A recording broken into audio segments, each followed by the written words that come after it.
What if the cosmos itself was born from chaos, a primordial struggle between titans of creation and destruction? What if the very fabric of reality was stitched together by the blood and bones of ancient gods gone mad? The whispers of Ouranos and Gaia echo through the ages, but few dare to listen. Why? Because their tale is laced with treachery, lust, an unholy vengeance, a divine soap opera that could make your wildest family drama seem like a polite tea party. Picture this, a vast, unending void, thick with the stench of nothingness. Suddenly, from that abyss, emerges Ouranos, the sky, cloaked in starlight, and Gaia, the earth, swathed in verdant secrets. They're not just cosmic entities, they're the original power couple, the first to tango in the celestial ball of creation. But hold your applause. Their love story reads more like a horror flick. In a world where love can morph into the most grotesque of betrayals, what happens when a son decides it's time to play the role of the usurper? The very ground you stand on thrums with their tortured legacy. Can you hear it? Gaia's cries for revenge, a thunderous roar hidden beneath the surface.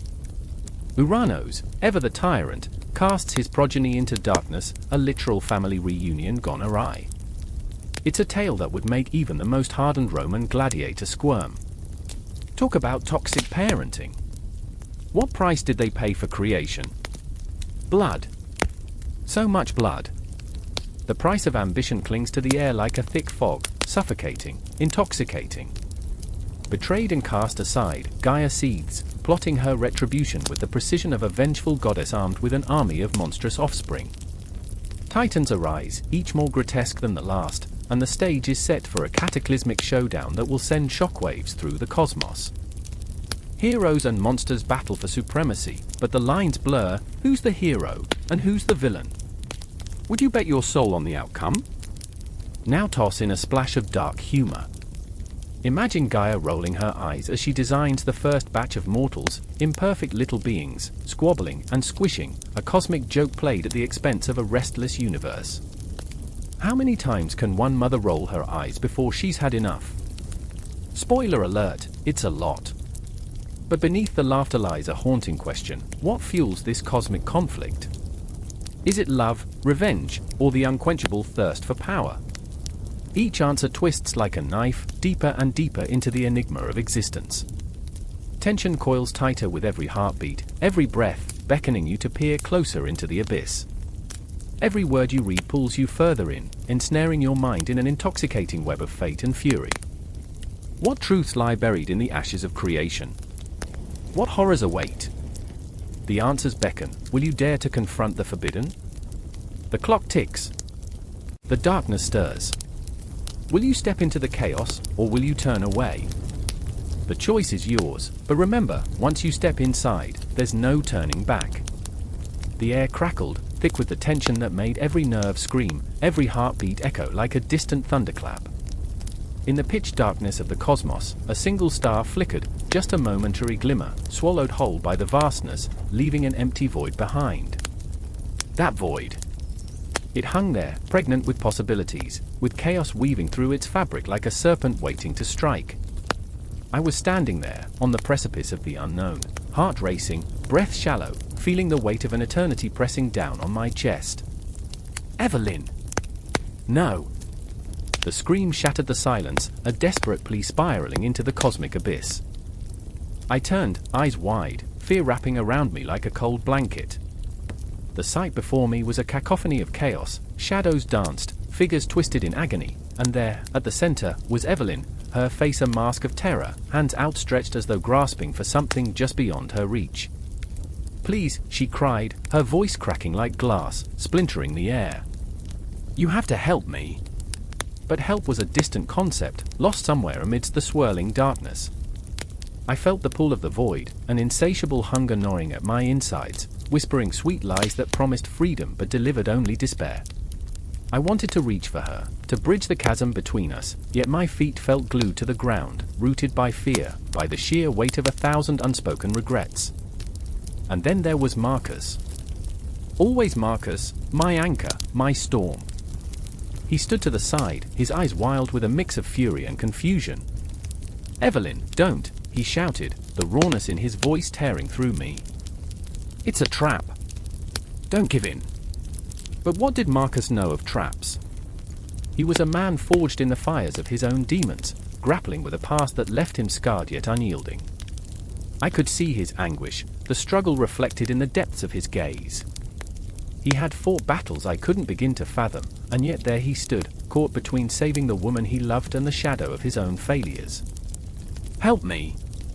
Evelyn's voice cut through the turmoil, a haunting melody that stirred something deep within me. I remembered the dreams we shared, the laughter that echoed through empty halls, the way our lives intertwined like the constellations above. But those memories felt distant, obscured by the encroaching darkness that threatened to consume us all. Evelyn, listen! I shouted, my voice trembling. You need to come back.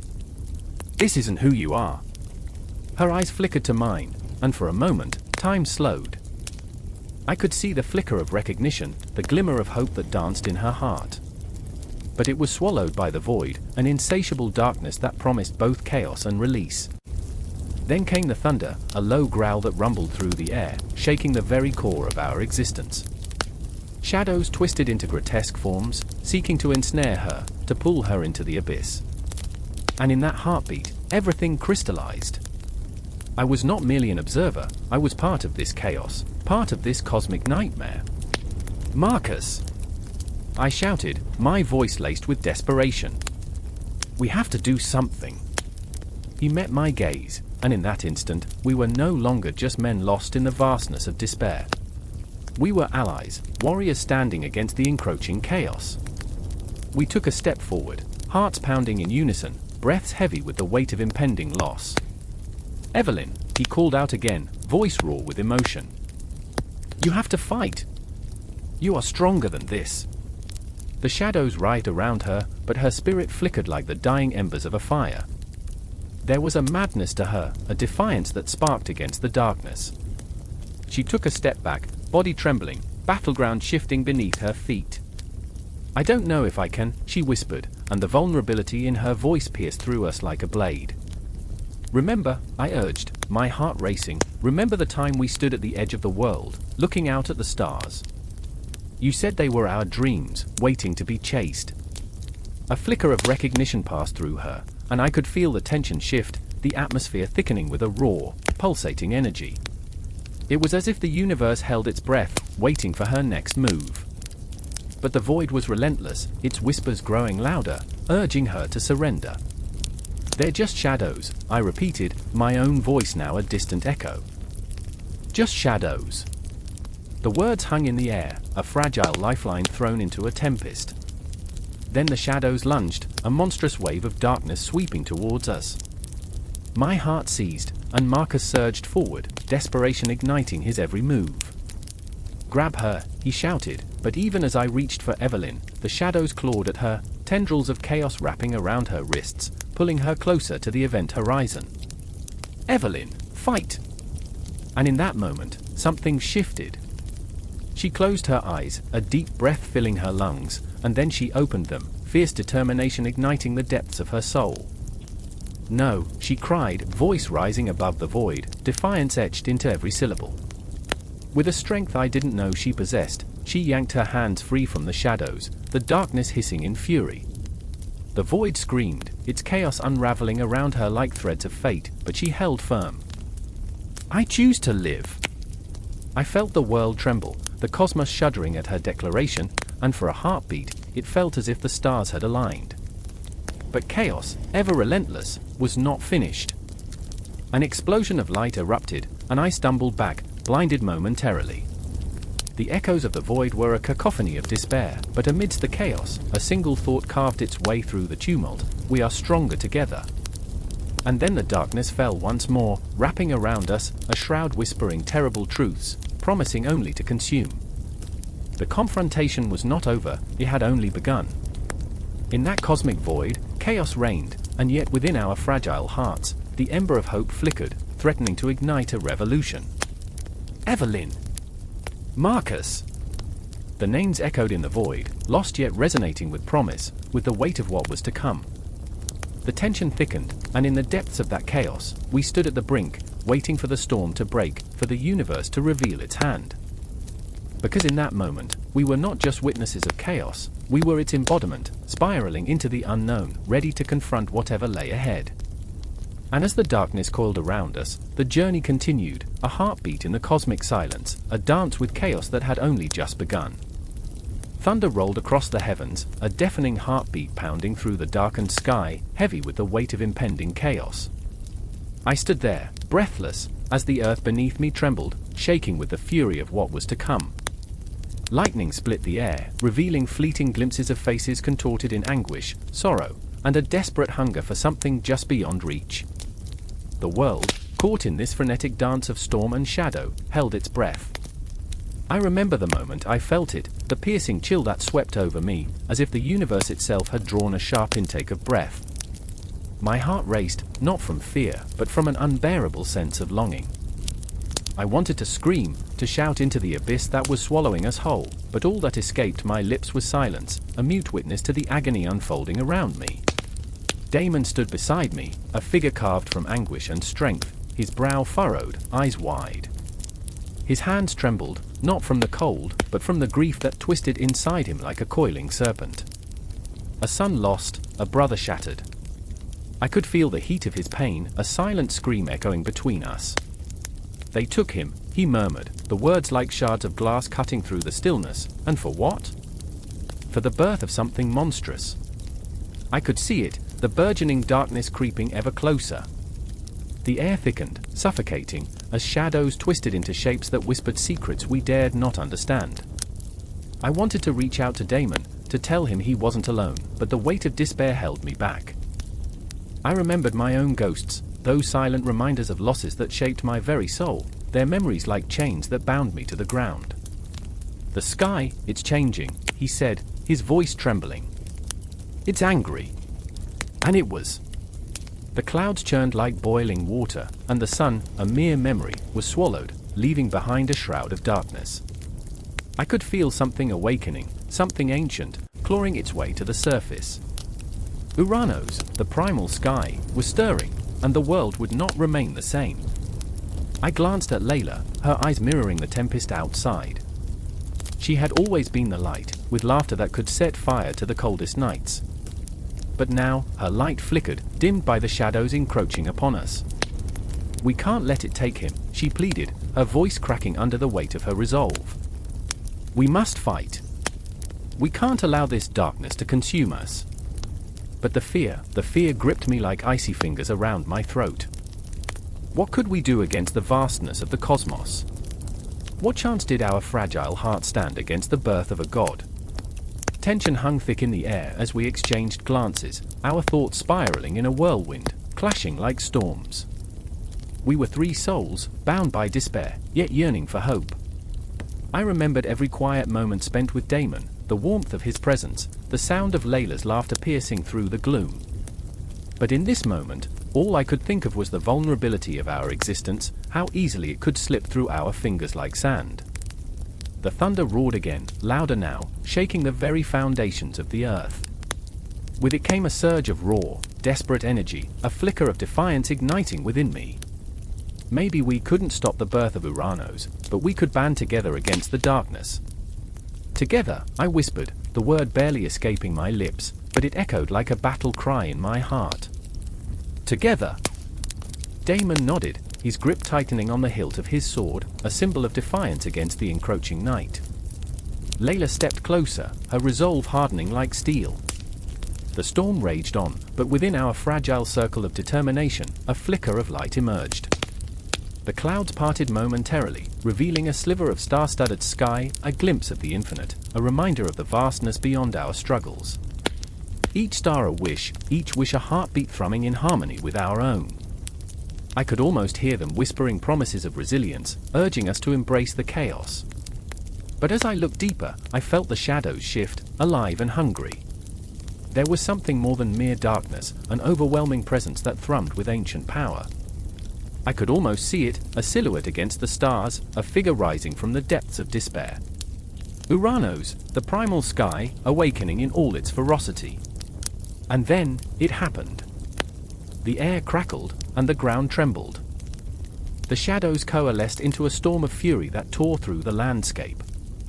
I could feel it, a pulse of primal energy surging through me, igniting the very core of my being. As the skies opened up in a tempest of emotion, time itself appeared to shatter like ice underfoot, splintering into a million shards. Memories flooded my mind, fragile moments of laughter, sorrow, love, and loss, swirling like dust in a storm. Each one a reminder that we were alive, that we existed against the cosmic backdrop of despair and hope. And standing there, amidst the chaos, I understood. We were not mere actors in this play of existence, we were the very essence of it, delicate and flawed, yet fiercely resilient. I could feel the heartbeat of the universe resonating within me, urging me to take a stand against the coming storm. Fight, I shouted, my voice breaking through the din, for those we've lost, for the light we still have. Damon's roar joined mine, a declaration of defiance. Layla clasped my hand tightly, a flicker of warmth against the cold tide of fear. As we stood together, we became more than ourselves, three souls entwined in a tapestry of emotion, ready to confront the birth of Ouranos.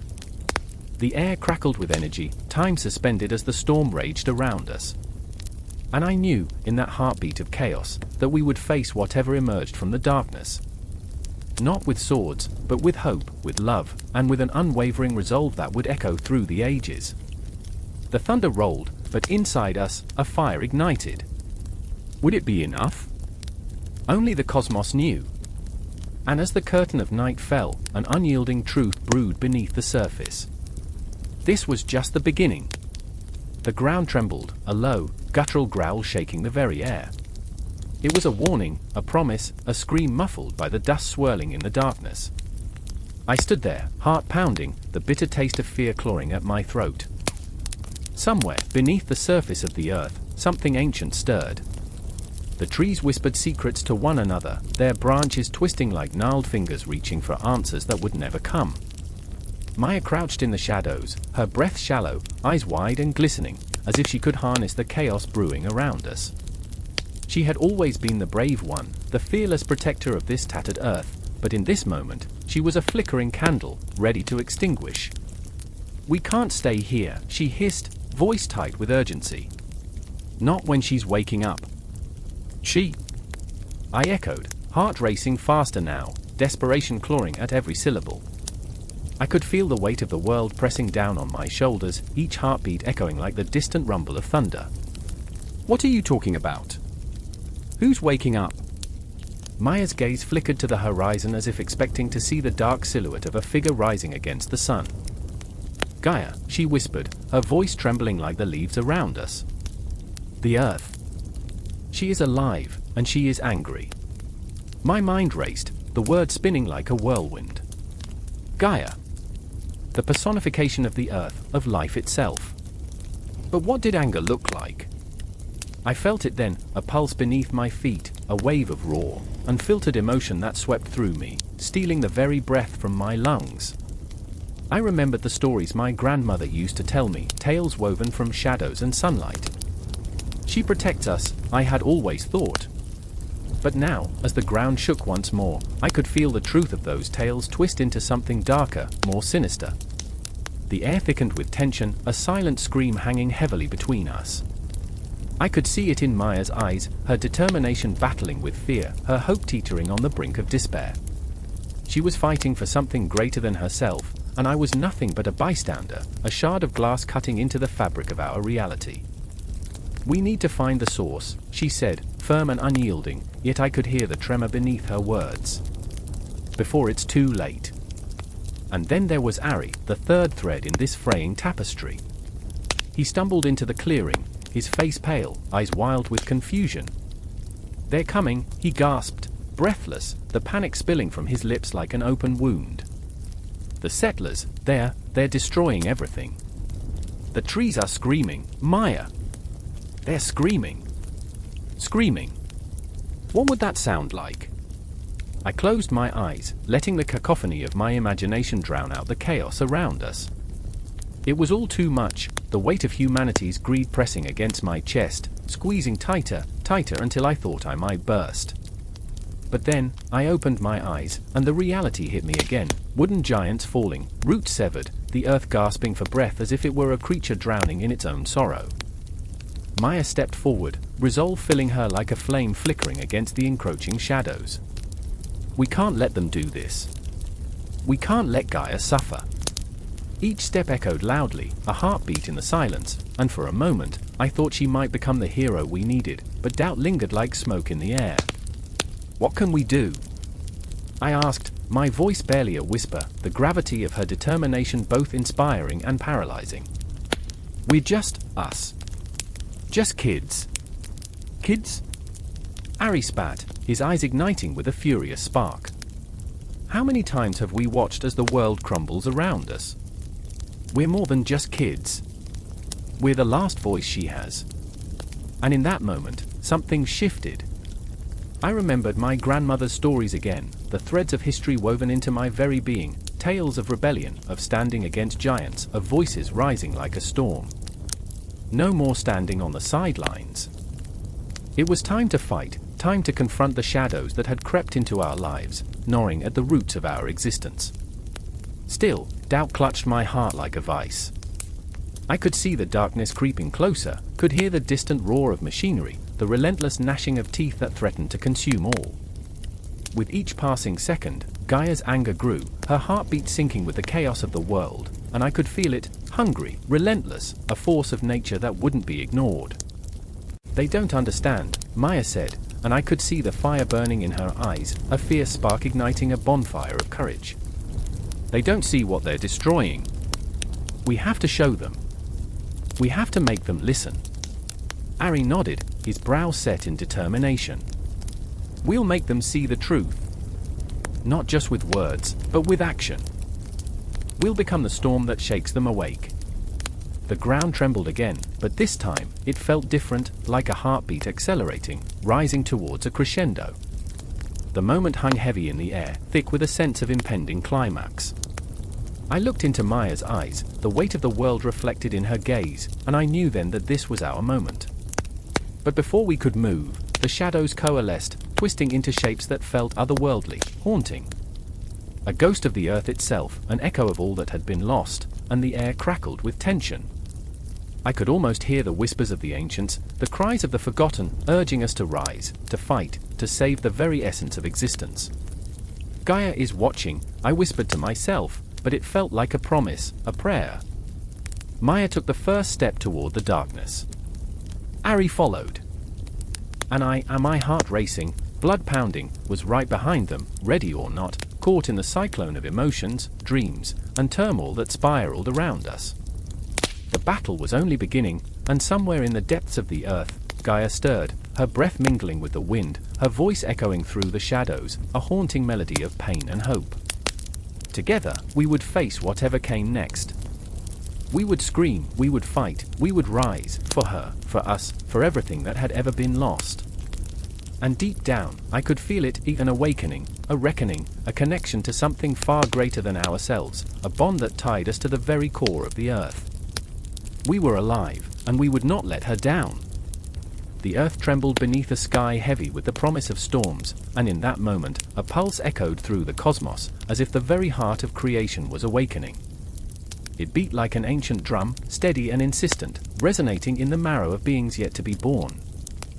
Beneath the sprawling expanse of Ouranos, the primal sky, and Gaia, the nurturing earth, the air hummed with tension, thick as a veil. A sharp crack of lightning split the darkness, illuminating the silhouette of a world on the brink of transformation, a world pregnant with possibility. I remember standing there, paralyzed by a tempest of emotion, a mixture of fear and hope that clawed at my insides. I remember the first time I felt their union, a force so powerful it shattered my understanding of love and creation. It was as if the very fabric of existence held its breath, waiting for two titans to entwine, each inseparable from the other, yet fiercely independent. Ouranos, with his wild, tempestuous spirit, and Gaia, her essence lush and thriving like the deepest forest. Ouranos looked down upon Gaia, his gaze igniting the atmosphere, setting it ablaze with unspoken promises.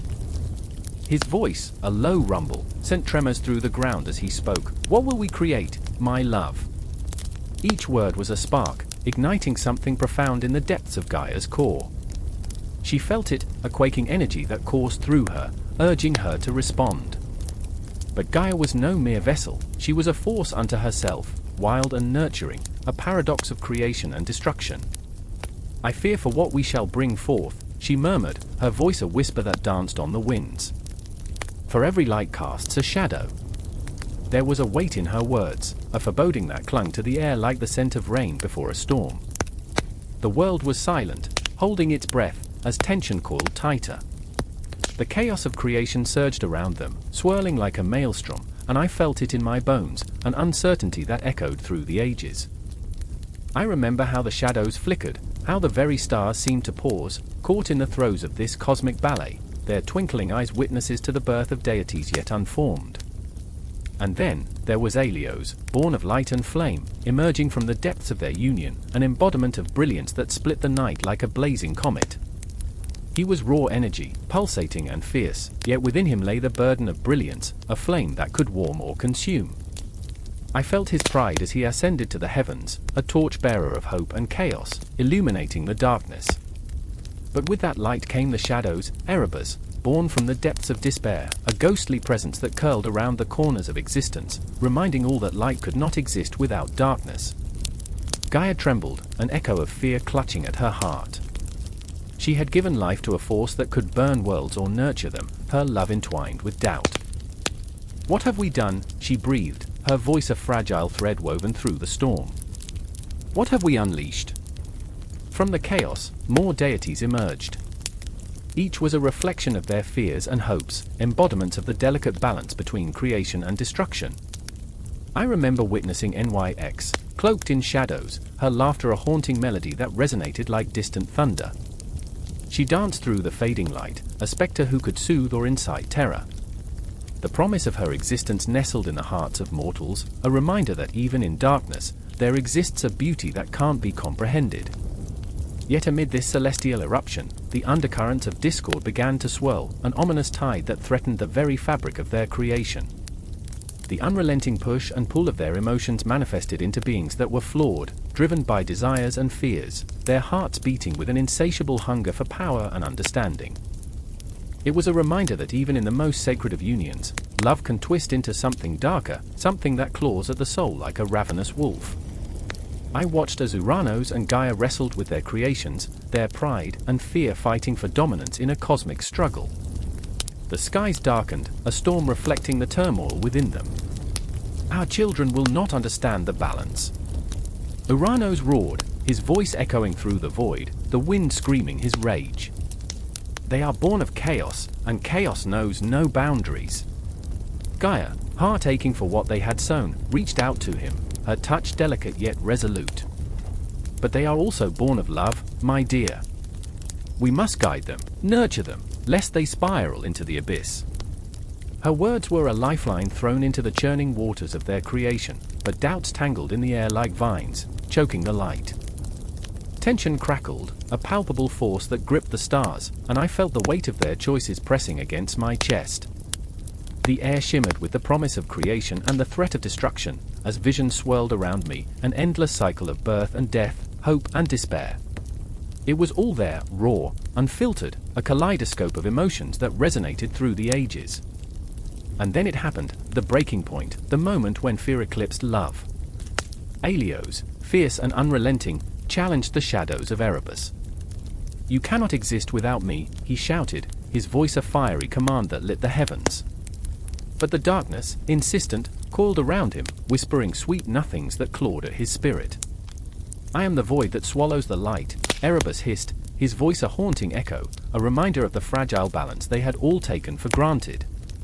I remember the chaos, the collision of energies, a cacophony of emotions that reverberated through the cosmos. It was a haunting dance of creation and destruction, and I felt my heart race, caught in the tempest of their turmoil. The stars trembled, the earth shook, and in that moment, I understood the depths of their fear. Each deity, a reflection of their flaws, stood at the precipice of existence, teetering between the brilliance of light and the abyss of darkness. The air crackled with unyielding intensity, and I could feel the breath of the universe on my skin, heavy with anticipation. Each pulse of creation echoed in my chest, a reminder that this was only the beginning.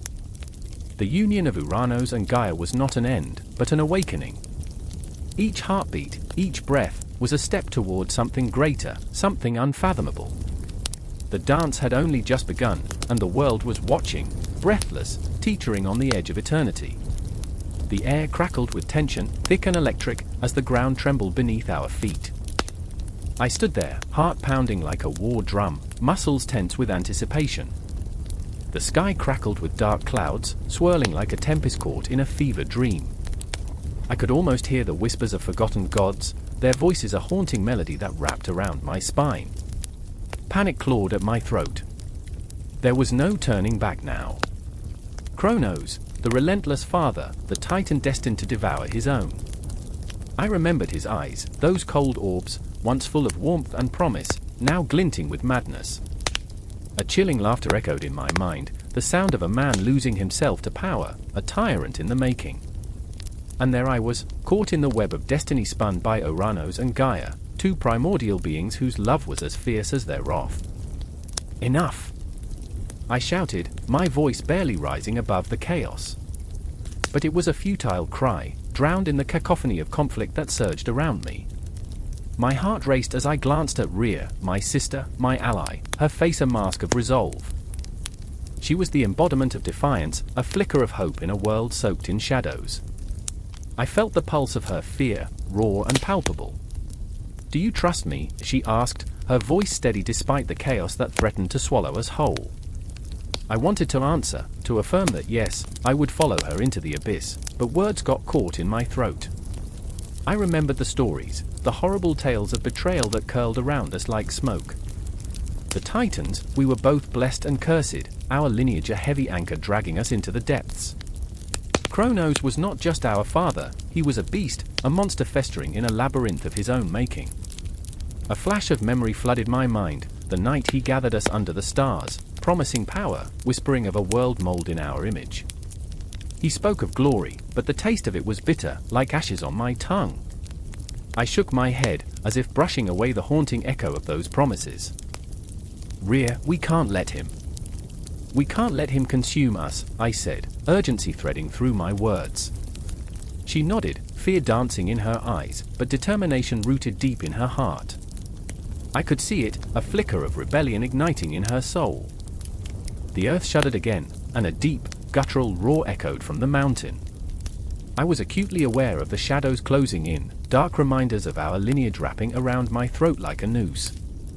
I felt the weight of generations pressing down, the burden of Ouranos' abandonment and Gaia's despair.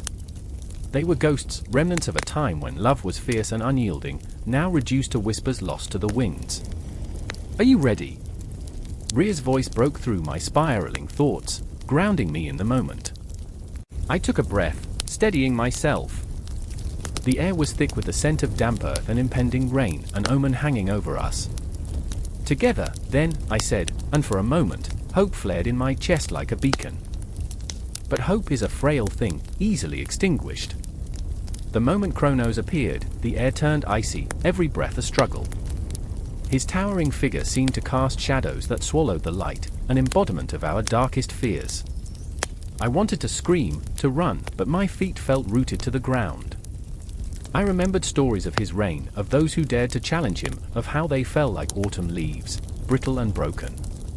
"Children," he sneered, his voice dripping with disdain, the words a venomous caress. "You dare defy me?" Each syllable resonated with power, a twisted melody that threatened to unmake us. Rhea stepped forward, her courage a fragile flame against the darkness. "We will not be your pawns any longer," she declared, her voice unwavering. The resolve in her eyes ignited something in me, a flicker of defiance that chased away the shadows. Kronos laughed, a sound that sent ripples of dread through my veins. "You know nothing of power, little one," he said, and for a moment, I saw a glimpse of the father I once adored, a man driven mad by fear, clinging to his reign like a drowning man to a lifeline. But beneath the surface, my heart ached for him. I remembered the way he would gather us at twilight, telling tales of ancient battles, of the stars that danced in the night sky. Now, those stars felt distant, cold and indifferent, like our family. A shiver of anguish swept through me, but I swallowed it down. This was not the time for weakness. A battle cry tore through the air, our emotions raw and throbbing like an open wound. Rhea launched herself at him, a blur of determination and fury, her spirit a tempest of rebellion. And I followed, the fear morphing into something almost primal, burning and fierce. Time slowed in that moment, becoming liquid, each heartbeat a thunderous drum echoing in the silence. I lunged forward, fury igniting my veins, the earth trembling beneath our struggle. I could feel the essence of Ouranos and Gaia coursing through me, their legacies intertwining with my own fury, igniting a fire that threatened to consume us all. The clash of titans shook the very fabric of existence, the air charged with the weight of our choices, the echoes of our lineage. And in that moment, amidst the chaos, the uncertainty, I felt free, liberated by the rawness of our rebellion.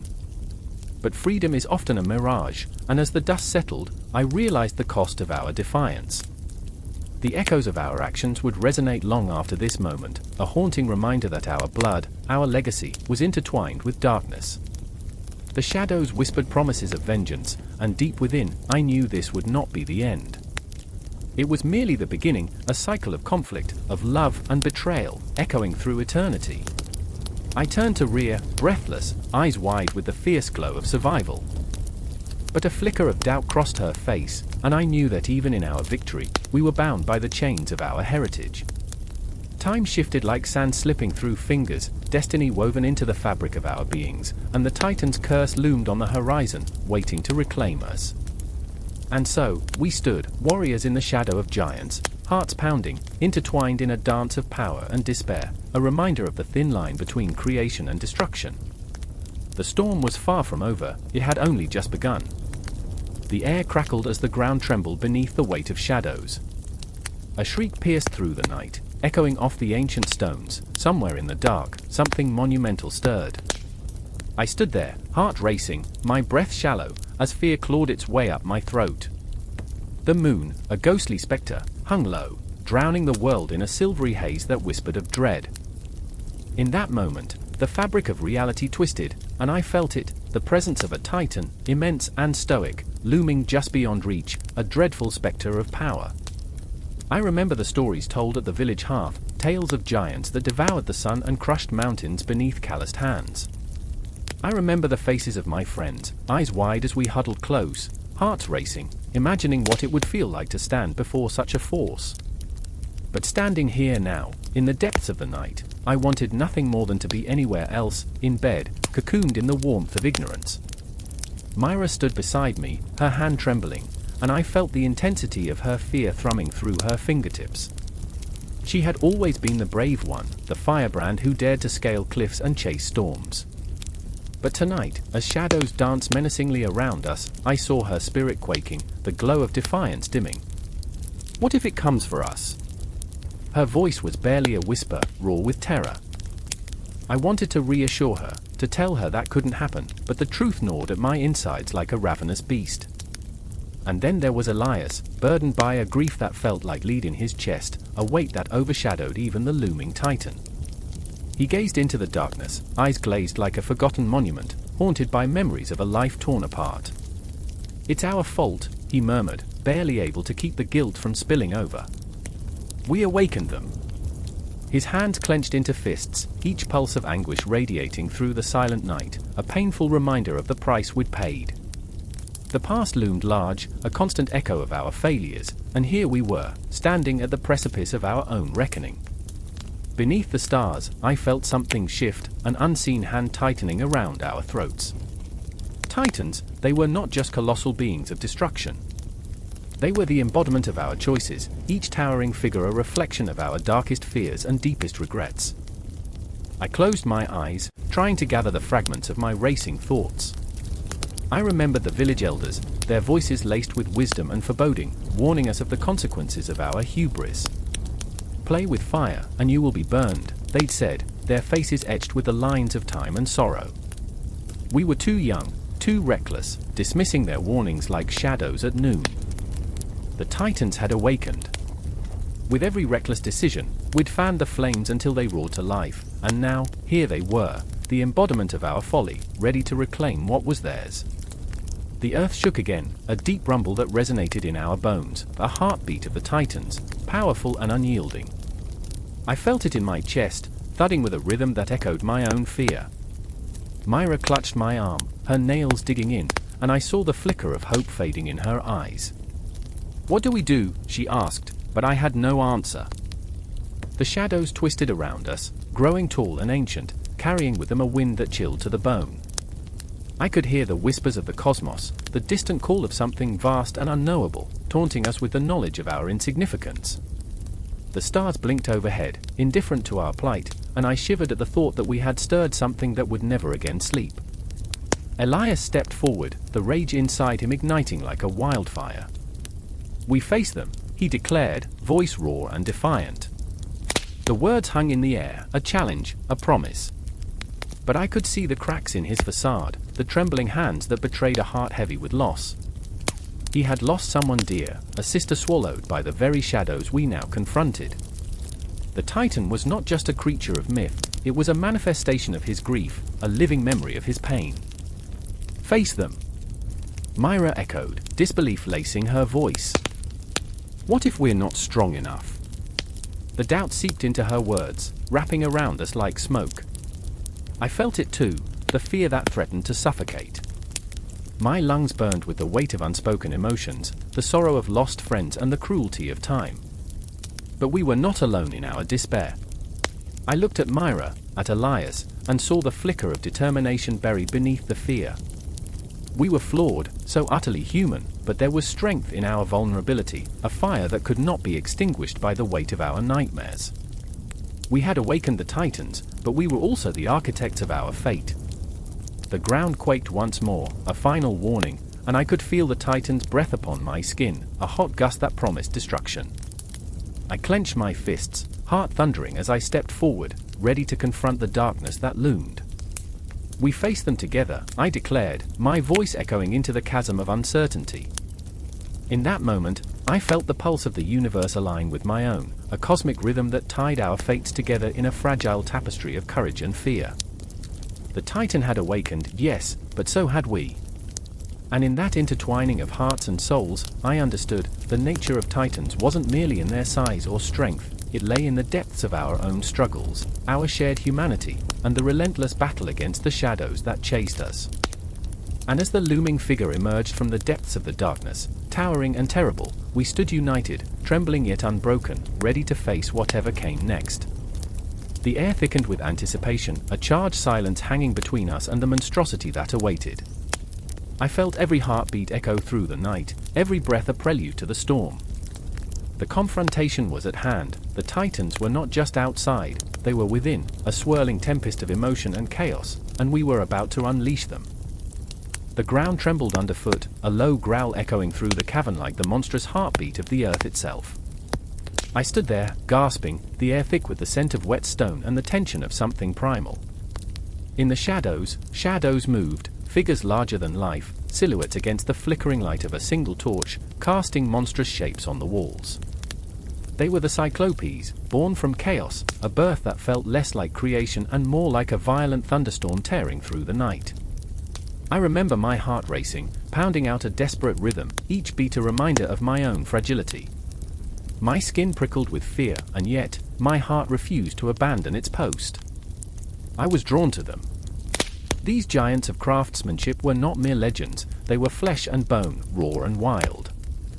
In that moment, I felt both terror and awe, as if I were standing at the edge of a precipice, peering into the abyss of their world.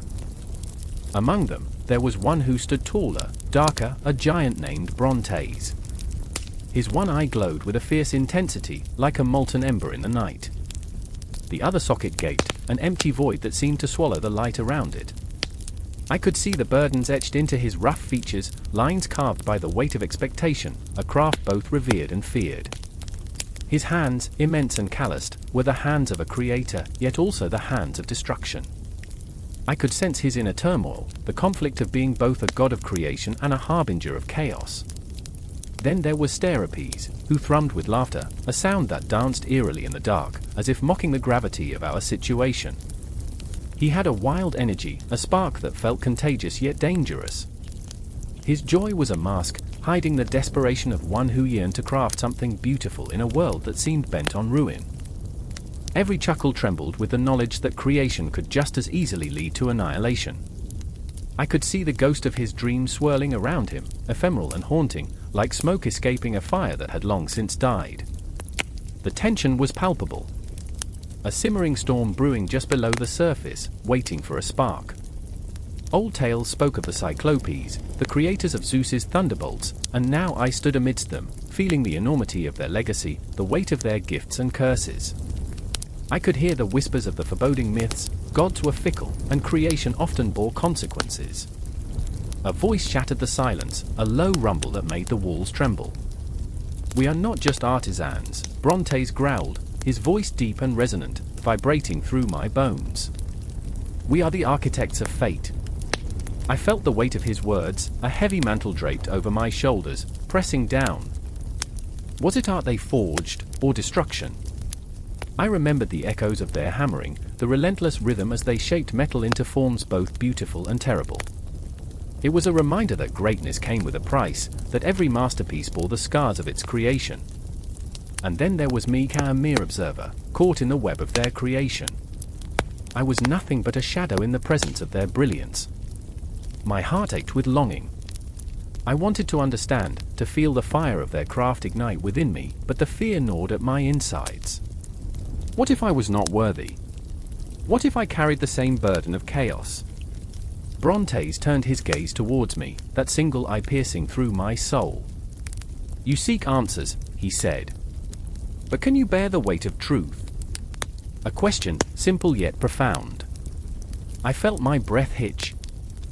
What truth? The truth of their existence, of their craft? Or the truth of my own limitations?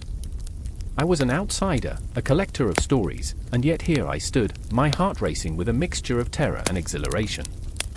The air grew thick, heavy with unsaid words. Steropes broke the tension with a laugh, a sharp, raw sound that echoed in the cavern. "Look at them! They think they can control our fate." He pointed at the shadows, the gods, the cursed, the lost, dancing along the walls, intertwining with the Cyclopes' own silhouettes. "We are all just threads in a tapestry of madness." But madness was not without beauty, and in that moment, I realized something deep and unsettling. Creation could be chaotic, yes, but it was also a dance of shadows and light, a delicate balance that hung in the air, shimmering with possibilities. I felt something shift within me, a fragile hope emerging from the depths of my fear. One heartbeat. Then another.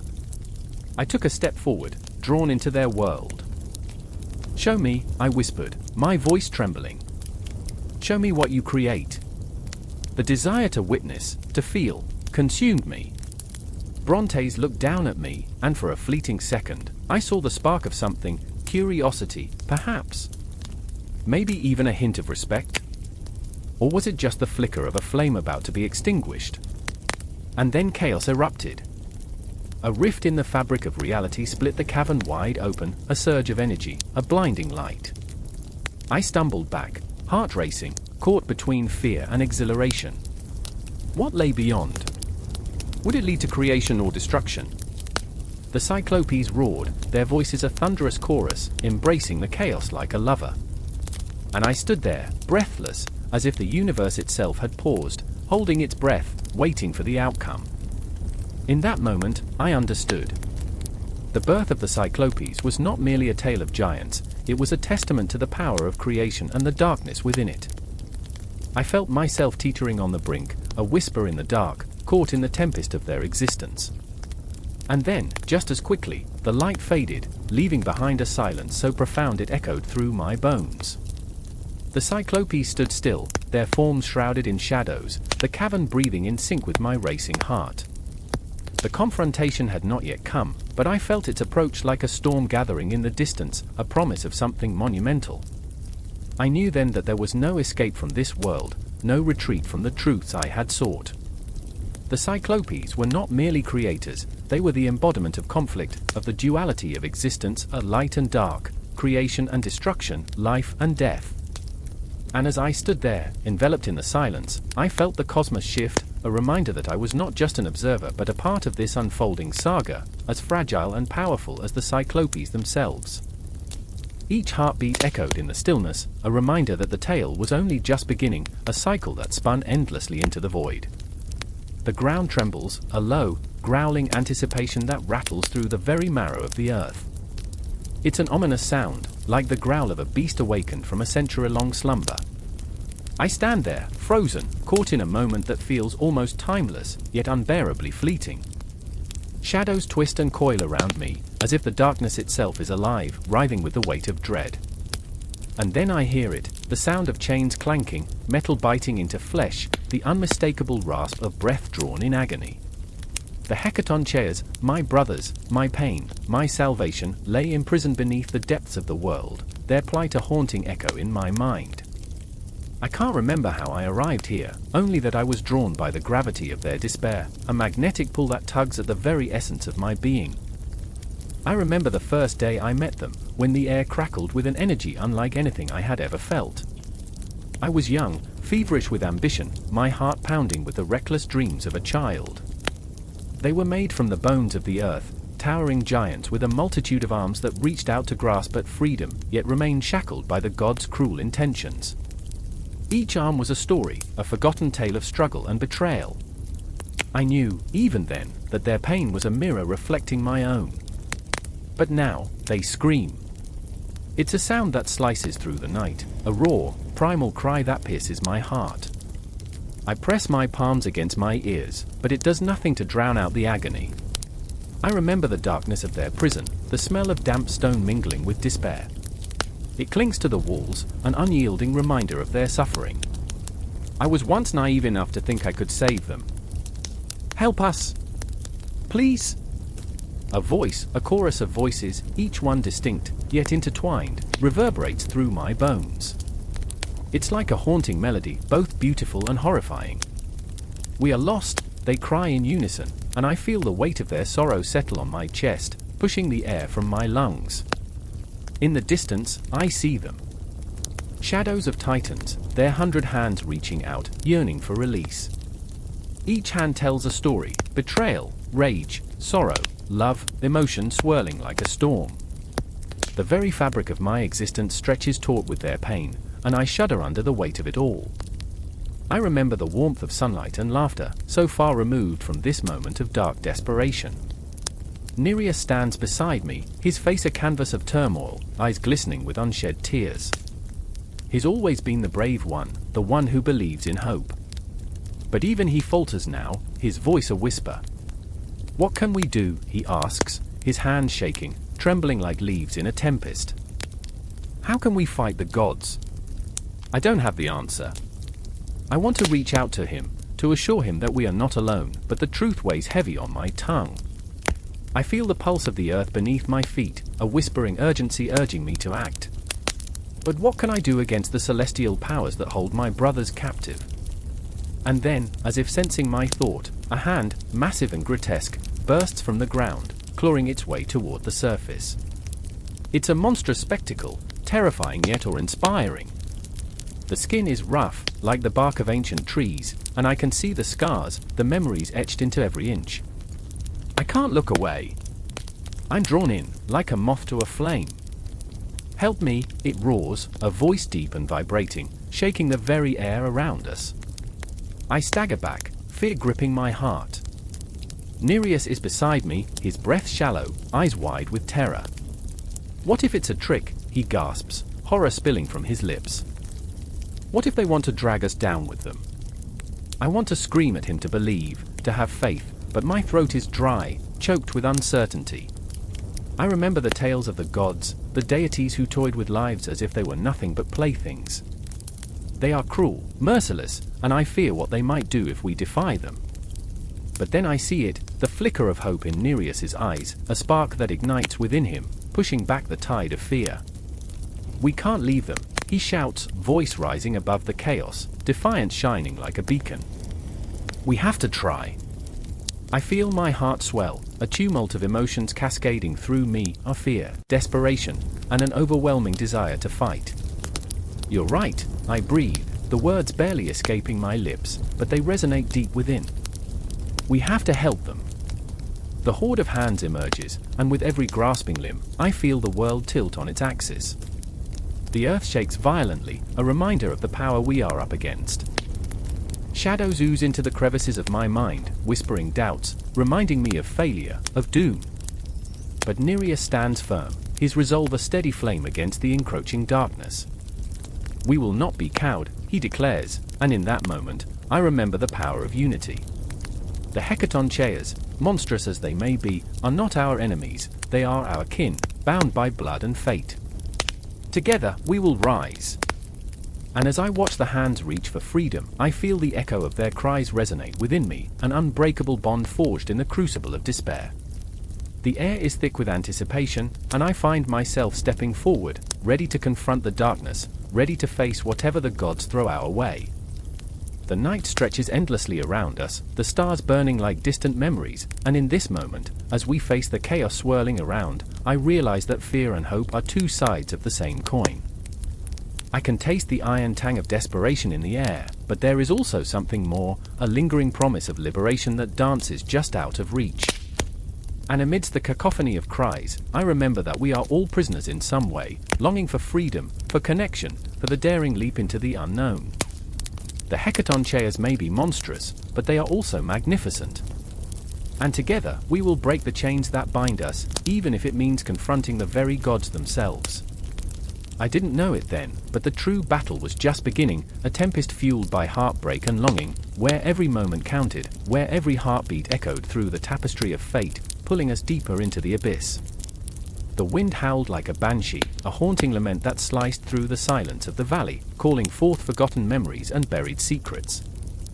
They stood there, three figures silhouetted against the bruised sky, hearts pounding like war drums, each breath echoing the weight of fate that hung over them. Time felt elastic, stretching and snapping back like a taut bowstring ready to unleash its deadly arrow. I remember the chill of that moment, the way it wrapped around me like a shroud, suffocating yet intoxicating. Kira, her eyes ablaze with a desperate fire, clutched a crude stone pendant, her inheritance, her curse. "It's him, isn't it?" she whispered, voice trembling, the uncertainty thick in the air. Fate was a fickle mistress, and in that thin, stifling space, I could feel her sharp nails digging into our backs, pushing us towards an inevitable reckoning. Then there was Elan, a man burdened by shadows, a broken vessel filled with regret and longing. I watched him as he stood apart, hands buried deep in his pockets, knuckles whitening against the cold metal of the key he held, his father's last gift, a key to a door that might open onto salvation or damnation. "I never wanted this," he muttered, gaze fixed on the horizon where darkness gathered like an army preparing for war. I could see it in his eyes, his stubborn heart battling against the tides of fate, clashing like titans. The air crackled with tension, each heartbeat a countdown to catastrophe. I felt a flicker of panic ignite in my chest, a wild beast clawing to escape. "We can't just stand here," I urged, the words bursting forth like a dam breaking under the pressure of a swollen river. But it was futile, a scream lost amidst the cacophony of fate's relentless march. The shadows whispered secrets, curling around us like smoke from a dying fire. A memory struck me then, uninvited and raw. I remembered the old woman in the market square, her crooked fingers tracing the lines in palms, her voice a raspy echo. "Fate is a game of chance, but it's rigged, my dear." The weight of those words settled on my shoulders, a burden I could not shake off. Kira's breath quickened, her gaze flicking toward the path winding through the trees, an invitation towards the unknown that promised danger but also, perhaps, freedom. "We have to confront him," she said fiercely, casting a glance back at Elan, pleading for his strength to rally. "Or we'll be trapped in this nightmare forever." Elan's eyes darkened, haunted by the ghosts of choices left unmade. What if he's waiting for us? What if he knows? A shiver ran down my spine, a cold finger of dread tracing along the nape of my neck.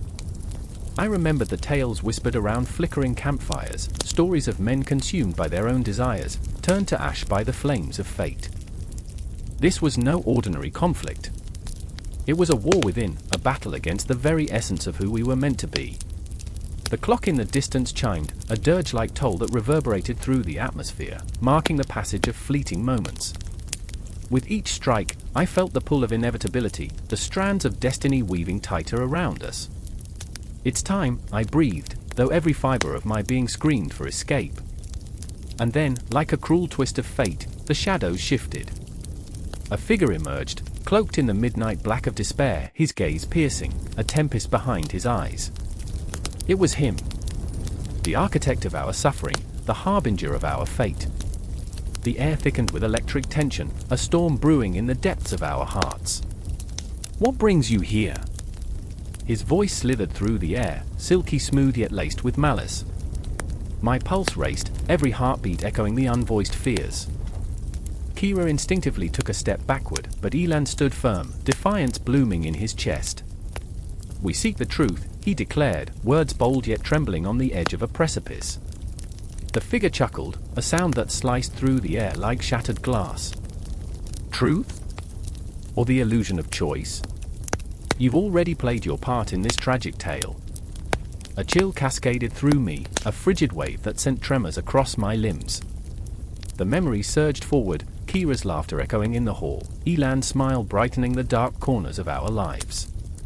They were threads woven into our existence, now fraying under the weight of this confrontation. "I remember," I began, but the words caught in my throat, drowning in the tumult of emotions. "I remember the way our dreams danced under the stars, how we believed in something greater, something beyond the veil of despair." Kira stepped closer, her voice steady yet trembling. "We refuse to be pawns in your game."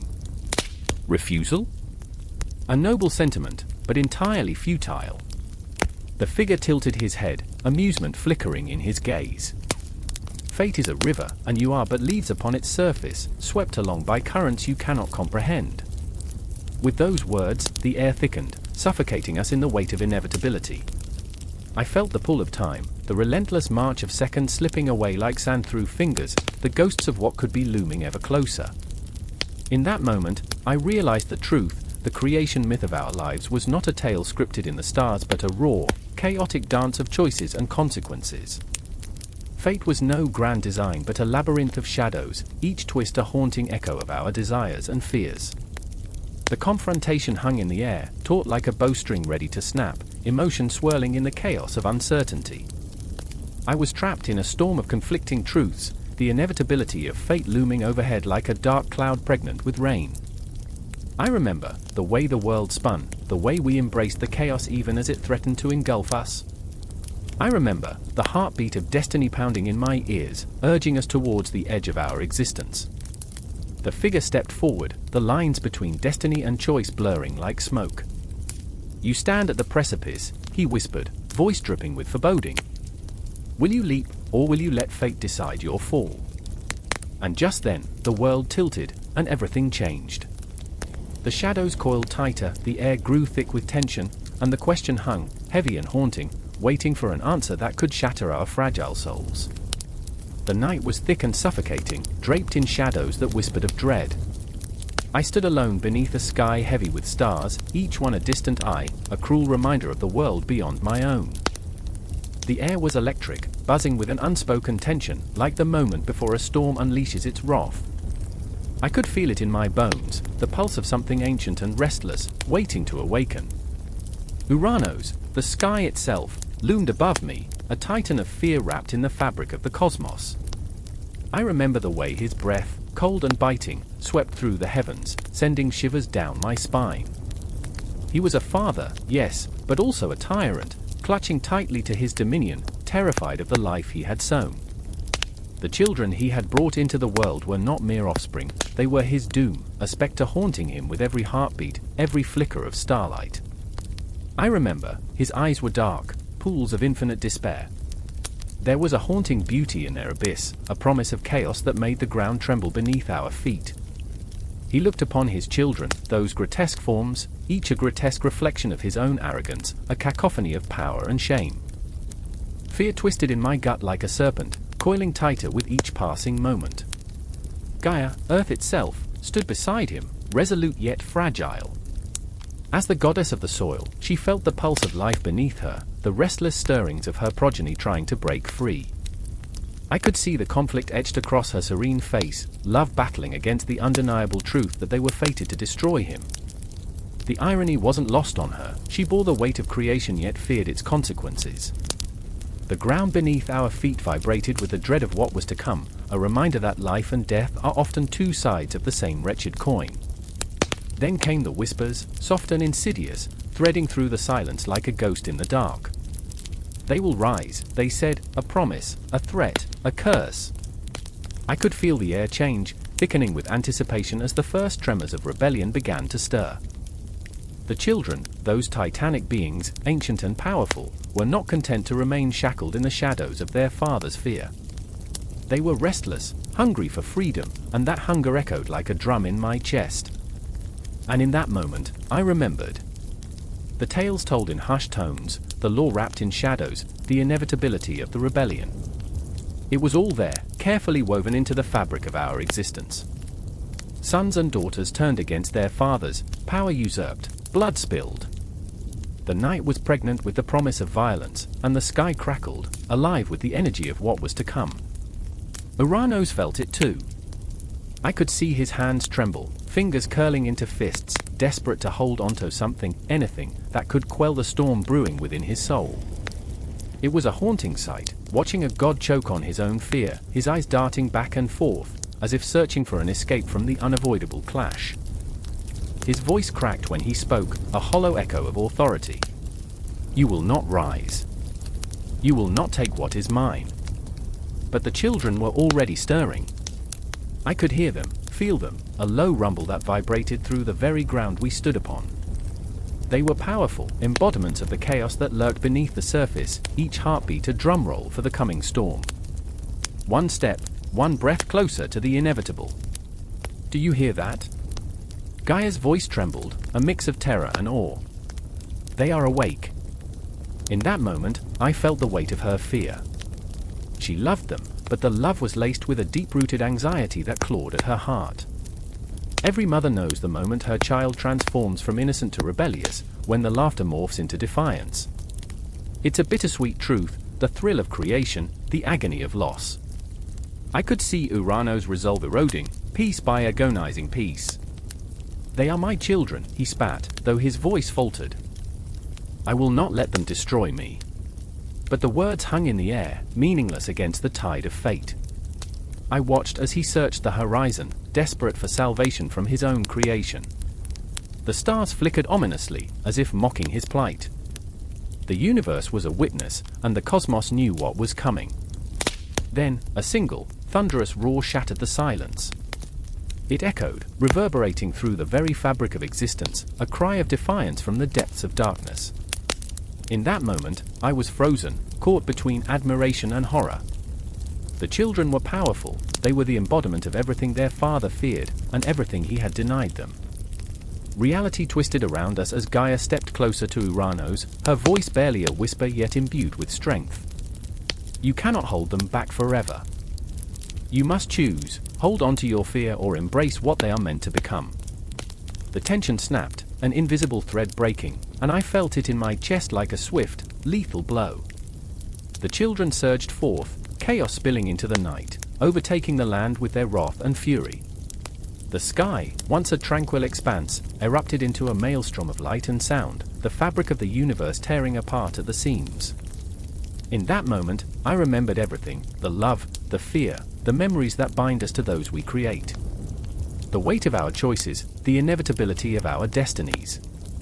It all converged in a single heartbeat, echoing into the void. Ouranos was not just a father, he was a relic clinging to a fading past, while Gaia stood at the precipice of creation, ready to embrace the very storm she had birthed. And as the chaos unfolded, I felt the world around me slip away, leaving nothing but the raw, pulsating energy of what was to come, the collision of fear and power, love and loss.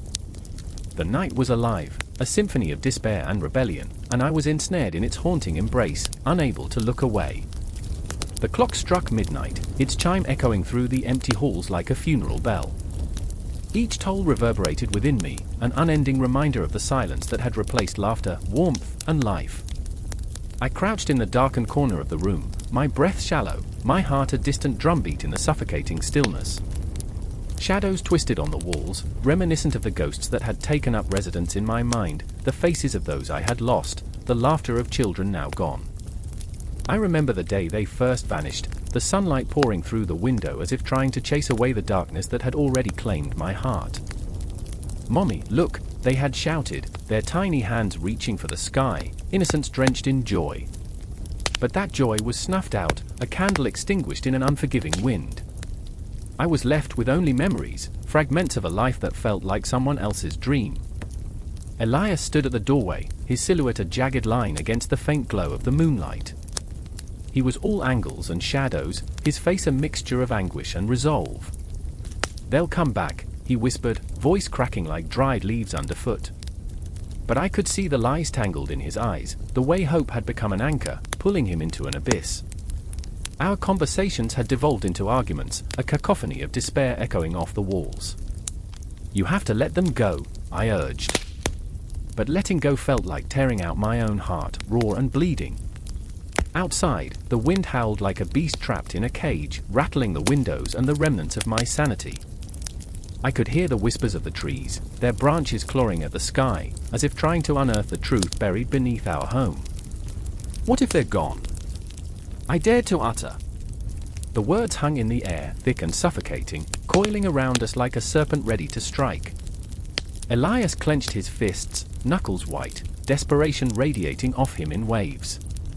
"They're not. They can't be." I remember the night spent waiting, my mind a carousel of nightmares, each scenario more grotesque than the last. The clock ticked, its sound like a metronome to my unraveling mind, each second stretching into eternity. I could see the shadows morphing, twisting into the shape of my children, their laughter echoing faintly through the cracks of despair. I would close my eyes and imagine their faces, the way their joy turned the mundane into magic, air thick with the scent of summer grass and sugar cookies. "Do you believe in ghosts?" I asked Elias one evening, the question hanging in the air like a dark cloud. He frowned, the tension in his shoulders tightening. "You mean like afterlife ghosts?" It was a naive question, a desperate grasp at something tangible in the void. I nodded. "Sometimes I think they're right here with us, watching."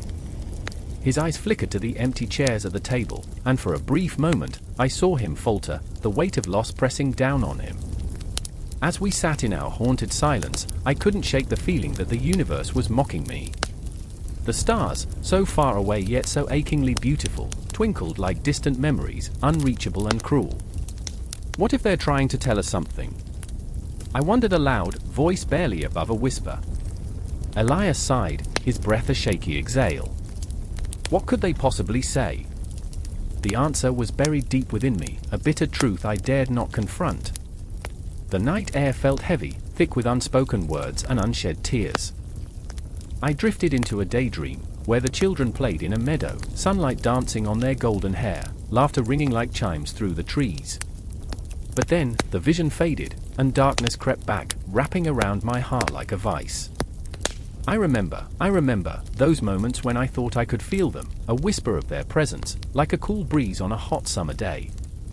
"Mommy, we're here," they would say, their voices a haunting melody that echoed through my veins. But when I reached for them, the air would turn cold, and the shadows would swallow their laughter, leaving me gasping in the silence. Elias broke the spell, his voice low and trembling. "What if we did something? Something desperate?" A shiver ran down my spine. "What do you mean?" My heart raced, fear coiling within me. The desperation in his eyes was a storm, dark and turbulent. "We could summon them, call them back." "Are you mad?"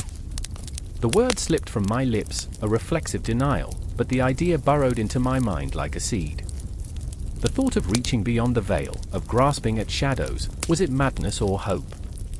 I could feel the pulse of the earth beneath me, a heartbeat that matched my own, a rhythm that whispered of buried truths and unfulfilled promises.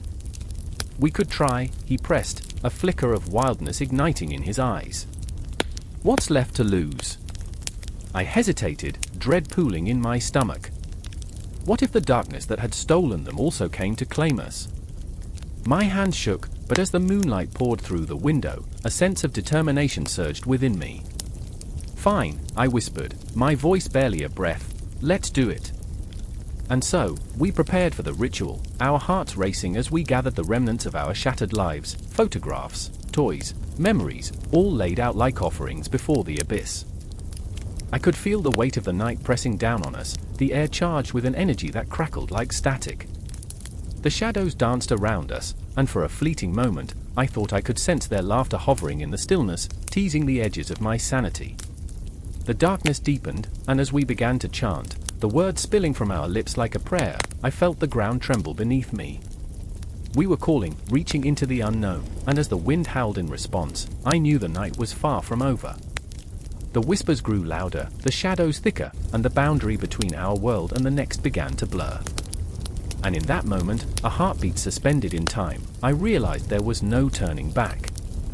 A whisper of wind cuts through the night, a chill that pricks the skin like a warning, like the breath of a predator stalking its prey. I stand on the edge of oblivion, the sky a canvas splattered with angry reds and blacks, the stars mere pinpricks of light in a swelling darkness. The cosmos hums with tension, a fragile thread ready to snap, to unleash chaos.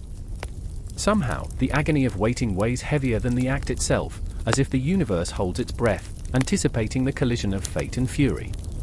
Kronos stands before me, his brow taut with the kind of resolve that could cleave mountains. His hands, rough and calloused, tremble, not from fear, but from the monumental choice that looms ahead.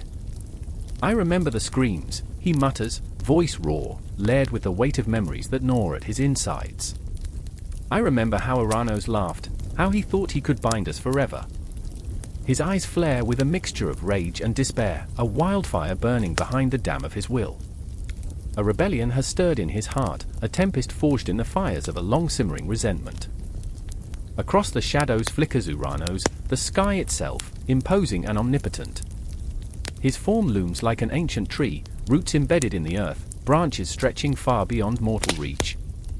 He is a titan of the night, cradling the stars like cast-off dreams, but his gaze, oh, that icy gaze, holds a promise of torment. I see it now, the way he grips his power, how it chokes the very life from those beneath him. You dare think you can challenge the heavens? Ouranos' voice is thunder, electric and unyielding.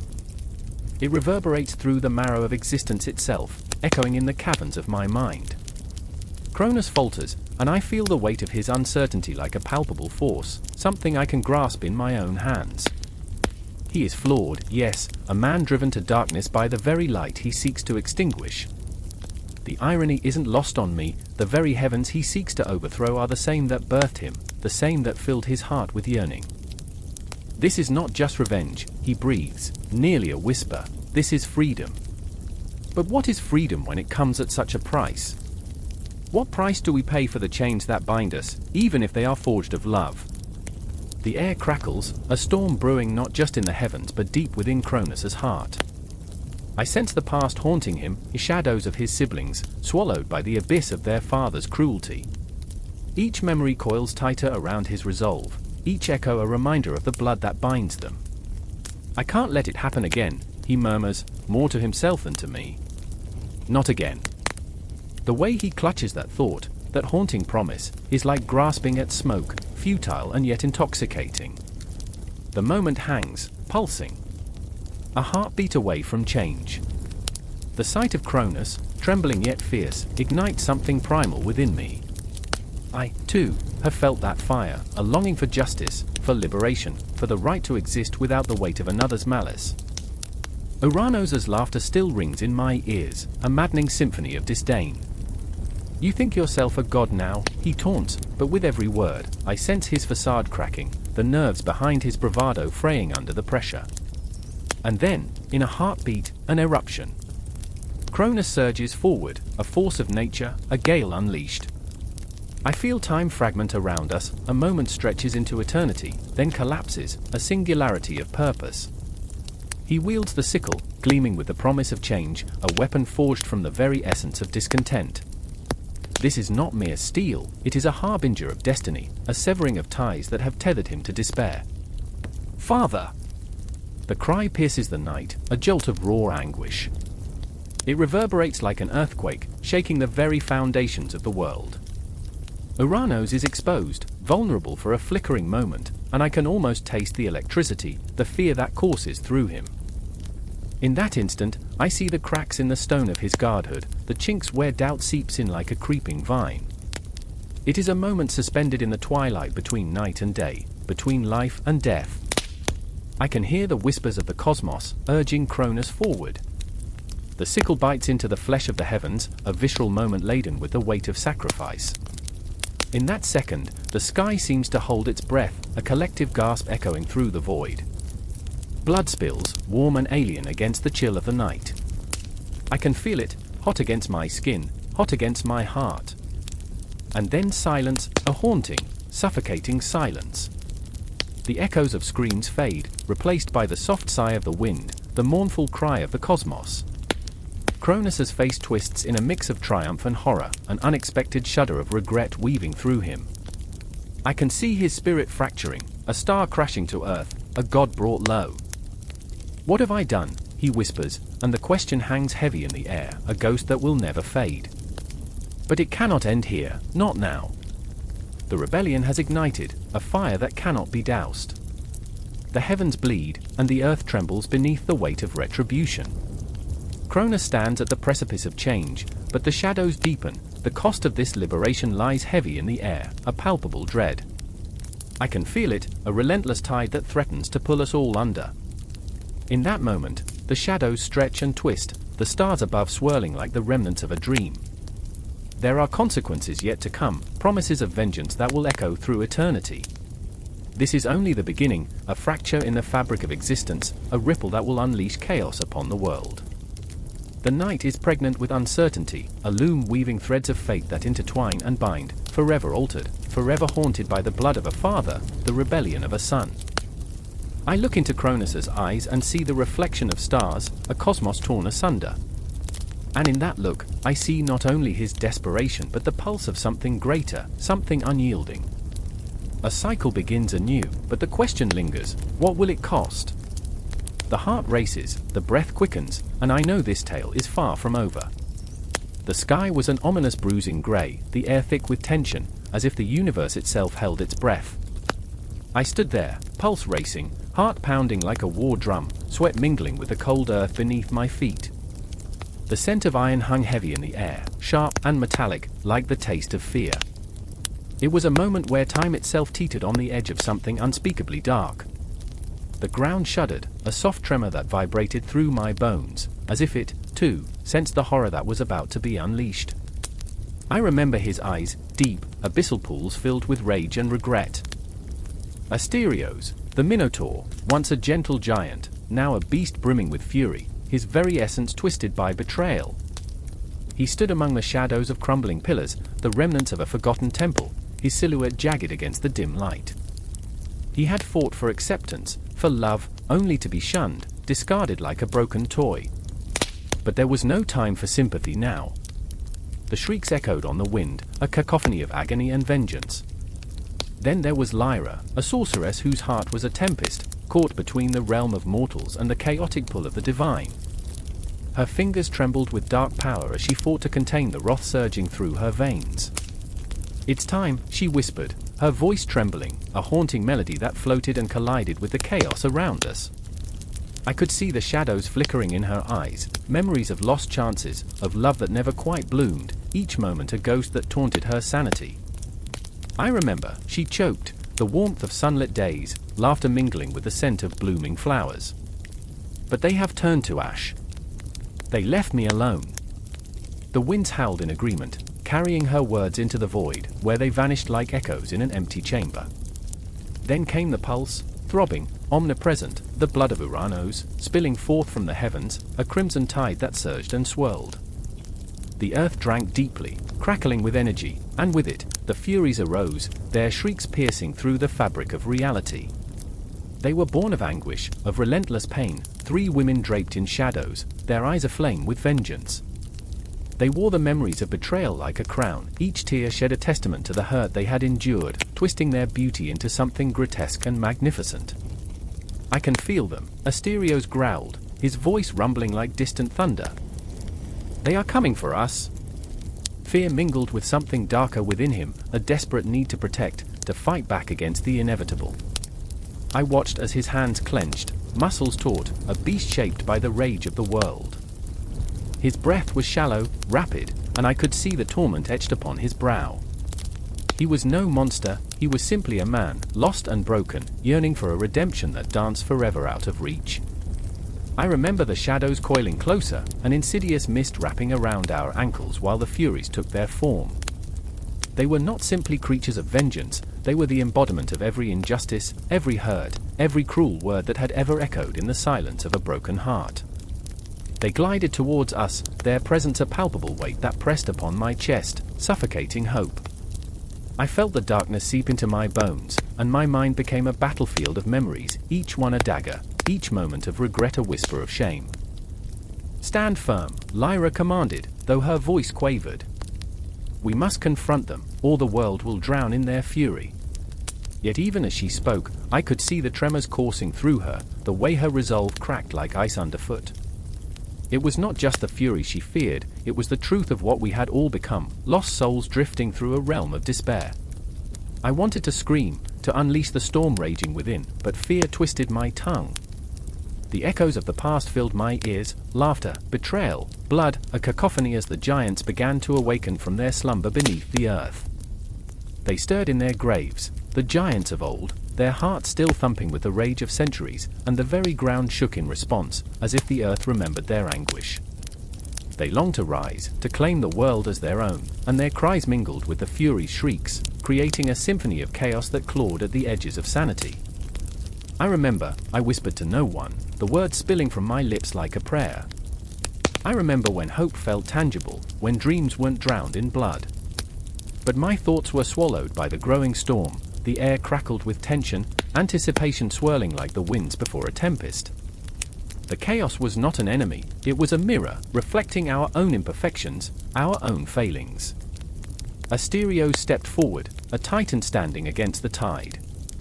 "They will not take us," he vowed, determination igniting within him like the very spirit of the giants. But I could see his fear, the uncertainty that clawed at his resolve, the weight of countless betrayals pressing down upon him. "I've lost so much," he confessed, his voice barely above a whisper, the vulnerability raw and exposed. "But I won't lose again." And then Lyra surged forward, her hands ablaze with shimmering energy, her face a canvas of pain and resolve. "Together," she shouted, "we defy them. We rise." Her voice rang clear, a bell tolling in the night, cutting through the darkness. The Furies howled, the giants roared, and for a fleeting moment, the world held its breath, caught in the grip of fate. The blood of Ouranos flowed, a torrent that would reshape the very fabric of our existence. This was not just a battle, it was a reckoning, a collision of souls entwined in their shared grief and rage. Time stretched and warped, seconds felt like centuries as we made our stand against the onrushing tide. I felt the weight of 1,000 memories press against me, each one a reminder of what we had lost and what we had to fight for. The chaos enveloped us, yet within that maelstrom, we found a flicker of hope, one that whispered of resilience, of love, of the possibility of rebirth. And just as the storm reached its peak, the realization dawned, a glimmer of understanding that would shape our fates. We were not just victims of the past, we were architects of our destiny. The battle had begun, with the blood of Ouranos flowing through our veins, and in that moment, we were forever changed. A cold wind howled through the desolate streets of Elysium, carrying whispers of betrayal and the bitter taste of despair. Shadows danced with a life of their own, flickering against crumbling stone walls, as if mocking the very notion of hope. I stood there, heart racing, pulse pounding in my ears, feeling the weight of 1,000 lifetimes pressing against my chest. The world felt poised on the brink of annihilation, my breath hitched, and I could taste the metallic tang of fear. Kronos was coming. The air smelled of ash and dread, a pungent reminder that nothing was safe, nothing was sacred. I could see him in my mind's eye, an ominous figure, cloaked in darkness, eyes like molten gold, burning with ambition. He was my father, a tyrant resurrected from the deepest corners of myth, and his return was no mere fantasy, it was a cataclysm, a storm ready to swallow the universe whole. In the heart of the city, Celia stood with her fists clenched, her auburn hair wild against the relentless wind. I could see the fire in her eyes, a fierce defiance that echoed my own turmoil. She had lost so much, her family, her home, the innocence of youth shattered by the very man who claimed to protect us. "We can't let this happen," she said, voice trembling yet resolute, as if she were grasping at the last threads of sanity in a world gone mad. I wanted to believe her. I wanted to scream that we could fight back. But doubt clawed at me, its icy fingers tightening around my heart. I remember the weight of a lost childhood, the laughter of friends now silenced by Kronos' reign, the flickering images of happier days overshadowed by the encroaching darkness. I remember, I whispered, the words barely escaping my lips. I remember how it used to be. Those moments felt like distant stars, flickering in the void, a memory of laughter, sunlight spilling through trees, and the sweet scent of blooming flowers. Gone. All gone. A cruel joke played by fate. What do you remember? Celia's eyes searched mine, desperately pleading for connection, for understanding.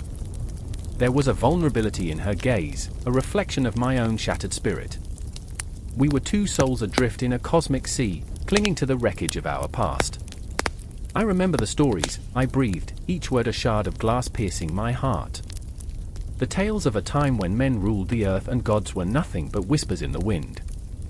They said Kronos would devour his children. It was a myth, a cautionary tale. But now, my voice trailed off, the weight of reality crashing down like a funeral dirge. She stepped closer, her warmth a flicker of hope against the encroaching chill. "We can change the story. We can stop him." But the shadows loomed, eager to swallow our resolve. I could feel it in my bones, a dark premonition that twisted my gut. The clock was ticking, time was running out. It felt like a noose tightening, the hands of fate grasping for our throats. I glanced around, half expecting Kronos to emerge from the very shadows that enveloped us. Then, out of the darkness, a figure appeared, Farron, my childhood friend, the ghost of my past, his face a mask of anguish and determination. "You too. You can't stay here." His voice cracked, an urgent plea that sent shivers down my spine. "If he finds you," but the words lodged in my throat, caught in a web of confusion and betrayal. Farron had once been a beacon of light, a symbol of everything good in our world. Now, he was a specter of the chaos that had consumed us all. I could see it in his eyes, the guilt, the fear, the unshakable knowledge that we were pawns in a game far greater than ourselves. "I don't want to run anymore," Celia said, her voice a fierce whisper. "We've lost too much." She stood tall, every inch of her radiating defiance, as if she were a lighthouse battling against the storm. "Celia, listen to him!" I shouted, panic clawing at my throat. "We can't take him on. He's a god." But she shook her head, the fire in her heart illuminating the darkness around us. "And we are more than just mortals. We are the culmination of our past, the dreams of our ancestors. We can be more, if we stand together." Her words hung in the air, thick with possibility. Yet, doubt gnawed at my resolve. I remembered the faces of those who had fallen, echoes of laughter replaced by hollow screams. Kronos had returned, and this time, he would not be stopped. Then, the ground trembled beneath us. The very fabric of reality quaked, a palpable fear that sent shivers through our bones. The shadows writhed and twisted, coiling around us like serpents, and a voice, deep and resonant, echoed through the void, reverberating in the depths of my soul. "I have returned," it boomed, each word a hammer striking against the anvil of fate. It was Kronos, emerging from the shadows, his presence overwhelming, a tempest of chaos and power. He looked at us, my heart stopped. I felt the weight of despair pressing down like a dark shroud. The embodiment of my nightmares stood before me, and I knew then that every choice, every moment, had led to this confrontation. "Your defiance is a flicker against the abyss, my children," he sneered, a chilling smile curling his lips. "You will bow, or you will burn." In that moment, time froze. I could feel every heartbeat echoing in the silence, the air thick with tension and the scent of impending doom. The universe was spiraling around us, caught in the gravitational pull of his malevolence. But Celia took a step forward, fists raised, her spirit ignited with a fierce light. "We will not bow to you," she declared, each word a defiance against the darkness. Her courage breathed life into the flickering hope within me, an ember that fought against the encroaching twilight. And so we stood there, our hearts pounding, the weight of the universe balancing on the edge of a knife. The clock was ticking, shadows writhed, and two souls dared to challenge a god. In that moment, the story was far from over, it was merely the beginning of the end, or perhaps the end of the beginning. And as we faced the storm, I understood that this was our moment, an electric pulse in the fabric of time, and the rise of Kronos had only just begun. The air was thick with dread, a tangible fog that clung to the skin, weaving its way into the very marrow of existence. The moon hung low, a pallid witness to the chaos below, casting shadows that danced with a life of their own. The ground trembled beneath Kronos' feet, a warning tremor echoing the fear that pulsed in his heart. He could hear the whispers, his children, plotting, scheming. It pinched at the edges of his sanity, gnawed at the fraying threads of his resolve. I remember the night it all unraveled, the night I faced the terror of my own blood. I was the Titan, the god of time, and yet, in that moment, I felt like a ghost haunting the ruins of my own legacy. My mind flashed to the prophecy, the words etched like fire into my being, "Your own children will rise against you." Each syllable was a knife, cutting deeper, sharper with every passing second. Rhea stood beside me, her eyes dark pools of anguish. She had always been my anchor, my solace, yet now, she was a mirror reflecting my deepest fears. "Kronos," she whispered, voice trembling like a leaf caught in a storm. "You mustn't let this consume you." But how could I not? The weight of fate hung heavy on our shoulders, a shroud of inevitability. I could see the flicker of doubt in her gaze, the way her heart waged war against the loyalty she owed me. I felt it too. In the distance, I could hear the laughter of my children, Hestia, Demeter, Hera, Hades, and Poseidon. It was sweet and innocent, yet it twisted into something sinister as it echoed off the stone walls of our mountain fortress. They were growing stronger, their powers unfurling like petals in the sunlight. What have I done? I thought, heart racing like a rabbit cornered by a wolf. I had devoured their siblings, swallowed their very essence in a desperate attempt to preserve my reign. But they were still there, lurking in the shadows, waiting for the moment when I would slip. I remember the darkness that pooled in my stomach, a primal fear that gnawed at my insides. I looked to Rhea, her face a canvas splattered with shadows, and I saw the flicker of regret. "You knew this would happen," I accused, my voice a growl that reverberated through the night. "You let me do this." The accusation hung in the air, heavy and suffocating. I could feel the trembling of her heart, the pulse of a love that was slowly being suffocated by my own madness. But it was too late for us, and I knew it. The children were not merely flesh and bone, they were the embodiment of rebellion, the storm brewing on the horizon, ready to rip through the barriers I had built with blood and fear. I was a tyrant, yes, but I was also a father. The cruel irony knotted in my chest, a grotesque joke told by fate itself. Suddenly, a crash shattered the tense silence. I turned, breath hitching, to see Hades standing at the threshold, eyes like flames flickering in the dark. "I know what you've done," he spat, the words sharp as daggers. "You think you can hide from us? You think you can keep us down?" He stepped forward, and I saw the fury, the betrayal, the raw pain etched into his features. I felt it, too, the betrayal of my own flesh. I did what I had to do. I yelled, the sound erupting from my throat like a volcanic eruption, raw and uncontrollable. "I did it to protect you." But my voice quivered, and I knew the truth was a fragile thing, a brittle glass sphere that could shatter with a single sound. Hades, Rhea's voice broke through, strained and desperate. "Please, listen," but he wouldn't. He was lost in the chaos, a cyclone of fury and grief. I could see it crashing against him, a tidal wave ready to pull him under. Then, from the shadows, Hera stepped out, her presence like a chill creeping along my spine. "You think fear will keep us from rising?" she asked, her voice low and smooth, dripping with disdain.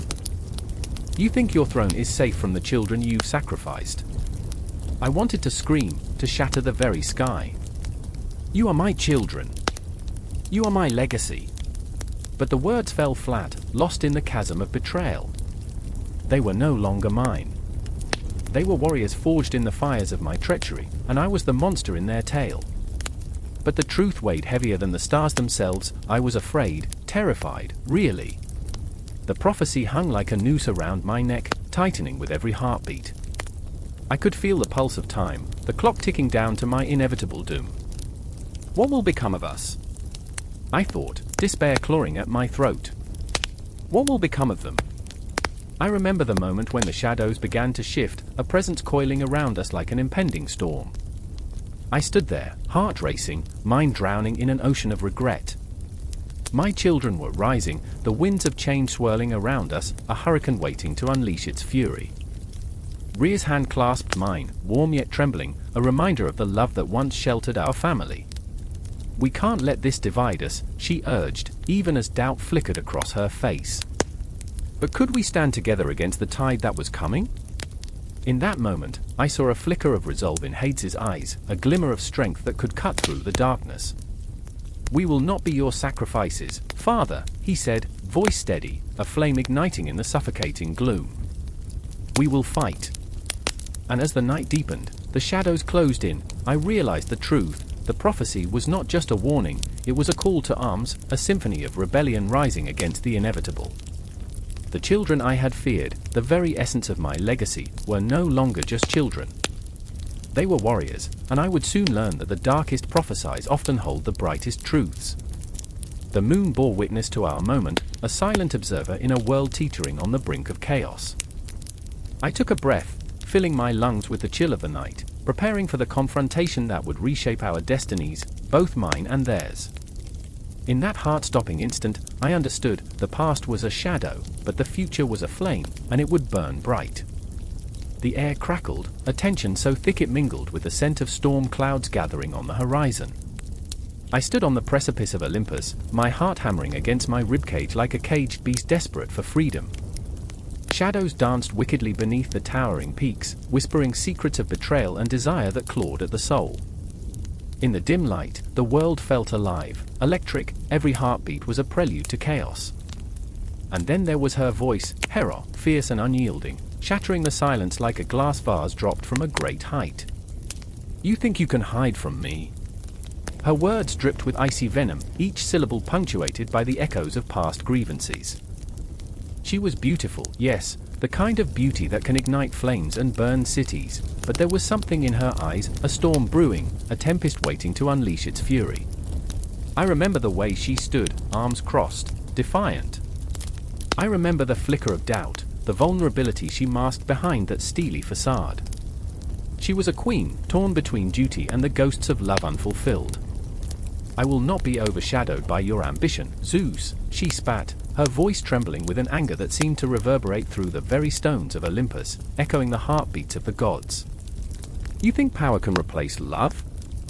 You think you can play the puppet master while I dance to your tune? Zeus loomed behind her, a titan among men, his presence a shadow that loomed large. He felt the weight of the universe on his shoulders, the pressure of expectations, the relentless need for dominance. Hera, he murmured, a mix of exasperation and longing etching deep lines across his brow.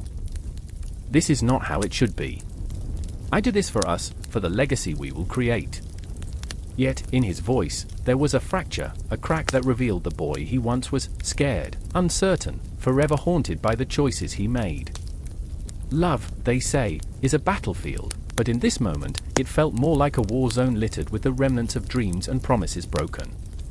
I felt trapped in their conflict, the air thick with the ghosts of their shared history, laughter that once rang through the halls of Olympus now twisted into bitter reminders of betrayal. I could see them, memories flashing before me like lightning strikes, illuminating the truth hidden in their hearts. Lightning flashed in the distance, casting an eerie glow on the stormy seas below.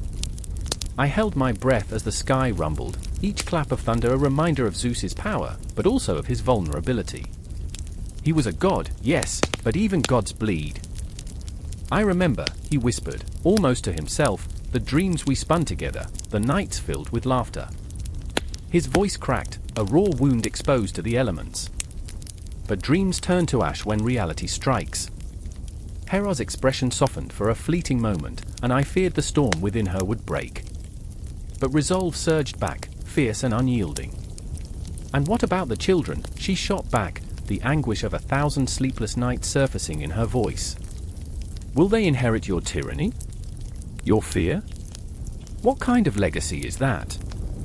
In her eyes, I saw fierce love intertwined with bitter resentment, a tumultuous dance that threatened to swallow them both whole. I could almost see the shadows of their future flickering ominously around them, children born into a world of gods and monsters, destiny weaving a tapestry of chaos. Each thread pulled taut with the weight of expectations. I could see them, the Olympians yet to come, innocent yet destined to bear the burdens of their parents' choices. A chill ran down my spine as I imagined their fates, entangled in this cosmic struggle, forever chased by the ghosts of their origins. Zeus, with a mix of determination and desperation, took a step closer. "Hera, you are the queen of my heart. I never wanted to hurt you. But the throne cannot be empty. I must rise, and in rising, you must rise with me." His voice was a haunting melody, both a plea and a command, echoing with the weight of every decision that had brought them to this moment. "Together, we can forge a new order." But Hera's laughter was bitter, a shard of ice that cut deeper than any blade. "Together," she echoed, her voice laced with disbelief. "You've already made your choices, Zeus. The throne may be yours, but the love we once shared? That is lost to the winds of time." The heavens themselves seemed to hold their breath, the air crackling with anticipation. I stood there, witnessing the clash of titans, hearts teetering on the edge of oblivion.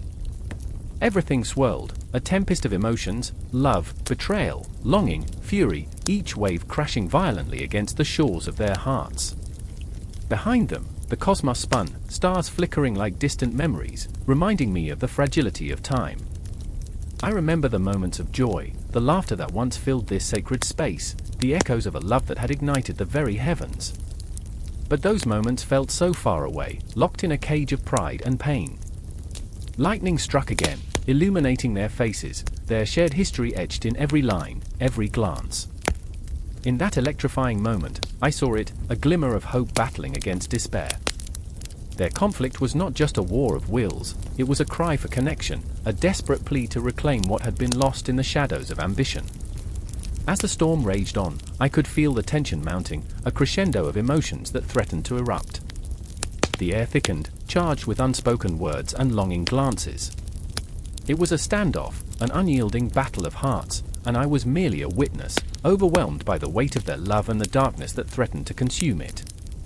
And in that charged silence, I realized the truth of their struggle. Love is never simple.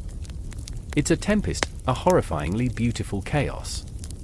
And as the winds howled and the skies roared, I knew this moment was just the beginning, a prelude to a saga that would echo through the ages, a tale of gods and mortals alike, forever entwined in the cosmic dance of fate.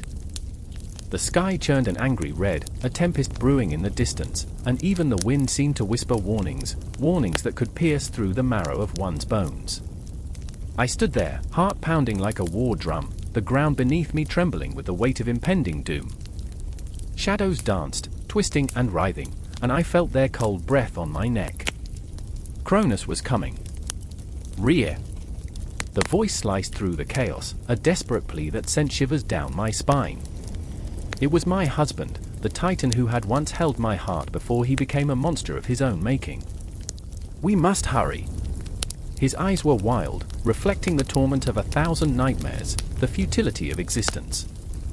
I could see it, the fear that gnawed at the edges of his sanity. He was losing himself, and with him, every flicker of hope I clung to. I felt the weight of my choice heavy in the pit of my stomach, a dark, pulsating mass. What if I failed? What if the deception I was weaving to save our child, the one who would one day become a beacon of light, ended only in darkness? Kronos had devoured his children, one by one, until there was nothing left but despair and echoes of laughter. I had watched it happen. I had felt the cold grip of loss clutch at my heart. "I remember," I whispered, the words barely escaping my lips. I remember the way he laughed, how his tiny hands were like delicate leaves, reaching for the sun. The thought of Zeus being swallowed whole by that wretched beast sent a fresh wave of panic coursing through me. I had to deceive Kronos, playing the part of the obedient wife, all the while hiding our son in the dark folds of my cloak. I had to be brave, even if the world around me trembled. Rhea! Kronos' voice thundered again, a storm of rage and urgency. Don't you dare make me come in there. I swallowed hard, the taste of fear metallic on my tongue. In that charged moment, I knew the truth: love could be a battlefield, and my heart was armed with a deceit as sharp as a dagger. I had spent sleepless nights contemplating the sacrifice, clinging to the hope that this child, this spark of divinity, would change everything. My heart raced as I heard the weight of his footsteps drawing closer, the ground shaking under his power, a reminder of his omnipotence. Stay behind me, I murmured to the small bundle cradled against my chest, my sweet Zeus, oblivious to the storm that raged outside. I could feel the warmth of his breath against my skin, a flickering candle in a darkened room. Time hung heavy, each second stretching and twisting like the branches of gnarled trees, as I contemplated the impending confrontation. The air crackled with tension, the silence pregnant with unspoken fears. You think you can hide from me, Rhea? Kronos barked, the walls around me trembling in response. I could feel the shadows pressing in, wrapping around me like a suffocating shroud. I took a breath, steadying myself, fighting against the urge to run. My strength was faltering, but I would not let him see it. I would not give him that satisfaction. What do you want, Kronos? I asked, masking my trembling heart with a calm facade. I've done everything you've asked. Each word was a careful thread, woven into the tapestry of our twisted lives. I could feel him closing in, a predator stalking its prey, and I stood my ground, hoping the deceit would hold. I want what is mine, he snarled, fury bubbling beneath the surface. I could see the glint of madness in his eyes, the same madness that had consumed him long ago. And you know what that is.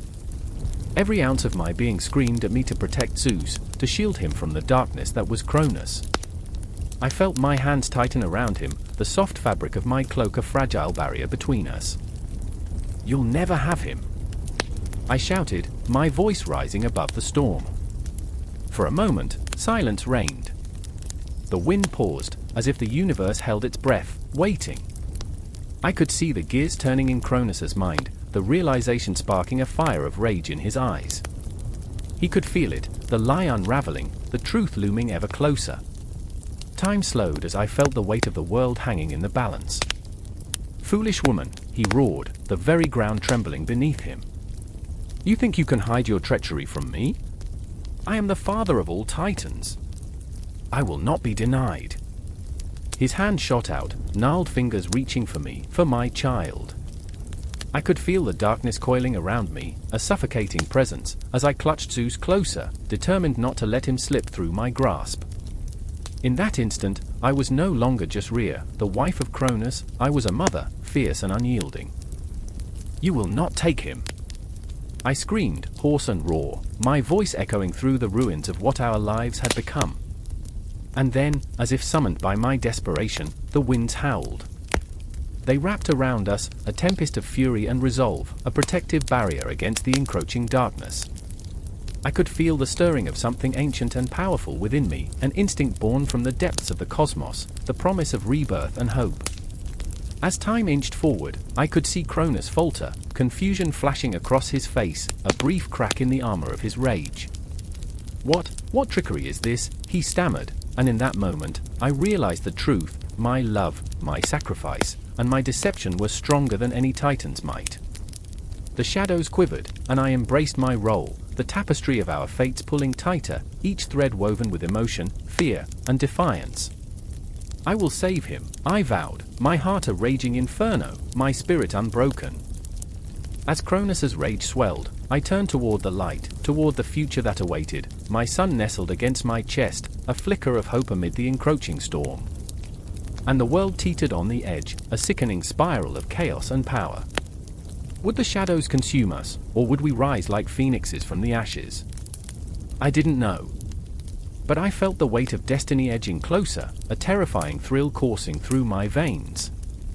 In that moment, I became not just Rhea, but a force of nature, a storm rising against tyranny, ready to face whatever darkness lay ahead. The sky shatters above, a cacophony of thunder and splintering stars, as the ground trembles beneath the weight of fury. I can taste the ash in the air, bitter and metallic, each breath a reminder of what's at stake. The battlefield stretches before me, once a serene expanse, now a nightmarish tapestry of chaos. Titans loom like ancient mountains, their faces etched with wrath, while the Olympians, gods of a newer dawn, stand resolute, their determination forged in the fires of despair. I remember my heart racing like a wild stallion, pounding against the confines of my chest as I grappled with the enormity of the moment. This was no mere clash of titans, it was a cataclysm, a reckoning. I could feel the weight of history pressing down, suffocating yet intoxicating. Among them stood Prometheus, his flesh marred by the scars of sacrifice. He was the one who dared to defy the Titans, the one who brought light to humanity's darkest corners. But with that rebellion festered a darkness of its own, a gnawing fear that he had stolen more than just fire, but the very heart of a family torn apart by ambition and betrayal. Across the field, Kronos, the patriarch of the Titans, raged, his voice a thunderclap that echoed through my bones. I could see the anguish behind his fierce gaze, a man who had tasted power but lost everything to it. His children, the Olympians, wielded the blades of their own betrayals, each swing charged with the heartbreak of a lineage fractured. Zeus, with his stormy hair and tempestuous aura, stood resolute, eyes aflame with the ghost of 1,000 dreams unfulfilled, a king born not of choice but of necessity, a reluctant hero caught in the web of destiny. I remember the moment everything shifted. A flash of silver, a scream that froze the very air, and then the world erupted. The Titans charged, their massive forms crashing like waves against the cliffside, a relentless tide of vengeance. I felt the earth shake, tremor sending me to my knees, heart pounding like a drum, a primal instinct screaming at me to flee. But there was no escape, we were all trapped in this cosmic dance, this war that reverberated through realms and ages. "Father," cried Hestia, her voice a haunting melody of love and despair. She stood at the forefront, a shield for her siblings, her spirit undaunted in the face of terror. I could see it in her eyes, the flicker of doubt, the burning need to believe in something greater than herself.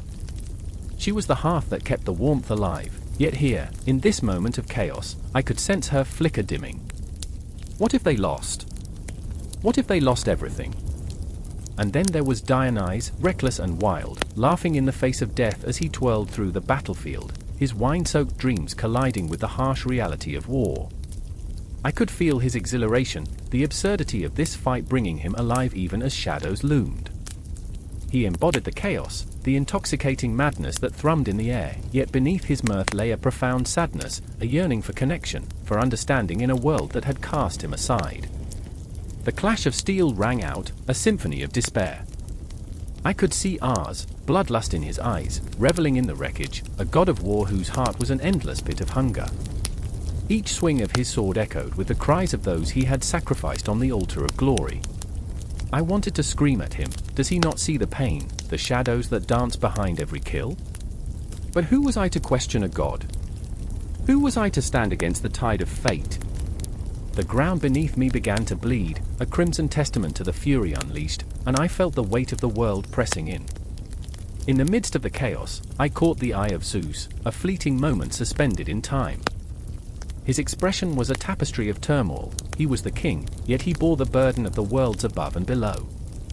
I wanted to reach out to him, to remind him of the dreams they once shared, the laughter beneath the stars. But words failed me, lost in the storm of emotions that swirled around like a tempest. "Remember us," he mouthed, and in that moment, the chaos fell away, leaving only two souls adrift in the sea of conflict. I felt his pain, his longing for unity, for a glimmer of hope amidst the destruction. How easily he could shatter, how easily we all could, under the weight of expectations and legacy. And then, Prometheus surged forward, the ember of defiance igniting within him, a flame that would either save or consume them all. I could see the flicker of hope that burned in his eyes, a fierce determination to reclaim what had been lost, to restore the balance of a world askew. Yet as he charged, I felt a pang of fear. Was this the moment of redemption or the final undoing? The battlefield blazed with fury, each clash of titans sending shockwaves through the very fabric of existence. With every heartbeat, I felt the emotional undertow pulling me deeper, closer to the precipice of despair. I could hardly breathe, each gasping inhalation heavy with the weight of unspeakable loss, unshed tears threatening to spill as I witnessed the destruction unfurl. Time seemed to fracture, moments stretching, collapsing into one another, every scream, every clash, every heartbeat a testament to a war that would echo through the ages. The sky turned red, the clouds twisted into grotesque shapes, a reflection of the chaos below. In the distance, I saw the shadows of fallen heroes, their whispers lingering on the wind, a haunting reminder that every conflict leaves scars, not just on the land but on the hearts of those who remain. And just as hope flickered like a candle in the wind, as the Titans and Olympians collided in the fury of their blood-soaked legacy, I felt the ground tremble beneath me once more. The battle was far from over, it was merely the beginning of an even greater storm. The cries of war would linger long after the dust settled, and in the heart of this conflict, we were all left to grapple with the ghosts of our past, the weight of our choices, and the perpetual cycle of creation and destruction. As the storm raged on, my heart echoed with the uncertainty of what was to come. The Titanomachy was not just a war, it was a reckoning, a cosmic dance of light and dark that would shape the very fabric of existence. In that moment, I surrendered myself to the whirlwind, knowing that the next chapter loomed just beyond the horizon, waiting to unfold like the petals of a flower, beautiful, yet fraught with peril. The sky roared, a thunderous symphony of chaos as Prometheus, the Titan, stood at the edge of the abyss, his heart pounding with the weight of 1,000 convictions. The air crackled with tension, thick as smoke, wrapping around him like a noose. Silence followed the storm, a heavy pause where anticipation hung like a blade over his neck. He could hear the distant cries of the mortals below, their voices mingling with the howling winds, a cacophony of desperation that clawed at his soul.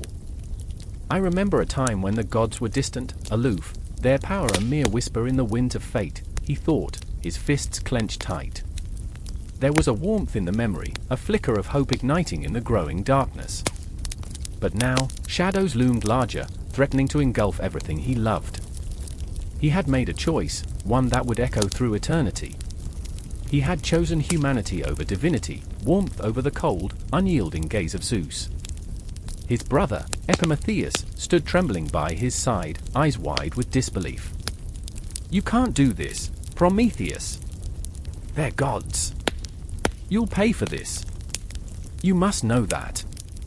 The words spilled out, a torrent of fear and concern that cut through the tension like a knife, but it was too late. The die had been cast. "Can you hear them?" Prometheus replied, his voice a low growl.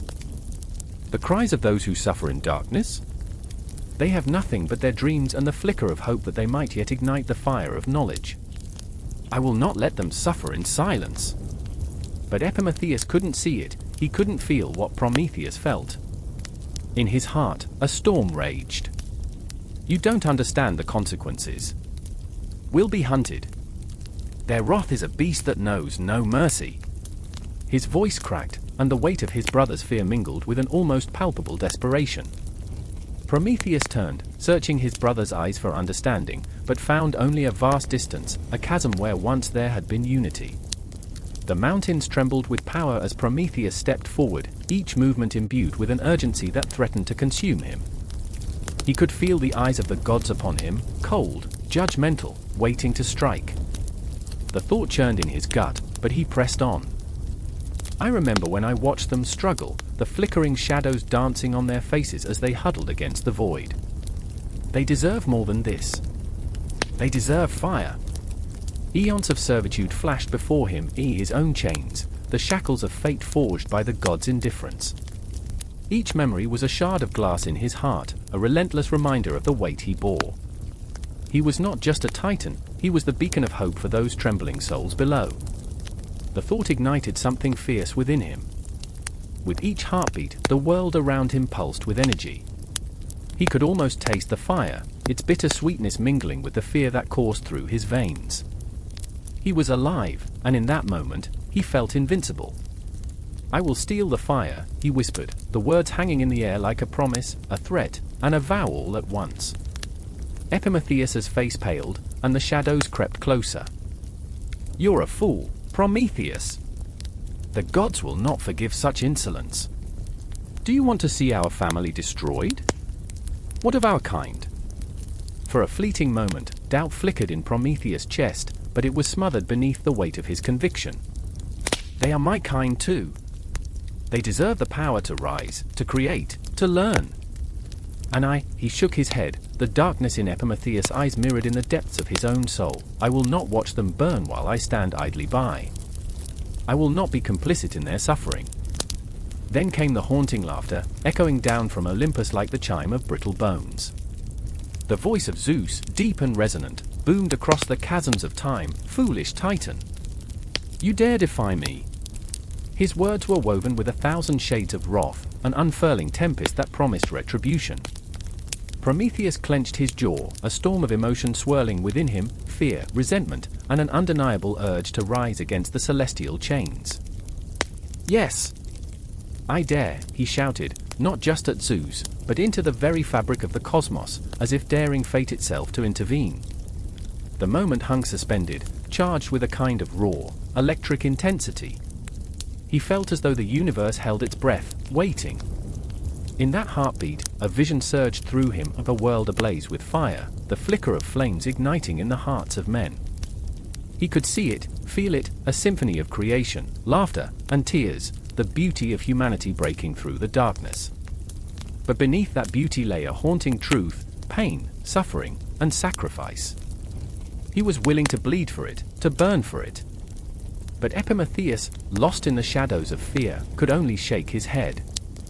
Brother, please, his voice trembled with the fragility of desperation, a haunting echo of love mingled with dread. If you go through with this, you will suffer. We will all suffer. I remember a time when suffering was all we knew, Prometheus whispered, feeling the weight of his brother's anguish wrap around him like a shroud. I remember the flicker of hope. And then, like a distant star growing brighter, the need to act surged in him. He would not falter, he would not retreat. The fire belonged to them. It was their right to wield it, to transform the darkness into something beautiful, something vibrant, something alive. Stand with me, Epimetheus, he pleaded, desperation clawing at his throat, but the moment slipped away, the distance between them deepening like a chasm. And then, in a flash, everything changed. The air vibrated with a familiar melody, and Prometheus, heart racing, surged toward the precipice of the god's domain, ready to seize the flames that flickered just beyond his reach. The storm had come, and he was ready to face it head-on. I will become legend, even if it costs me everything, he vowed, stepping into the darkness, the shadows swirling as he took his first leap into the unknown, the fire burning bright in his heart, setting the world ablaze with the promise of a new dawn. The ground trembled beneath them, a low growl echoing through the air, as if the earth itself were awakening from a long, heavy slumber. Smoke curled like fingers from the horizon, reaching out, taunting. I stood there, pulse racing, heart drumming an erratic rhythm. My feet felt rooted, yet my mind raced, caught in the vice grip of uncertainty. The sky above, once a brilliant blue, now darkened as shadows crept over the remnants of what had been. I remember the silence that followed the Titanomachy, an eerie stillness that clung like a shroud to the broken landscape. It was the quiet after the storm, but also the promise of something more sinister lurking just out of sight. Kronos' fall shattered more than his throne, it fractured the very fabric of our existence. I could still hear the echoes of our cries, the roars of battle mingling with the wails of the defeated. I remember the moment when Zeus, our own blood, rose to confront our father. The weight of betrayal hung heavy in the air, thick with tension. I saw the flicker of doubt in Zeus's eyes, the struggle between love and duty. But love is a fickle thing, easily twisted by ambition. Hera stood beside him, fierce and unwavering.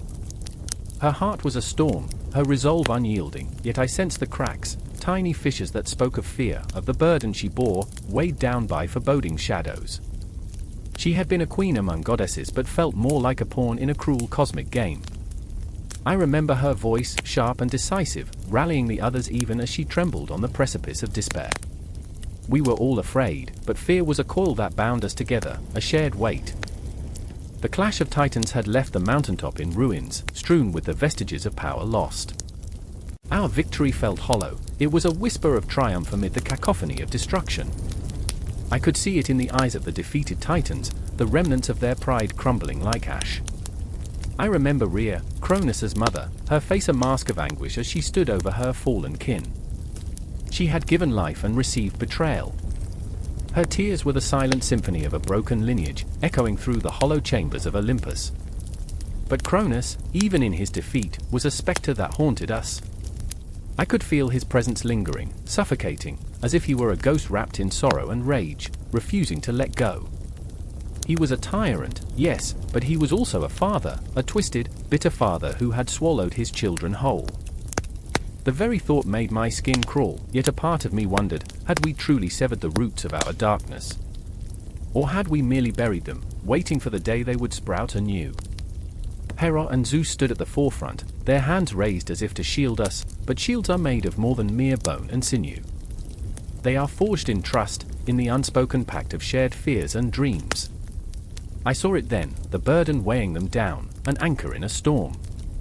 I remember the way Zeus's jaw clenched, his brow furrowed in thought, as if he could will the shadows away with sheer determination. But shadows are not so easily cast aside. And then came the night, thick and suffocating, a tapestry woven with the threads of despair. I could hear the wind howling, carrying the whispers of the fallen, each name a note in a mournful dirge. That night, as I lay awake, the world felt impossibly vast and yet achingly small. Time slipped through my fingers like grains of sand, each moment stretching out into infinity. I found myself caught in a web of memories, flashes of laughter and light woven with the darkness of betrayal and loss. I remember the way the moon hung low in the sky, a silver blade poised to cut through the night. It felt like a heartbeat, pulsing with the energy of something yet to come. The air crackled, thick with unspoken words and a tension that screamed for release. All around me, shadows danced, flickering between the trees, as if the spirits of the past were gathering for a final reckoning. I closed my eyes tightly, wishing it all away, but the darkness was relentless. Hera's voice broke through the void, a beacon in the night. "We must confront him," she urged, her tone fierce, yet trembling at the edges. "We cannot allow Kronos to linger. He is not just a father, he is a storm, a tempest that will rise again. We must finish what we started." The determination in her words struck a chord deep within me, resonating with my own buried fears. We were caught in a loop of torment, shackled by our lineage, and yet the courage to shatter those chains flickered within us like a dying flame. As dawn broke, spilling crimson light across the horizon, I felt a shift, a new resolve swelling within me. The shadows that had haunted me began to stir, whispers transforming into shouts. I remember standing tall, heart racing, the ground beneath my feet solid and unyielding. I was no longer just a spectator in this cosmic struggle, I was a part of it, woven into the very fabric of this tale. In that moment, we were united, the remnants of hope shining brighter than the darkness that sought to consume us. The air crackled with anticipation, the promise of confrontation looming like a storm cloud on the horizon. And there, in the heart of chaos, as the sun peeked through the remnants of night, we prepared to face not just Kronos, but the very essence of what he represented: fear, anger, betrayal. And I knew, as we stood on the cusp of this confrontation, that the echoes of our past would never truly fade. They would haunt us, shape us, guide us. But we would not be defined by them. We would rise, or we would fall, together. The battle was not just for Olympus, it was a battle for our souls, a reckoning with the shadows that whispered in the night, a dance between light and darkness that was only just beginning. The air crackled with tension, a static charge that sent chills racing down my spine. It was the eve of chaos, and I stood on the precipice, teetering between dread and hope. Thunder rolled overhead, a low growl that echoed the uncertainty in my heart. Distant shadows danced as the sun sank, the horizon painted with hues that whispered of destruction. I could feel it, an ancient power stirring, something primal clawing at the edges of existence. The winds bore witness to it, swirling like a tempestuous sea, while I felt small, insignificant against the grandeur of what was to come. I remember the moment vividly, the flickering torches casting long shadows of fear over our gathering. I was surrounded by the bravest of souls, yet I could see the tremor in their hands, the way their lips tightened with unspoken worries. A flicker of doubt, a ghost that haunted every heartbeat. There was Cassia, fierce and stubborn, her eyes alight with defiance. She had always been the warrior, the one who charged into battle without a second thought, yet now her brows knit together as if grappling with the weight of 1,000 unspoken fears. "What if we've misjudged him?" she whispered, the words a fragile thread that hung between us. I remember the way the clouds churned above, dark and ominous, reflecting the turmoil within us. Just beyond the horizon, Zeus was gathering his forces, a storm of wrath and untamed power, preparing to unleash chaos on the cosmos. I could feel his anger, a palpable force that surged like a tidal wave against the fragile structures we had built. Would he bring order, or would he shatter our world? Fear gripped my heart like a vice, squeezing until I could barely breathe. And then there was Lysander.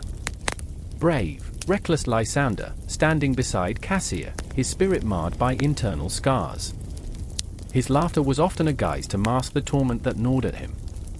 "Do you think he'll actually come?" he asked, his voice barely a whisper, yet heavy with desperation.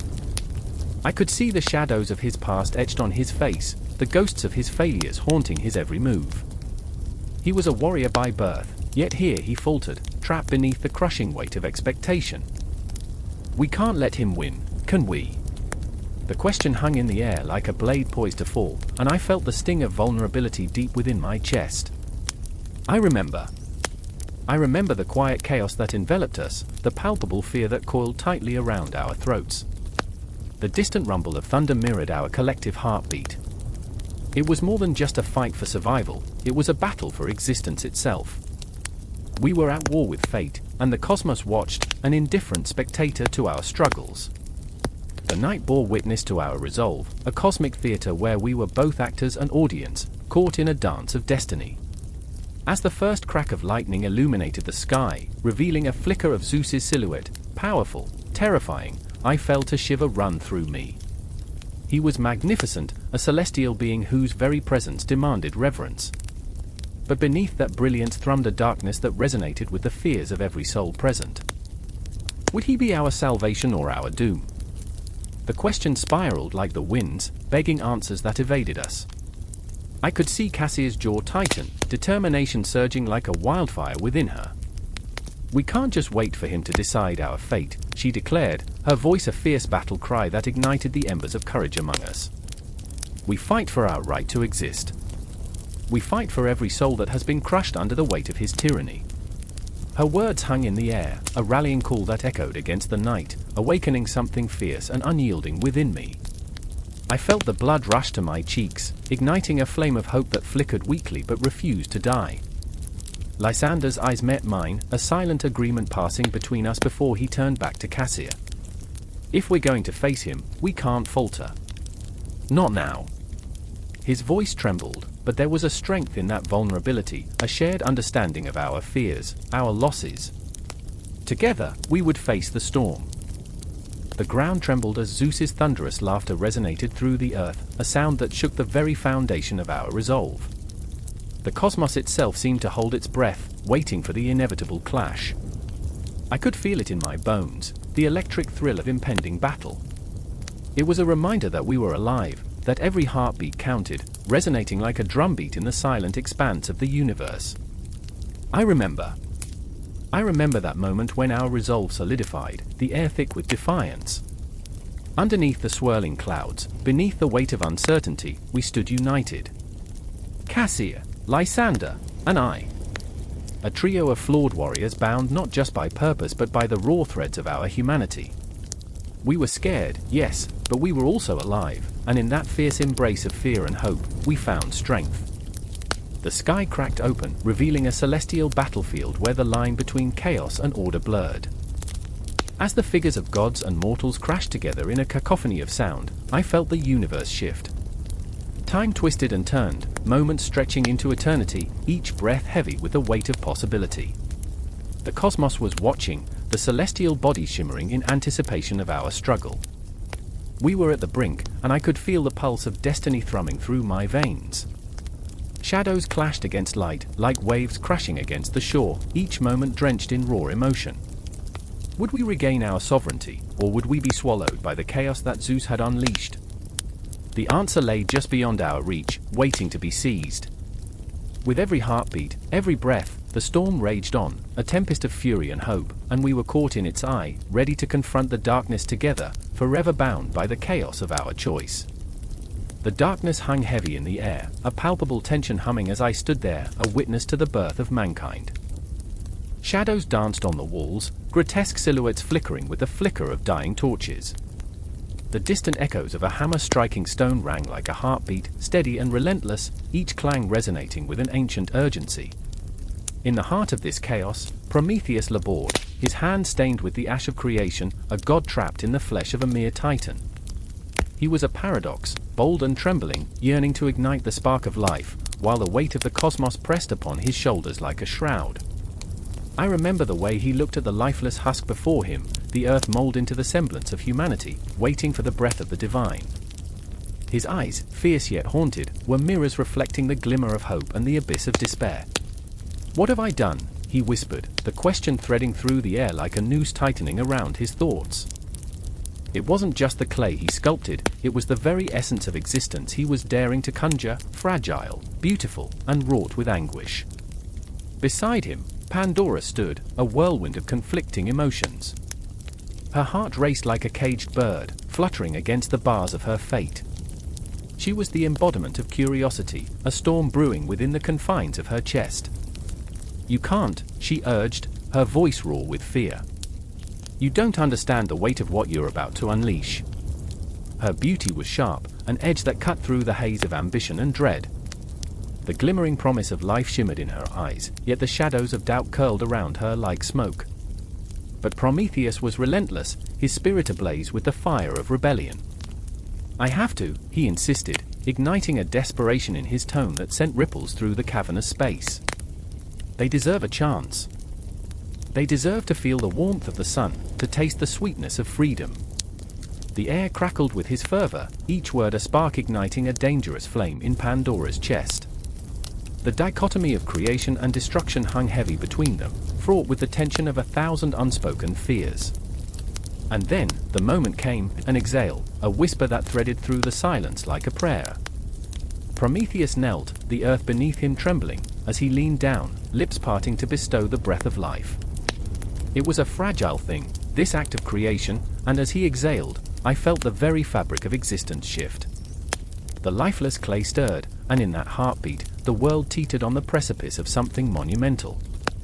But with life came the shadows, fear and sorrow intertwining with the strands of hope. I could feel Pandora's pulse quickening, her breath hitched as she watched the transformation unfold. What if they hate? What if they destroy? Her question hung in the air, heavy and accusing, a spectre haunting the threshold of creation. The room felt smaller, air thickening with dread as Prometheus's resolve wavered. "Then it is my burden to bear," he replied, a whisper caught between defiance and vulnerability. "What is existence without the risk of pain? They must learn, must grow." The fire raged within him, each flicker casting shadows that danced like demons along the walls, taunting the very essence of humanity he sought to breathe into life. I shivered, caught in their tempest, my heart thundering, a witness to the birth pangs of something both beautiful and terrifying. And then, like the shattering of glass, the first cry erupted, piercing the silence, a wail that echoed through the void, a primal scream calling forth the essence of humanity. The figure before them stirred, eyes fluttering open, and for a moment, the world held its breath. But I felt it, the tension, the relentless march of time, the weight of choices not yet made. With each blink, the figure began to breathe, and in that moment, Pandora's fears coiled tighter around her heart. What if they don't understand? The words spilled from her lips like a confession, a raw, trembling admission of her deepest dread. The echo of her voice faded, replaced by the harsh reality of existence, flickering like a dying flame. Prometheus's gaze was locked onto the newborn, filled with a complex mixture of hope and trepidation. "They will learn," he declared, voice trembling, a fragile determination woven through his tone. Yet, I saw the flicker of doubt in his eyes, a question that hung unasked, unacknowledged. Would this act of creation lead to salvation or destruction? As the first human stood, limbs awkward and eyes wide, the world outside stirred, cities waiting with bated breath, stars watching from the heavens, and shadows lurking in the corners of time. The air crackled with the promise of life, yet it was intertwined with the dread of unknown consequences. I remember the stillness that enveloped us, a moment suspended in time, an eternity where past and future collided, where the weight of creation hung heavily in the balance. It was the beginning and the end, all at once. The human figure took a shaky step forward, and in that instant, the entire cosmos held its breath. So, we stood there, a trio wrapped in the tension of our choices: Prometheus, the architect of dreams; Pandora, the harbinger of fears; and this newborn, a flickering flame of possibility. And as the first foot touched the ground, the world trembled on the brink of chaos and creation, and I could feel the shadows closing in, whispering promises of both joy and heartbreak. The echoes of their breaths filled the void, and I knew this wasn't an ending, merely the beginning of something greater, something darker.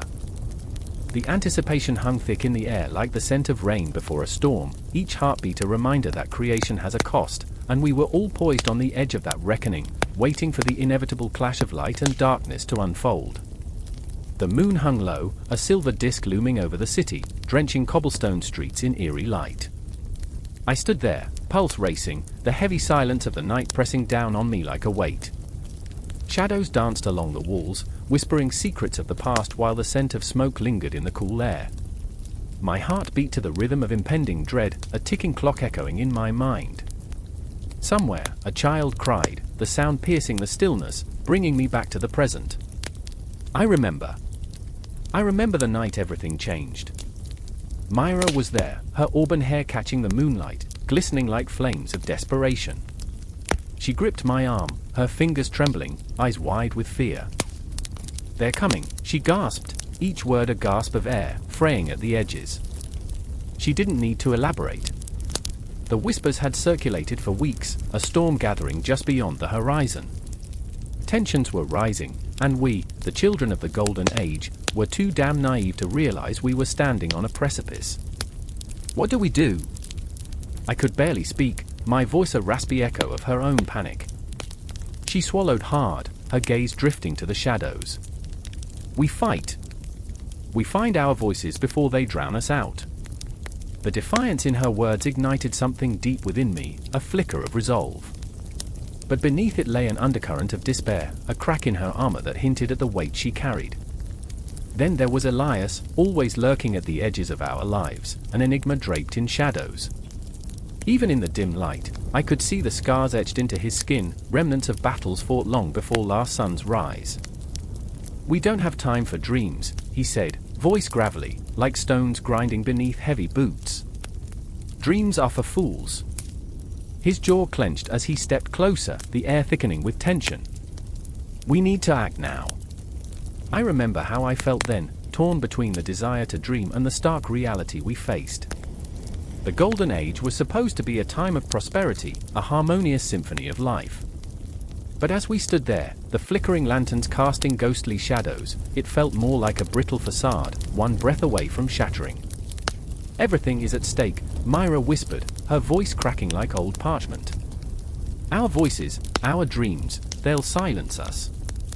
Her fear was palpable, an electric current coursing through the air. I could feel the weight of her words wrapping around me, squeezing tighter. What would we be willing to sacrifice? As if reading my thoughts, Elias stepped forward, his dark eyes fierce. "We were born into this. This is our legacy." He paused, the intensity building, wrapping around us like a noose.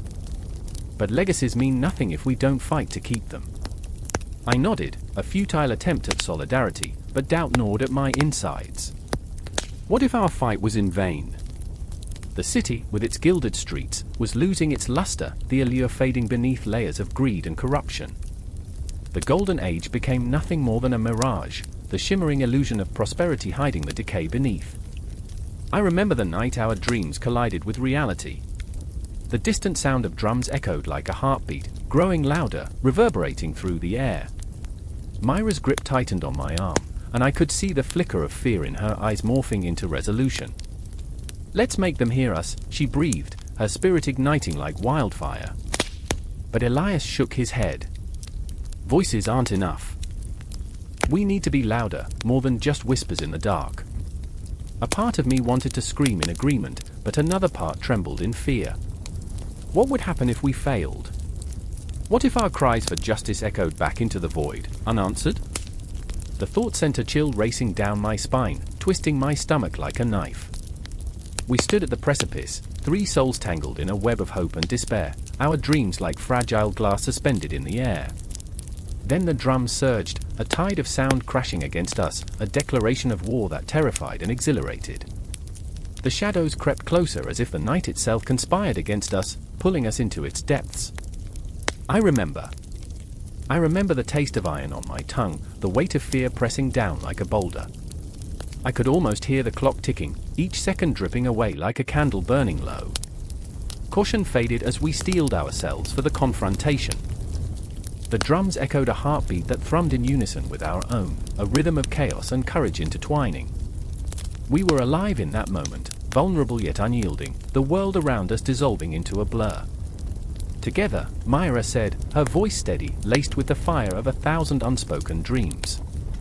I mirrored her resolve, as Elias clenched his fists, the air electrified with the weight of our decision. The horizon loomed before us, a dark curtain of uncertainty. Shadows stretched and twisted, mocking our resolve. I could feel the tension coiling tighter, a serpent ready to strike. There was no going back. The Golden Age was an illusion, and we, imperfect and flawed, were its guardians, tasked with either reigniting its flame or watching it flicker into darkness. And then we stepped forward, into the fray, hearts pounding against the silence like war drums. In that electric moment, I was no longer a child of this age, I was a voice among many, rising and falling like the tide. There was no conclusion, no neat tying of loose ends. Just the raw, searing intensity of being alive, of standing on the precipice of something monumental, something terrifying. The shadows closed around us, and I could feel the weight of the cosmos pressing in, dreams and memories intertwining, merging into a tapestry of what was and what could be. Time was a mere illusion now, and the echoes of our fight would resonate long after the night had swallowed us whole, into the heart of the storm. The clock struck midnight, its solemn chime echoing through the empty streets like a dirge for lost souls. In the shadows, flickering lamplight painted the cobblestones with a ghostly glow, twisting the world into an eerie carnival of silhouettes, broken, crooked, imperfect. I stood there, heart racing, breath hitching in my throat, while the scent of rain-soaked earth mingled with the unmistakable tang of despair. The city breathed around me, a labyrinth of secrets and shadows, and I felt it, the weight of humanity's decline pressing down like a leaden shroud. I remember the day everything began to unravel. It was just a whisper then, a crack in the facade. My brother, Eli, had stood at the edge of the world, at least that's how it felt, his eyes wide with a pain that mirrored the chaos erupting within. They don't see it, he had said, voice trembling, the beauty, the horror. It's all slipping away. I had laughed, a nervous, hollow sound that echoed between us, masking the truth. But laughter is a thin veil, often torn by the weight of reality. Eli was always the dreamer, the poet, imagining galaxies in the gaps between raindrops. I was the realist, tethered to the ground, but lately, even my feet felt unsteady, as if every step ventured closer to the brink of an abyss. Time had a way of playing tricks, spinning us into moments that felt like dreams, fleeting, surreal. But now, the dreams were nightmares. And then there was Mara. She stood at the corner, silhouetted against the flickering light, a whisper of rebellion woven into her very being. Her fiery hair danced like flames, mocking the chill of the night. They've lost their way, she would say, her voice a low growl laced with defiance. We can't let them turn us into shadows. Her passion was intoxicating, a fierce wildfire that promised to consume everything, yet it left me aching with uncertainty. I remember our conversations, the way they spiraled into the depths of our fears. Mara spoke of a revolution, a reckoning, a chance to claw back the remnants of humanity buried beneath layers of apathy. What will it take, she would ask, eyes like daggers piercing through the darkness. What will it take to wake them? I wanted to tell her that waking them might mean waking the monsters sleeping within us all. The city was a tapestry of contradictions, a silver age painted with the rust of corrosion, where laughter masked sorrow and love was often just an echo of pain. Each day was a flickering candle in a storm, and the fight to keep it alive felt both noble and absurd. I could see it in Eli's eyes, the way he grappled with the encroaching shadows, the sorrow lurking beneath his laughter. "What if we're the last?" he would whisper, the question hanging heavy in the air. It was a thought I couldn't bear to confront.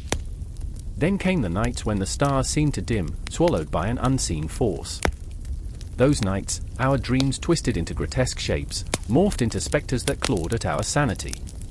I remember a night when the air crackled with a peculiar tension, and Mara, with her wild spirit, led us into the heart of the city. "Look," she shouted, pointing at the skyline, marred with smoke and despair. "This is our canvas, our battleground." But as we reached the center, the chaos erupted.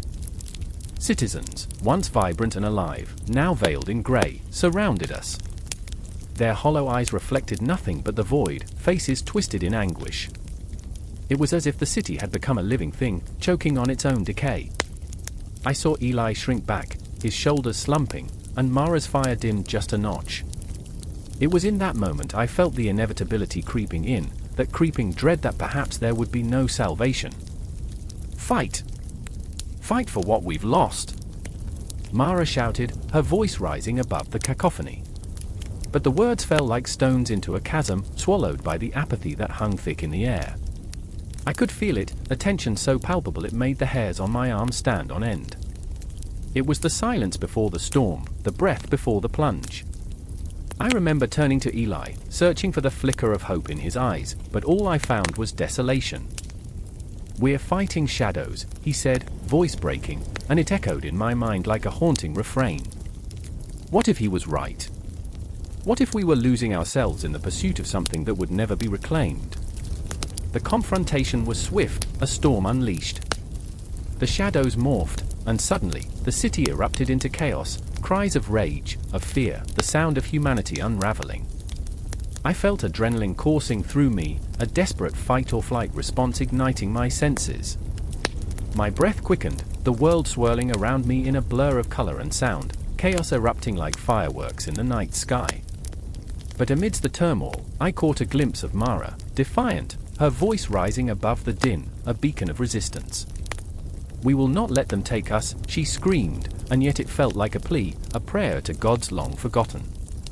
I wanted to believe in her strength, to find solace in her fire. But as the darkness enveloped us, my heart ached with the realization that perhaps this was the irony of the Silver Age, a glittering facade disguising a world on the brink of collapse. In that moment, standing at the precipice of oblivion, I felt time slip away, a cruel trickster playing with our lives. I saw the shadows creeping in, the clock ticking relentlessly, and I realized that every heartbeat echoed through the city, an elegy for a humanity we once had, now fading like the dying light of the stars. And so we fought, not knowing whether we were battling for a future or simply grasping at the remnants of the past. The irony lingered, a bitter taste in the back of my throat, a silver glimmer tainted with rust, leaving us trapped in a cycle as old as time itself. With each passing moment, I wondered, in our fight to reclaim humanity, would we lose ourselves completely? I remember the chaos, the uncertainty, and as the scene unfolded, as screams danced with silence, I realized this was merely the beginning. The air crackled with the energy of impending violence, a storm brewing as thunder roared in the distance, echoing the chaos within. I stood in a clearing, heart racing, the scent of damp earth mingling with the metallic tang of fear. Shadows danced among the trees, flickering like the memories of heroes long past. Was it wisdom or folly that drove them into battle? I couldn't escape the feeling of dread gnawing at the edges of my mind, urging me to run, to escape the encroaching darkness. Across the glade, two figures emerged from the thickening mist. One was a warrior, strong, fierce, but haunted. His hands gripped the hilt of a sword so tightly, knuckles pale and white, as if it were a lifeline in a sea of despair. His name was Theseus, and the weight of his choices hung around him like a shroud. I could see it in his eyes, an inner conflict raging beyond the physical realm. He had faced the Minotaur, emerged victorious, yet the beast haunted him still, its growl a constant echo in his heart. "I remember the labyrinth," he muttered, almost as if pleading with the shadows, "and the blood on my hands." Beside him, a woman with fiery hair and emerald eyes stood resolute, yet a tremor ran through her body. Ariadne, the daughter of King Minos, had sacrificed everything for love. She had given Theseus the thread that led to his escape, but now, it was a thread of guilt that bound her. Each heartbeat brought with it the memory of betrayal, the way her father's face twisted in rage when he discovered her treachery, the way her own heart shattered when Theseus turned away, leaving her behind. The night sky seemed to darken, swallowing her whole, as she whispered, "I remember the night he left me." The tension thickened, palpable, suffocating. I could almost taste the regret in the air, a bitter potion of lost dreams and shattered bonds. What was love if not a curse, a beautiful torment that left scars beneath the skin? Theseus stepped closer, his voice low and gravelly. "Ariadne, I thought of you in the darkness. I fought for you." But his words felt like ashes on his tongue, a hollow promise that could never resurrect the past. In that moment, the trees creaked, bending to the will of an unseen force, and the wind howled, carrying with it the weight of their decisions. A flicker of movement caught my attention, a flash of silver glinting through the underbrush. Fear tightened my chest as I realized it was not just the ghosts of their pasts that haunted them. The Minotaur's bloodline was not slain, it pulsed through the ground like a heartbeat, relentless and hungry. A shrill cry shattered the stillness, reverberating through my bones, and I watched as a figure emerged from the shadows, a creature of nightmare, half man, half beast, its eyes burning with an ancient fury. I felt the ground tremble beneath my feet as if the very earth was recoiling from its presence. Theseus raised his sword, a warrior reborn, but dread flickered in his gaze as he faced the spectre of his own making. "I remember the fear," he rasped, voice cracking under the weight of memory.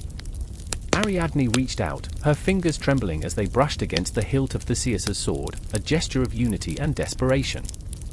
"Fight for us," she implored, her voice a haunting melody in the chaos. "For love, for redemption." But the words hung heavy in the air, suffocating as the beast roared, a sound that tore through the fabric of their hopes and dreams. And then it happened, a clash, a symphony of violence that rode the waves of adrenaline. Theseus lunged, his heart drumming a wild rhythm, each slash of his blade a prayer, each movement a desperate dance against fate. I could feel the weight of his heart, pounding in time with the battle, aching for Ariadne even as he fought for his life. The world around us melted away, a blur of shadows and blood, a moment suspended in the chaos of existence. Ariadne stood at the edge of the fray, torn between fear and courage, the ghosts of her choices swirling around her.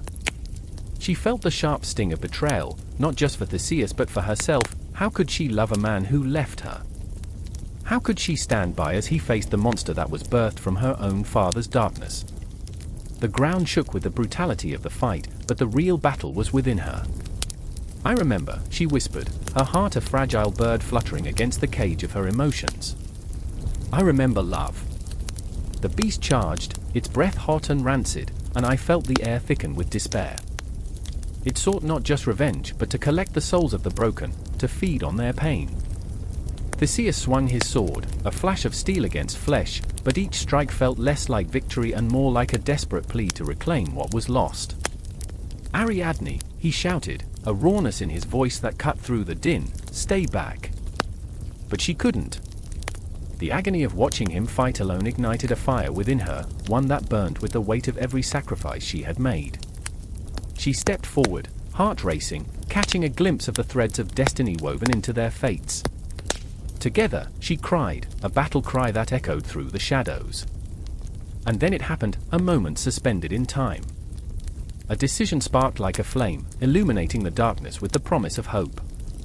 They faced the beast together, hearts pounding in unison, terror mingling with an electric thrill. I felt the very air tremble with their resolve as they fought as one, igniting a fire that had long been smothered. The confrontation spiraled out of control, a maelstrom of emotion and fury as the past collided violently with the present. Each heartbeat, each breath drew them closer to the edge, where love and despair intertwined, where the echoes of their choices reverberated through the trees. The night held its breath, a cosmic witness to the dance of heroes and monsters, dreams and nightmares. In that moment of chaos, when victory seemed as distant as the stars, I caught a glimpse of what was at stake. Not just their lives, but the very essence of who they were, flawed, broken, and yet beautiful in their struggle. The Age of Heroes was not a tale of glory but of the relentless pursuit of redemption, the haunting echoes of choices made and unmade. As the world spun, I felt a chilling wind sweep through the clearing, wrapping around us like a shroud. I watched as Theseus and Ariadne clashed against the darkness, a desperate fight for love and life, and I knew this was just the beginning. The Age of Heroes would not be defined by the victories they claimed but by the scars they bore and the shadows they faced together. And the night whispered secrets as it unfolded, promising that the story was far from over. The wind howled through the trees, a mournful cry echoing the agony of the forest. It was a fierce voice, one that wrapped around you like a lover turned enemy, pulling you into the heart of a darkness that felt alive. Beneath the canopy, the earth throbbed, alive, breathing, pulsating with something ancient and terrible. I stood there, sweat trickling down my spine, each bead a reminder of my fragile humanity against the relentless force of nature. I remember the first time I felt it, the crackling energy in the air, the way the world seemed to hold its breath, waiting.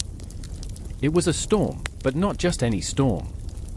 This was chaos unleashed, a symphony of thunder and lightning that shattered the night.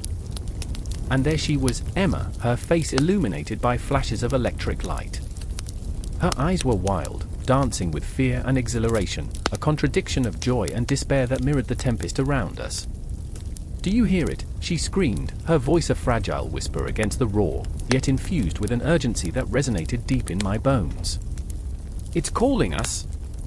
I wanted to run, to pull her away from the edge of that abyss where the trees stood like sentinels, their silhouettes grotesque against the stormy sky. But her spirit was untamed, fierce like the gale that tore through the branches, snapping them like fragile dreams. I felt tethered to her magnetism, my heart racing in time with the turmoil of the heavens. Then there was Jake, standing a few paces back, rooted in disbelief. He was the rock when storms raged, but even he was swaying beneath the weight of something primal. "Emma, stop it," he shouted, his voice cutting through the chaos like a knife. There was fear glimmering in his eyes, though he fought against it, his bravado an ill-fitting mask. "We have to get out of here." But Emma, oh, Emma, she was aflame, and the storm was her dance partner. "You don't understand," she cried, torn between the world of people and the realm of nature. "This isn't just weather, this is Gaia. She's alive, and she's in pain." I felt it too, the thrum of urgency, the sense of being swept into something bigger than ourselves. The trees twisted, their roots clawing at the earth, desperate to break free. And in that moment, I understood, we were trespassers in a world that had forgotten us. The very air we breathed was thick with the scent of moss and decay, a reminder that life and death were intertwined in a waltz more intricate than we could grasp. I remember, the words danced across my mind like ashes in the wind, memories of a childhood spent chasing fireflies, of nights lying in the grass, staring at the cosmos, a universe that seemed infinite, yet here, it felt so achingly close. I remember sitting beneath the stars, thinking they were just specks of light, but they were whispers from another world. Was it always this way? Were we always this disconnected? The thought churned in my stomach as the wind picked up, swirling around us like a lover's embrace, but colder, sharper. A storm was brewing, yes, but so was something else, something electric and alive, like a heartbeat that pulsed beneath the feet of the unaware. "Jake!" I yelled, pulling him closer, his warmth grounding me against the chill. "It's not just a storm. It's a message." "There's no message, just chaos," he shot back, pushing against the fear that threatened to swallow him whole. Yet, as the wind howled louder, it felt like the world was shaking with a truth he was too afraid to confront. And there was Emma again, arms outstretched as if she could embrace the violent winds. "No. Listen." Her voice broke, and for a moment, a flicker of vulnerability crossed her face, her bravado stripped away. "If we don't understand her pain, we're lost." I could see the flicker of desperation in her eyes, a heart laid bare before us, entirely exposed to the elements. It was painful to witness, yet captivating. I wanted to reach out, to tell her that I felt it too, that we were not just flesh and bone but part of this living, breathing entity that surrounded us. But the storm roared louder, drowning out our voices. Trees snapped like matchsticks, and the sky split open, releasing a deluge of rain that pounded against the earth. Every drop was a reminder of life's fragility, of how quickly it could turn from gentle to fierce. I staggered, soaked and bewildered, caught in the grip of something greater than me. "Come on!" I shouted, tugging at Jake's sleeve, but he remained rooted, lost within that storm of emotion. He was a man caught in an internal tempest, the fear of loss battling against an insatiable need to protect. There was something about him that felt heavy, burdened by memories of fires he couldn't put out, choices he couldn't take back. I could feel the energy shifting, the air crackling with anticipation. "We can't just stand here," I urged, the words slipping out in desperation. A blinding flash of lightning struck nearby, and it wasn't just a bolt of electricity, it felt like Gaia herself had reached out, shaking the very fabric of our reality. The forest shuddered, and for a split second, I could have sworn the trees themselves were watching us, waiting for us to finally understand. "Run!" Emma screamed, her voice punctuated by the crash of thunder. Her spirit, so fierce and relentless, ignited something within me. And as we turned to flee, I felt a connection, a pulse, a rhythm, the heartbeat of a world we had long ignored. In that moment, with the storm raging around us, I realized this was more than just nature. It was a living entity, powerful and demanding. It was the blood coursing through the veins of the earth, and we were mere whispers in the cacophony of its cries. The fear, the exhilaration, the anger of the storm, it was all part of something larger than ourselves, a cycle of life and death, joy and despair, and we were caught in its furious embrace. As we ran, I could hear the echoes of our own existence intertwined with the wildness around us, and I knew this was just the beginning. The storm raged on, but it was not just a tempest, it was the voice of Gaia, calling us to remember, to reconnect, to face the raw, untamed beauty of a world that had been waiting for us to awaken. And somewhere deep inside, beneath layers of doubt and fear, I felt a flicker of hope igniting, ready to consume everything in its path. A clamor of distant thunder breaks the stillness, a dark omen clawing at the edges of a night thick with tension. I stand at the edge of the precipice, my heart pounding against my ribcage, echoing the chaos of distant storms. Below, the abyss yawns wide, a gaping mouth waiting to swallow pride whole. And there, tethered to the brink by threads of ambition, is Icarus, his wings glistening with wax, the sun a cruel lover beckoning him closer. I remember the way he gazed upward, his dreams shimmering like the stars, blinding him to the shadows creeping behind. Just a little higher, he whispers, voice fragile against the roar of the wind. Hope and yearning entwined in each breath, a tragic melody that pulls at my soul. I see him, hands trembling, caught between the weight of aspiration and the gravity of fate. His feet hover over the edge, wavering as if the earth itself shudders beneath his resolve. And then there's Daedalus, his father, pacing like a caged animal, heart heavy with love and regret. I remember his furrowed brow, the lines etched deep like scars of past failures. "Stay close, Icarus," he pleads, voice laced with desperation. "The sun will burn, the sea will swallow your dreams." But words fall like stale bread to the hungry, unheeded and forgotten. Icarus laughs, a wild, reckless sound that slices through the air, sharp as a knife. "I will be a god, father." A declaration that hangs in the night, pregnant with the weight of arrogance. How can he not see the danger? How can he not feel the shadows creeping closer? The sun looms, a fiery sentinel in the sky. I watch as Icarus ascends, oblivious to the whispers of fate winding through the air like smoke.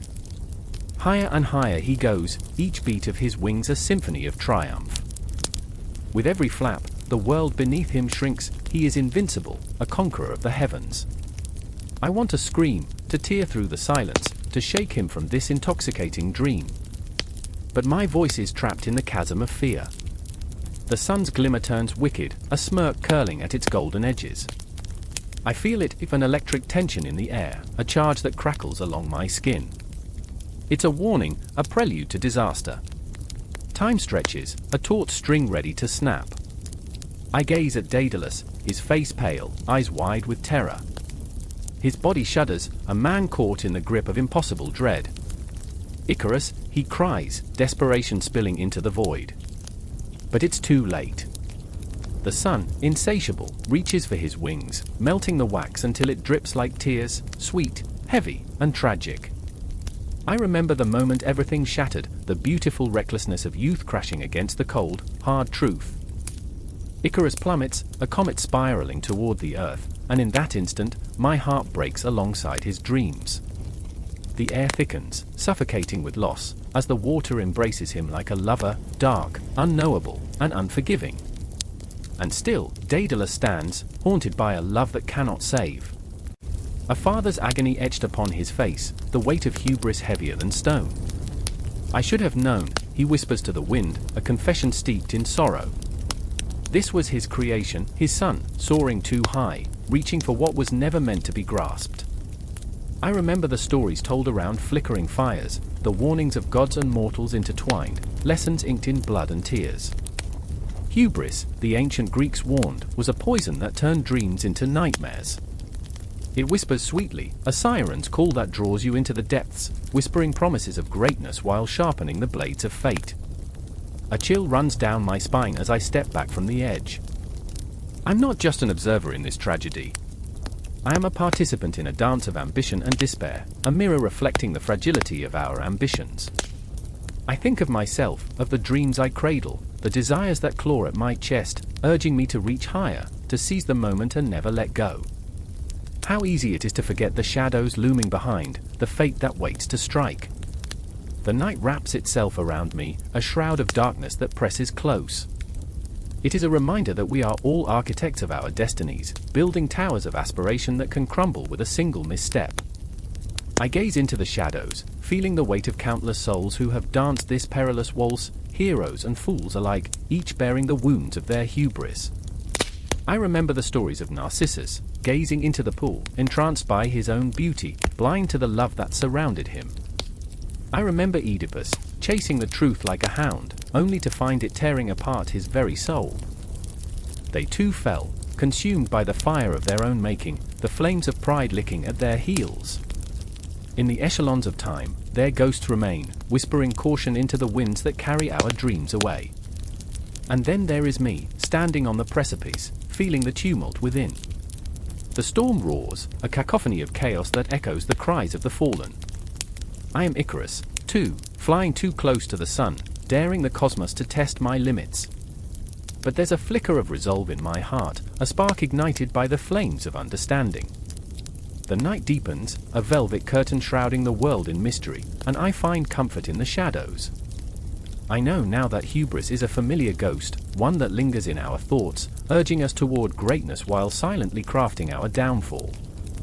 The weight of these lessons presses on me, a reminder that every choice, every dream, is a step along a fragile path. And as I turn away from the edge, I realize the tale is far from over. The echoes of Icarus and Daedalus linger in the night, intertwining with my own story, pulling at my heartstrings. We are all players in this ancient tragedy, a cycle of dreams and downfalls, soaring aspirations and haunting shadows. The thunder rolls again, a reminder of the storm that rages within and without, a warning that resonates deep in my marrow. I don't know what lies ahead, but I feel the pull of destiny, the intoxicating lure of ambition. And as I step back into the darkness, I am consumed by the question, will I soar, or will I fall?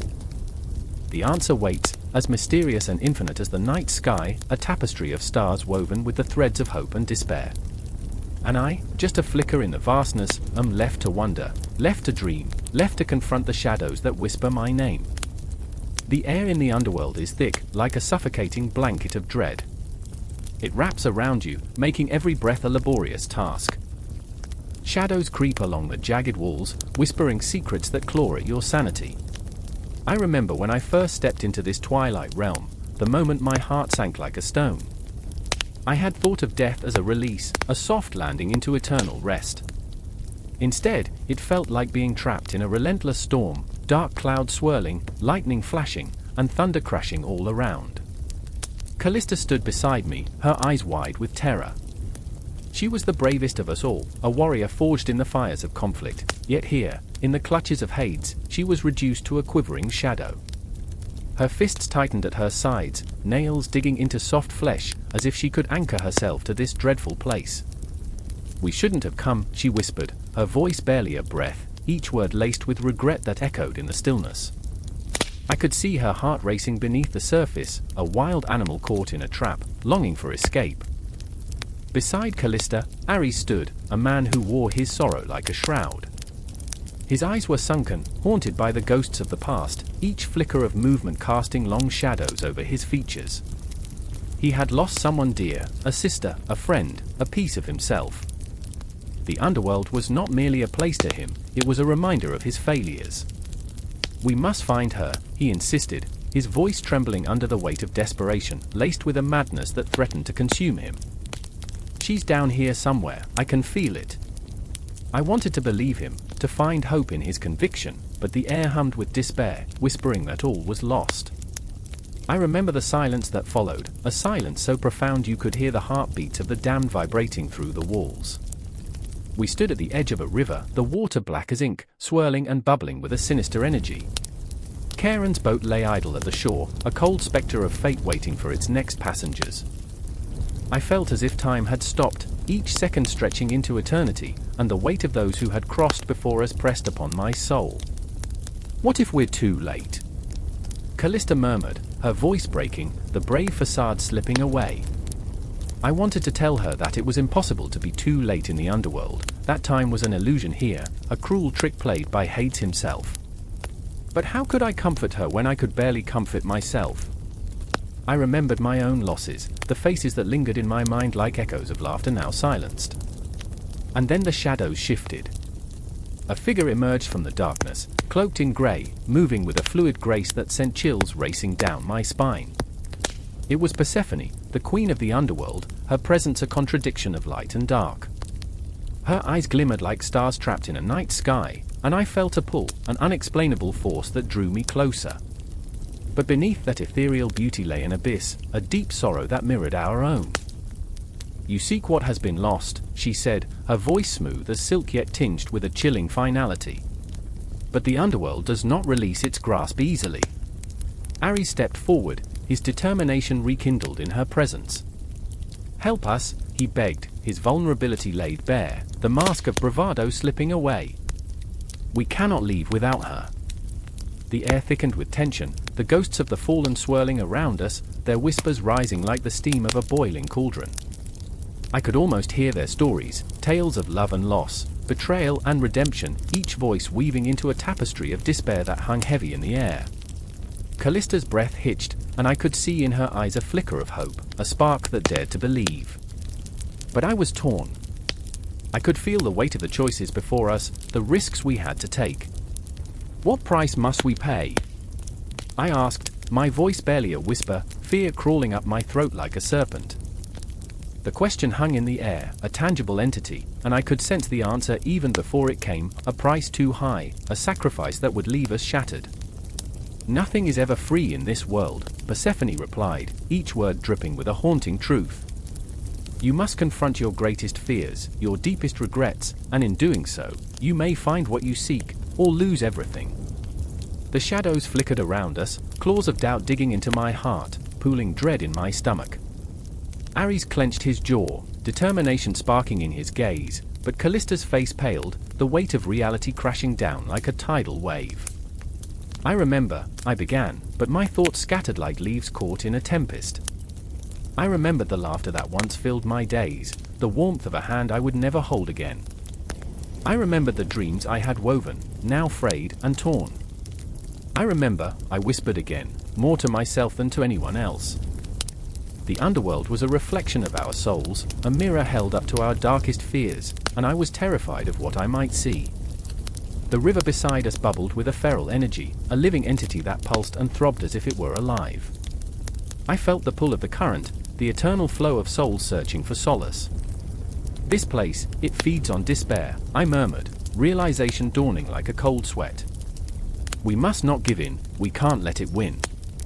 But as I looked at Callista and Ares, I saw the flicker of doubt in their eyes, the very seeds of despair threatening to take root. And yet, as the shadows closed in, something ignited within me. A flame of defiance sparked, fierce and unyielding. I would not let Hades claim us, we were not merely lost souls drifting in an abyss. We were fighters. Heartbeats in a silent chorus, drawing strength from each other as we faced the unknown. Together, I declared, a fierce whisper in the storm. We face whatever lies ahead. Together. As we stepped closer to the river, the darkness deepened, shadows swirling around us like a maelstrom of the lost. The echoes of our memories intertwined, a haunting melody that reverberated through the void, and in that moment, I knew, the underworld was not merely a grave, it was a crucible. A place where we would confront our demons. A place where we might find not just what we had lost, but perhaps something greater, the understanding of who we truly were beneath the weight of despair. And so, we plunged into the shadows, our hearts racing, breath caught in our throats, the underworld awaiting our reckoning. The darkness surged around us, a living thing, and I couldn't help but wonder, in this world of endings, could we find a beginning? Or would we, too, become lost souls in the depths? The answer lay ahead, cloaked in uncertainty, echoing into eternity. I remember the moment the sky cracked open, the thunder shrieking like a banshee, rattling the bones of the ancient city. Rain fell in torrents, turning the cobblestones slick as the blood-soaked memories of those who had walked before.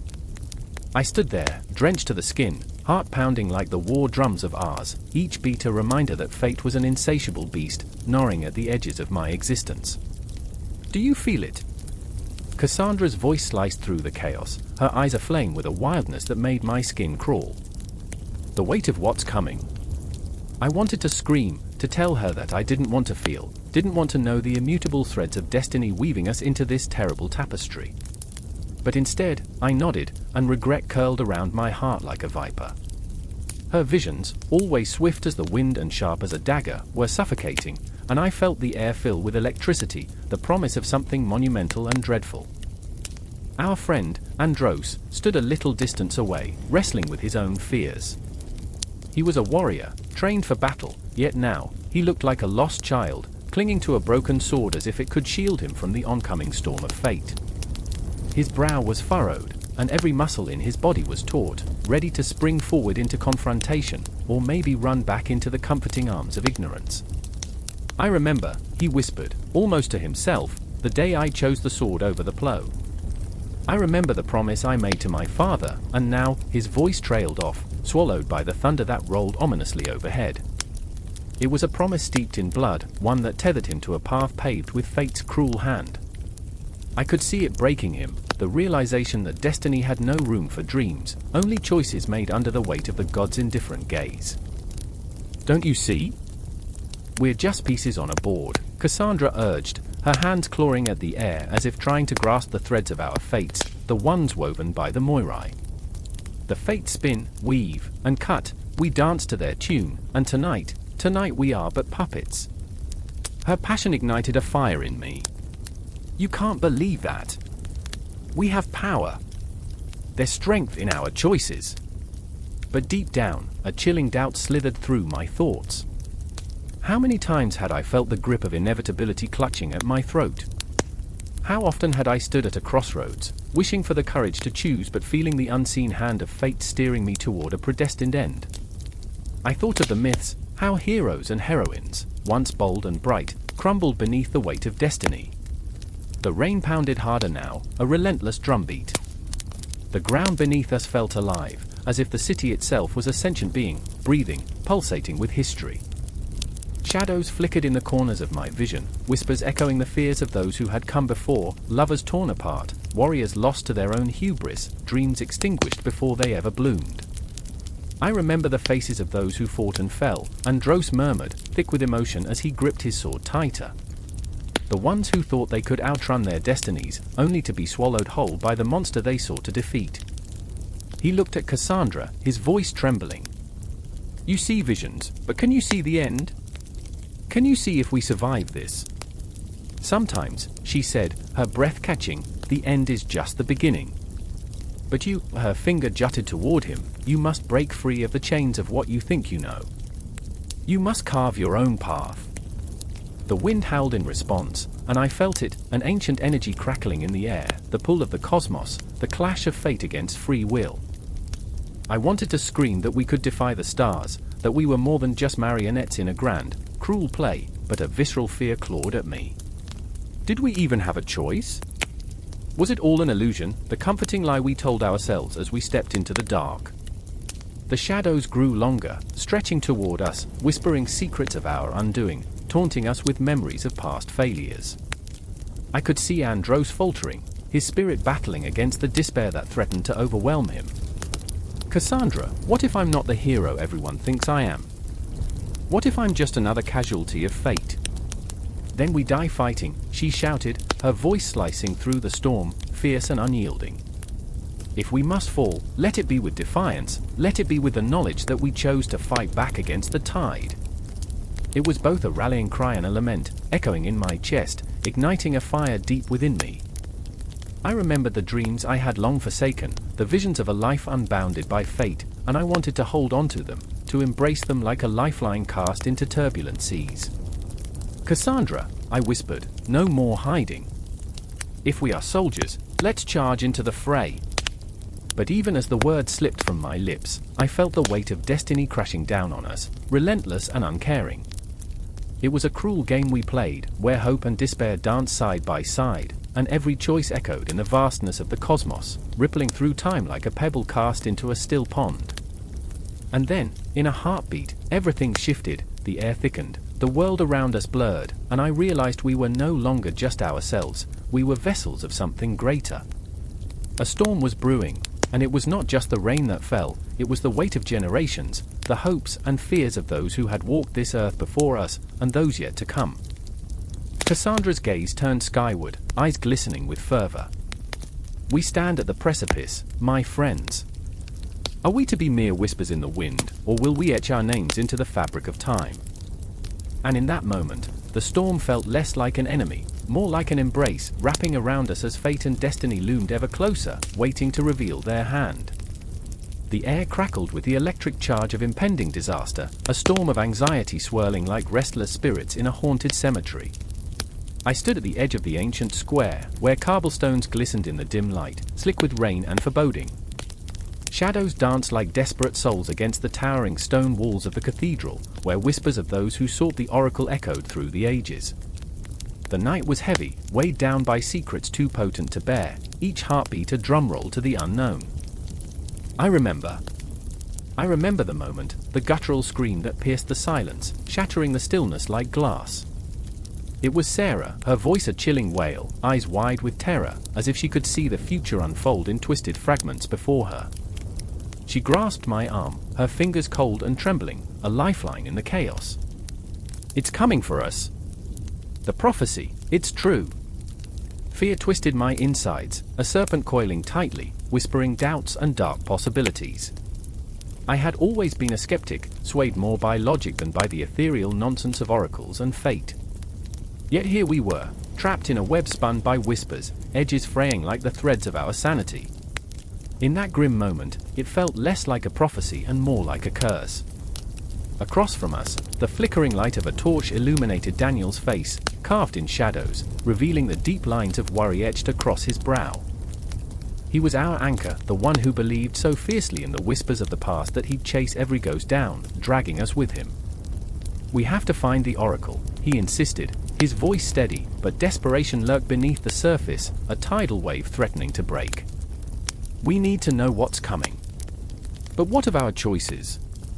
What if the oracle merely confirmed our worst fears? What if the truth was something we were never meant to hear, something that would shatter our already fractured lives? I could feel the weight of the world pressing down on us, a suffocating blanket of dread. The prophecy loomed like a specter, waiting to unveil its dark revelation. I remember the way Sarah's eyes glistened with unshed tears, reflecting the flickering light, pools of fear and defiance. What if it's too late, she whispered, her voice breaking as the shadows thickened around us. Her heart was a fragile thing, beating in time with the unrelenting pulse of the universe, a fragile heart that had carried too much grief and longing. The weight of loss was a familiar ghost, lurking in her gaze, and the thought of losing more was unbearable. Daniel's eyes darted to the distant horizon, where the storm clouds loomed like a herald of doom. We can't wait, he said, a tremor in his voice that betrayed the bravado he tried so hard to maintain. We have to face it, whatever it is. We have to confront the oracle. As we moved deeper into the heart of the city, the shadows seemed to mock us, elongating with every step, merging into the suffocating darkness. I felt the chill seep into my bones, a tangible reminder of the fear that clung to us like a second skin. Every corner we turned whispered threats, every echo a taunt. The air felt thick with the scent of something unnameable, foreboding, rancid, like death itself had wrapped its fingers around our necks. I remember the way the Oracle's temple loomed ahead, its stone facade scarred by time and neglect, a relic of a civilization that had tried to predict the unpredictable. The entrance gate open, a maw ready to swallow us whole, and I hesitated, my heart a frantic bird trapped in a cage of ribs. What awaited us inside? Was it wisdom or madness? Sarah stepped forward, her courage a flickering flame against the overwhelming darkness, but I could see her tremors, I could feel her fear. Together, she breathed, a mantra against the encroaching dread, and it anchored me, momentarily tethering my spiraling thoughts. We were bound by threads of loyalty, friendship, and a shared destiny, flawed souls seeking clarity in the chaos. As we crossed the threshold, silence enveloped us, thick as fog. Candles flickered in the gloom, casting eerie shadows that danced like lost souls. The air tasted of ash and regret, and I could feel the weight of forgotten promises pressing down on my chest. A figure emerged from the shadows, wrapped in layers of tattered robes, eyes gleaming like shards of glass. The oracle was here, and the air shifted, crackling with the tension of unsaid words. "Why do you seek me?" the oracle intoned, her voice a haunting melody that sent chills racing down my spine. "Do you wish to know your fate?" I wanted to scream, to run, but the gravity of the moment held me in place. The past clawed at my mind, a storm of memories swirling like autumn leaves, each one a reminder of the fragile nature of our existence. We were here, standing on the precipice of the unknown, ready to confront the truth, however terrifying it may be. Sarah's breath hitched as she spoke, her voice trembling. "We want to know if we can change it, if we can escape what's coming." The vulnerability in her voice laid bare our deepest fear, the primal dread of losing everything we held dear. The oracle's laughter echoed through the temple, soft yet sinister, reverberating around us like a funeral dirge. "Change is an illusion, child. The threads of fate are already woven, to know them is to bear an unbearable burden. Are you ready to shoulder that weight?" In that moment, time stretched, the fabric of reality bending around us like a cruel game. I caught a glimpse of the future, a kaleidoscope of heartbreak, loss, and fleeting happiness, interspersed with moments of love that shone like stars in an endless night. The air felt electric, heavy with unspoken truths. And then it hit me. The weight of prophecy is not just in knowing the future, it lies in the choices we make when faced with it. Each decision is a pebble thrown into a still pond, rippling outward, shaping destinies unseen. As the shadows closed in around us, I realized this was no mere quest for answers, it was a reckoning, a moment that would forever alter the course of our lives. We had summoned the oracle, and now we must face the consequences. But as I looked at Sarah and Daniel, their faces etched with fear, determination, and something else, a flicker of hope, I knew we were not alone. Together, we would confront whatever waited in the darkness, even if it shattered us in the process. The prophecy was only the beginning, a doorway to a truth we could not yet comprehend, and we were ready to step through. A cold wind howled through the gnarled trees, the kind of wind that seemed to carry whispers from the grave. Shadows danced across the clearing, flickering like old memories, as if the very earth was alive with unspoken promises. I stood there, heart racing, the anticipation thick enough to slice. The moon hung low, a bleeding eye in the night sky, casting a ghostly glow on the figures gathered before a stone altar, worn and weathered like ancient bones. Livia was among them, her hair a wild cascade, whipping around her face like frantic spirits. She was here for a reason, a desperate plea for connection, an echo of loss that gnawed at her insides like a relentless predator. The weight of her silence screamed louder than the chants rising into the night, reverberating off the very bones of the earth. I could feel her heartbeat sync with the drum, each thud echoing my own trepidation. I remember the warmth of her smile, she had whispered to me earlier, her voice breaking like fragile glass. But now, all I feel is the cold shadow of Gaia. Across from her, Eldrick stood, his presence a tempest wrapped in vulnerability. His eyes held a storm, swirling with guilt and anger, as if the very cosmos conspired against him. "I did everything I could," he had said, clenched fists trembling at his sides. But it wasn't enough. It never is. He was haunted, a ghost of his former self, the weight of unsaid words pressing down like the night itself, suffocating. Just yesterday, he had watched a flicker of life extinguished, a friend swallowed by darkness, and now he sought solace in the worship of Ouranos, the sky father who once cradled the stars in his arms. The chants crescendoed, rising like smoke, twisting into the night air, curling around us like invisible chains. My heart thudded in my chest, an echo of the ancient rituals that had unfolded here for centuries. I remembered the tales of old, of sacrifices made in moments of desperation, where blood was spilt to appease the gods. An involuntary shiver coursed through me. Would tonight be different? Or were we mere puppets in a cosmic dance, our strings pulled by unseen hands? "Bring forth the offering," a voice boomed, shattering the tension like glass. The air became electric, charged with anticipation. I could see Livia's eyes widen, her breath hitching. The memories of joy felt like distant stars, flickering just out of reach. "What will it take to bring her back?" she seemed to ask the universe, her silent cry resonating in the depths of my soul. Eldrick stepped closer to her, the tempest within him barely contained. "We can't lose ourselves in this," he murmured, desperation lacing his words. "We have to remember who we are." But the night was unforgiving. The earth trembled beneath us, the ground alive and breathing, as if Gaia herself was aware of our pain. I could see men with wild eyes, lost in their fervor, and women whose faces were masks of determination, dedicated to a cause that seemed noble, yet dripped with madness. They were here to appease the celestial, to invoke the powers that lay beyond the stars, but their faces glistened with the sheen of fear, a fear that the offerings might not be enough. "Where is your faith?" the voice thundered again, now more a growl than a question, each syllable striking like lightning. I wanted to scream, to push through the crowd, to shake Livia from her reverie. But the ritual had a grip on us, an invisible hand that pulled us closer, deeper into the abyss of devotion. I felt the collective breath of the crowd, an inhale that seemed to stretch into eternity, and for a moment, I was lost in the weight of it all. I could see their faces, twisted in devotion and fear, each of them wrestling with their ghosts.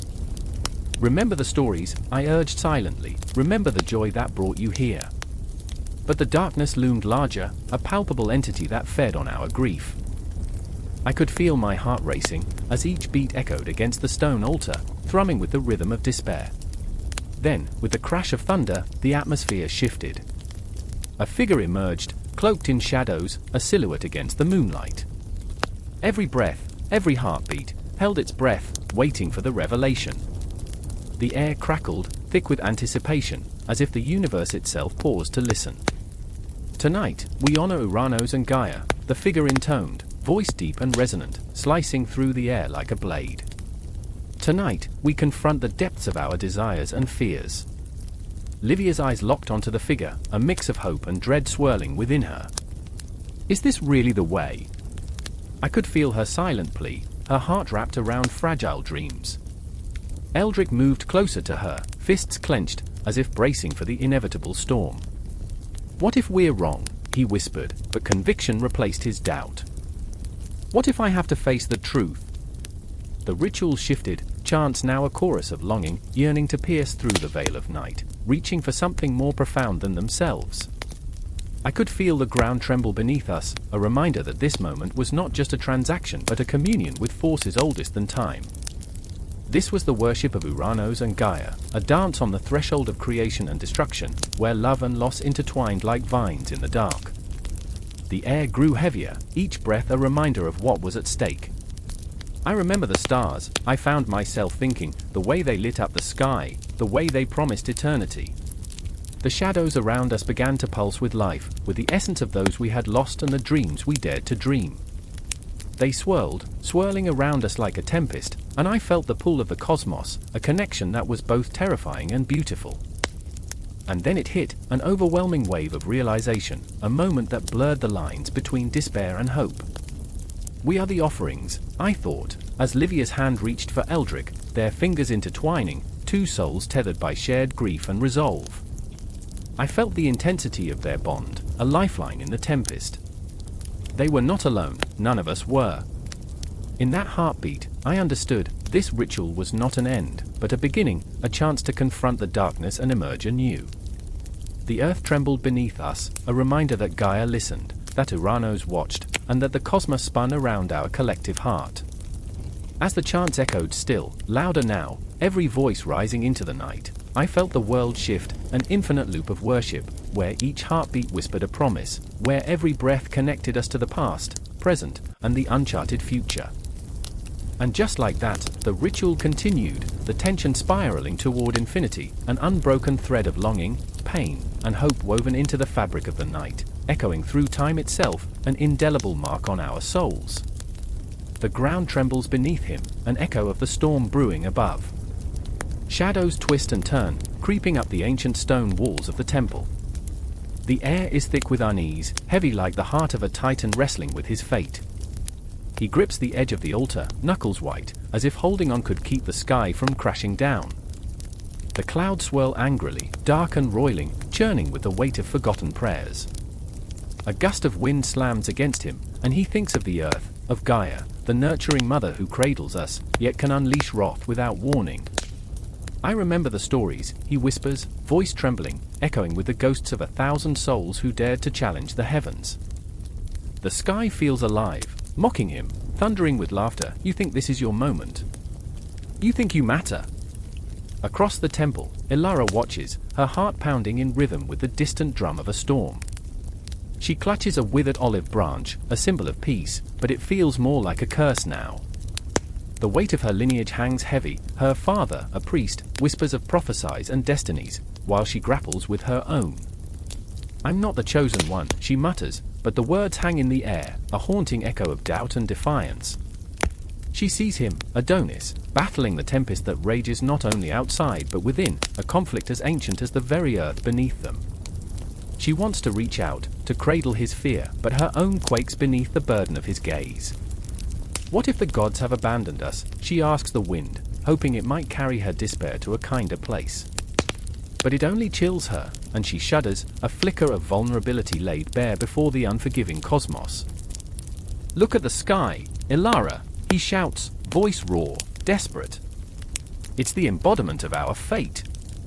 The embrace of the cosmos. We're nothing but dust, but we can rise.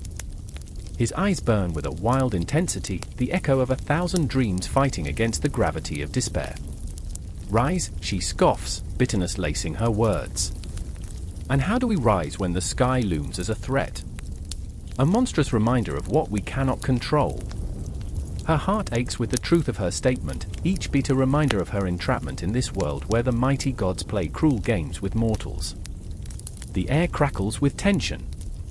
Beneath the surface, the earth groans, as if sharing in their turmoil, reminding them of its presence, its power. Do you feel it? Adonis asks, and for a moment, Ilara does. The tremor, the pulse, the life force thrumming beneath her feet, a reminder that the earth is not just a stage for their struggles, but a living entity. She feels it reaching for her, grasping her soul, urging her to remember. I remember when I believed in the stories, she whispers, torn between the ancient myths that wove a tapestry of hope and the present reality that felt like a shroud of despair.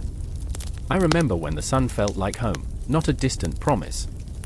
Adonis's voice softens, filled with a yearning that echoes through the storm. Perhaps the sky and earth are one, Ilara. Perhaps they are lovers fighting for union, but we are caught in their rift. His eyes flicker with emotion, raw and exposed, as they stand on the precipice of truth and despair. From the shadows, a figure looms, a phantom of their past, the spectre of doubt. It whispers, you think you can change the course of fate. You are nothing. Just whispers lost in the wind. Ilara's breath hitches, a shiver creeping down her spine. No, she cries, defiance rising like the tide, crashing against her fears. What we are is more than we know. The earth cradles us, the sky watches over us. They are our kin. Adonis steps closer, the storm raging around them, but the ground beneath feels steadfast, a reminder of endurance. We are the children of gods, and yet, his voice falters, uncertainty creeping in. We are but shadows in a grand design. What if they've turned their backs on us? Then we make them see us. Ilara's voice cracks, fierce with emotion. We pull them down from their thrones. I refuse to be a pawn. She steps into the storm, arms outstretched, daring the heavens to strike her down. Lightning splits the sky, a blinding flash. In that moment, time stands still. The air thickens with the scent of rain and ozone. It's a moment of clarity, a realization that cuts through the chaos. The conflict between sky and earth is mirrored in their own hearts. They are bound by the same forces, the same struggles. I remember, Adonis breathes, stepping closer to her, their bodies nearly touching. I remember the stories of heroes who defied the very nature of existence. We can be that. But doubt lingers, like a dark cloud threatening to eclipse the light. What if we fail? She whispers, fear clawing at her chest. Or what if we fly? He replies, his voice a low rumble, like the promise of thunder. In that electric silence, as the storm threatens to swallow them whole, the earth beneath shifts, alive with possibility, a heartbeat intertwined with theirs. Together, they stand on the threshold, neither sky nor earth, but in the space between, where hope flickers like a candle against the vastness of the void. The storm rages on, but within that tempest, they find a fragile strength, a reminder that the struggle is their own, and the sky and earth can be allies if only they dare to rise. The confrontation awaits, a pivotal clash of destiny and desire that promises to shatter the silence, the very fabric of their existence. And as the winds howl, they hold each other fiercely, united against the chaos, hearts pounding in a rhythm that echoes through the storm like a primal chant, an invocation to fate, an embrace of the unknown. The sky and earth watch, waiting to see if this moment will give birth to legends or bury them beneath the weight of despair. In the dead of night, silence hangs heavy, like a shroud, waiting. The moon, a cruel voyeur, casts a silver glow over the crumbling stone of ancient Athens. Shadows dance, flickering like a restless spirit in the corners of narrow alleys. I stand in the center of it all, heart pounding, caught between reality and the echoes of the past. The whispers of philosophers linger here, where myth and thought collide, where gods are not just stories, but fragments of our very souls. I remember the first time I felt it, the weight of the cosmos pressing down on me, the pulse of something greater than myself. I stood before the statue of Athena, her marble eyes fierce and knowing, and I could almost hear her laughter mingling with the rustling leaves. But that was before the storm. Before the clash of ideals and the shattering of beliefs. Before the night when my own ghosts came calling. There's Anaximander, his brow furrowed in thought, wrestling with the endless void. He speaks of the Epeiron, that undefined realm from which all things arise. His hands gesture widely, as if trying to grasp the infinite. Everything must come from something, he insists, eyes alight with conviction, but doubt flickers beneath the surface. His heart is a battleground, torn between the comfort of the tangible and the allure of the unknown. What if, he whispers, what if I am wrong? Across the square, Pythagoras sits, a quiet storm in his own right. He wears the calm of a mystic, yet his eyes betray a fierce yearning. He believes in harmony, in the sacredness of numbers, those unyielding truths that dictate the rhythm of the universe. But beneath his serene facade, a tempest brews. He fears the chaos of existence, the discord of human frailty. Everything is a number, he asserts, as if this mantra can anchor him against the tide of uncertainty. But what if I can't count on myself? I remember the night the city held its breath. The air was electric, thick with tension as Anaximander and Pythagoras faced each other, a collision of fire and ice. Their words, sharp as daggers, cut through the silence. You cling to your numbers, Anaximander spat, but can you measure the soul? Can you quantify existence? Pythagoras flinched, the weight of the accusation sinking deep.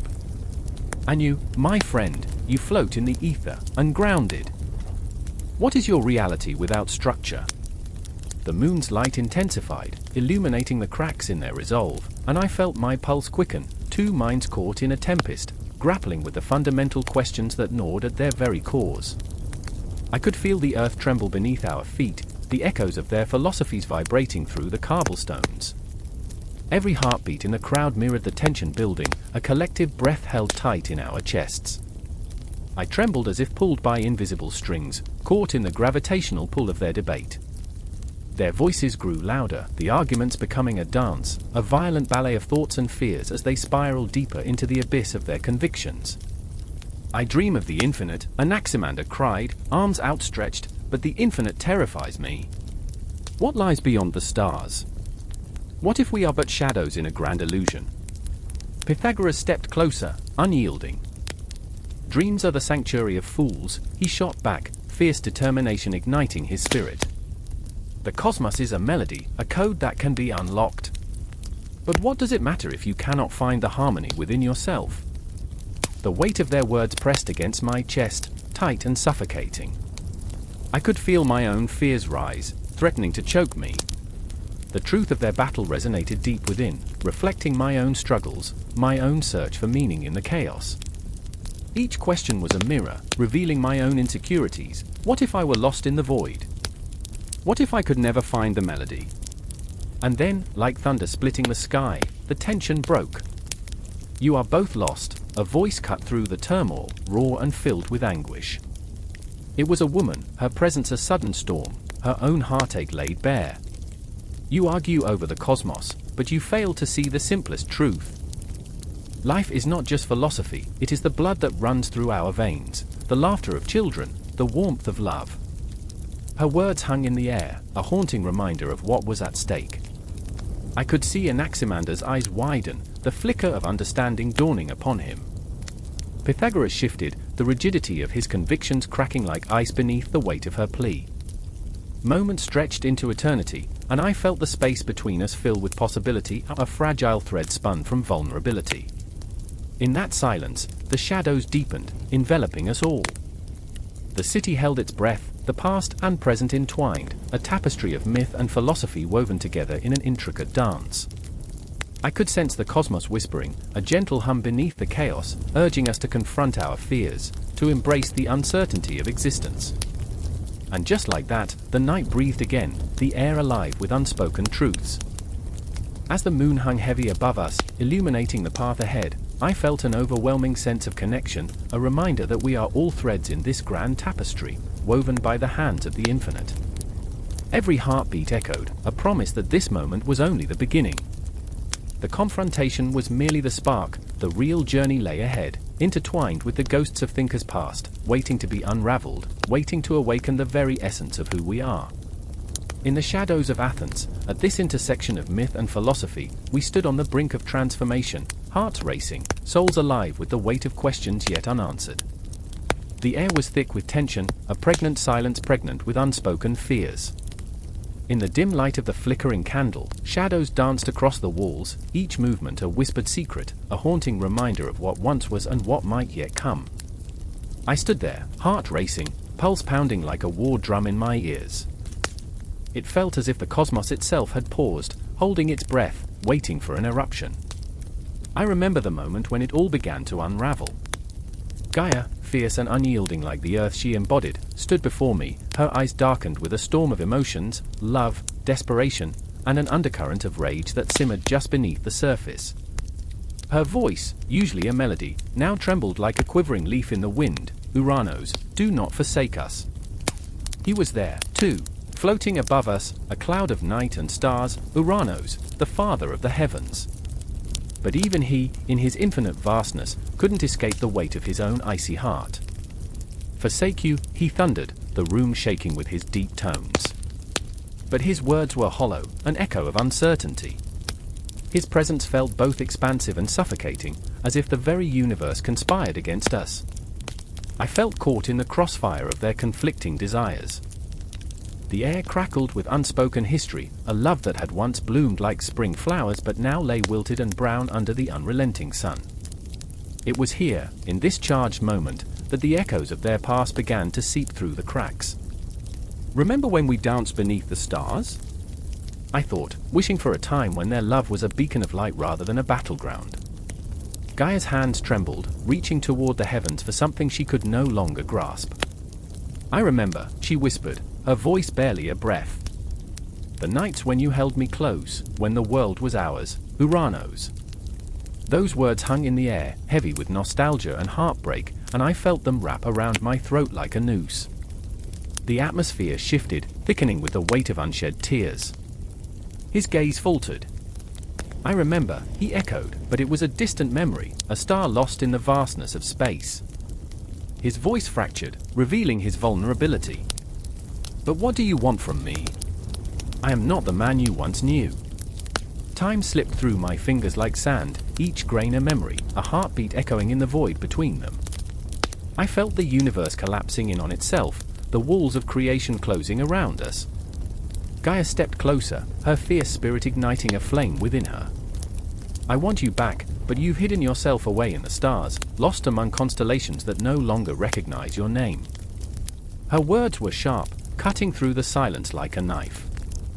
With each syllable, I could see the fragments of their history, a tapestry woven with dreams and desires, yet marred with pain and betrayal.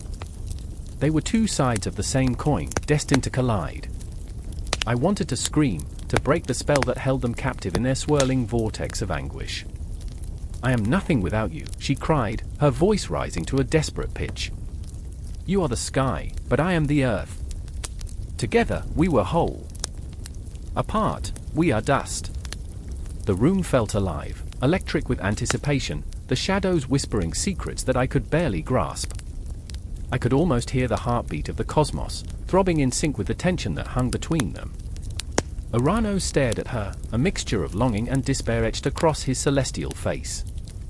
You speak of wholeness, but I've seen too much. The stars whisper tales of destruction, of a world that crumbled beneath our feet. Can you not see? I am the harbinger of chaos.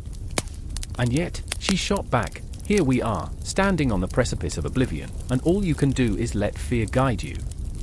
Do you not remember the beauty? The way we created life? The harmony we once shared? It was a battle of words, a clash between light and darkness, each sentence a blow that struck at the very core of who they were. I felt the walls closing in, the atmosphere thickening with unrelenting tension.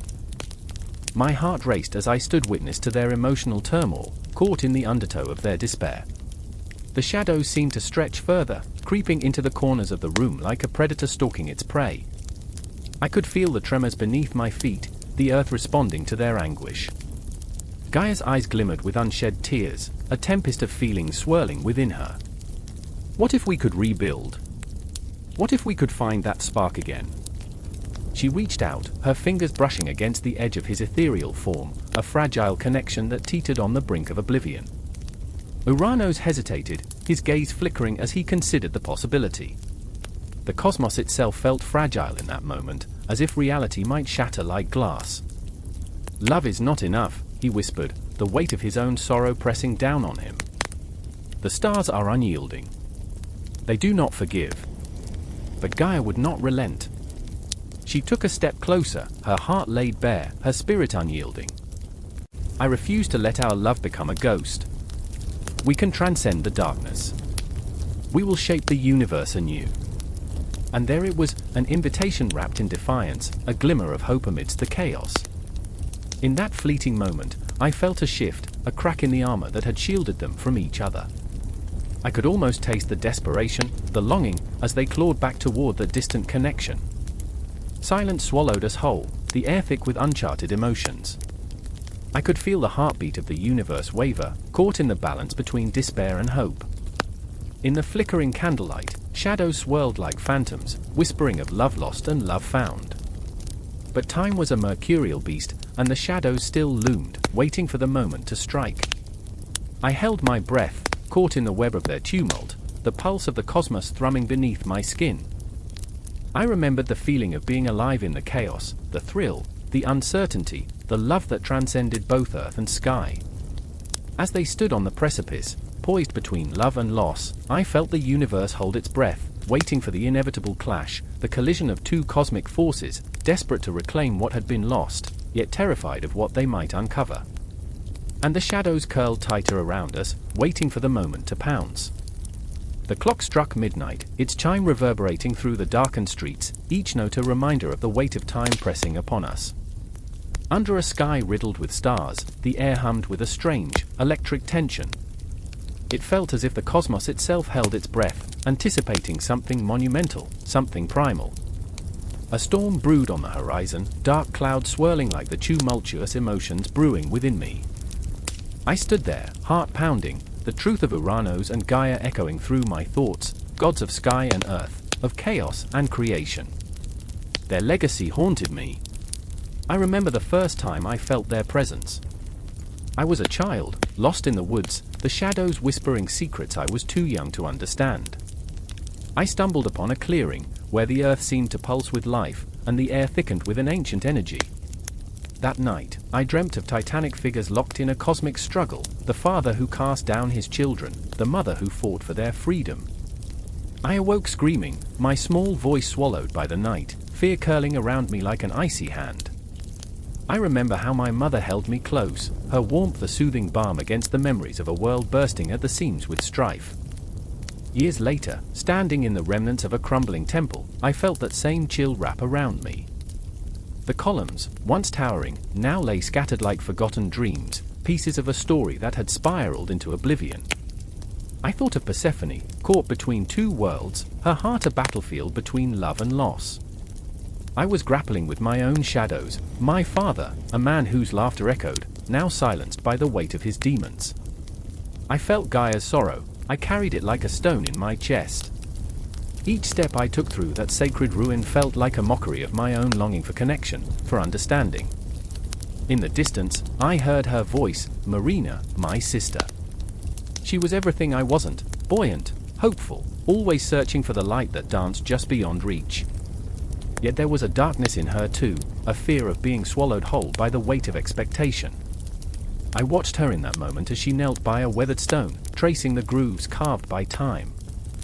"Do you think they were happy?" she asked, her voice barely above a whisper, as if speaking too loudly might shatter the fragile connection we had with our ancestors. "Happy?"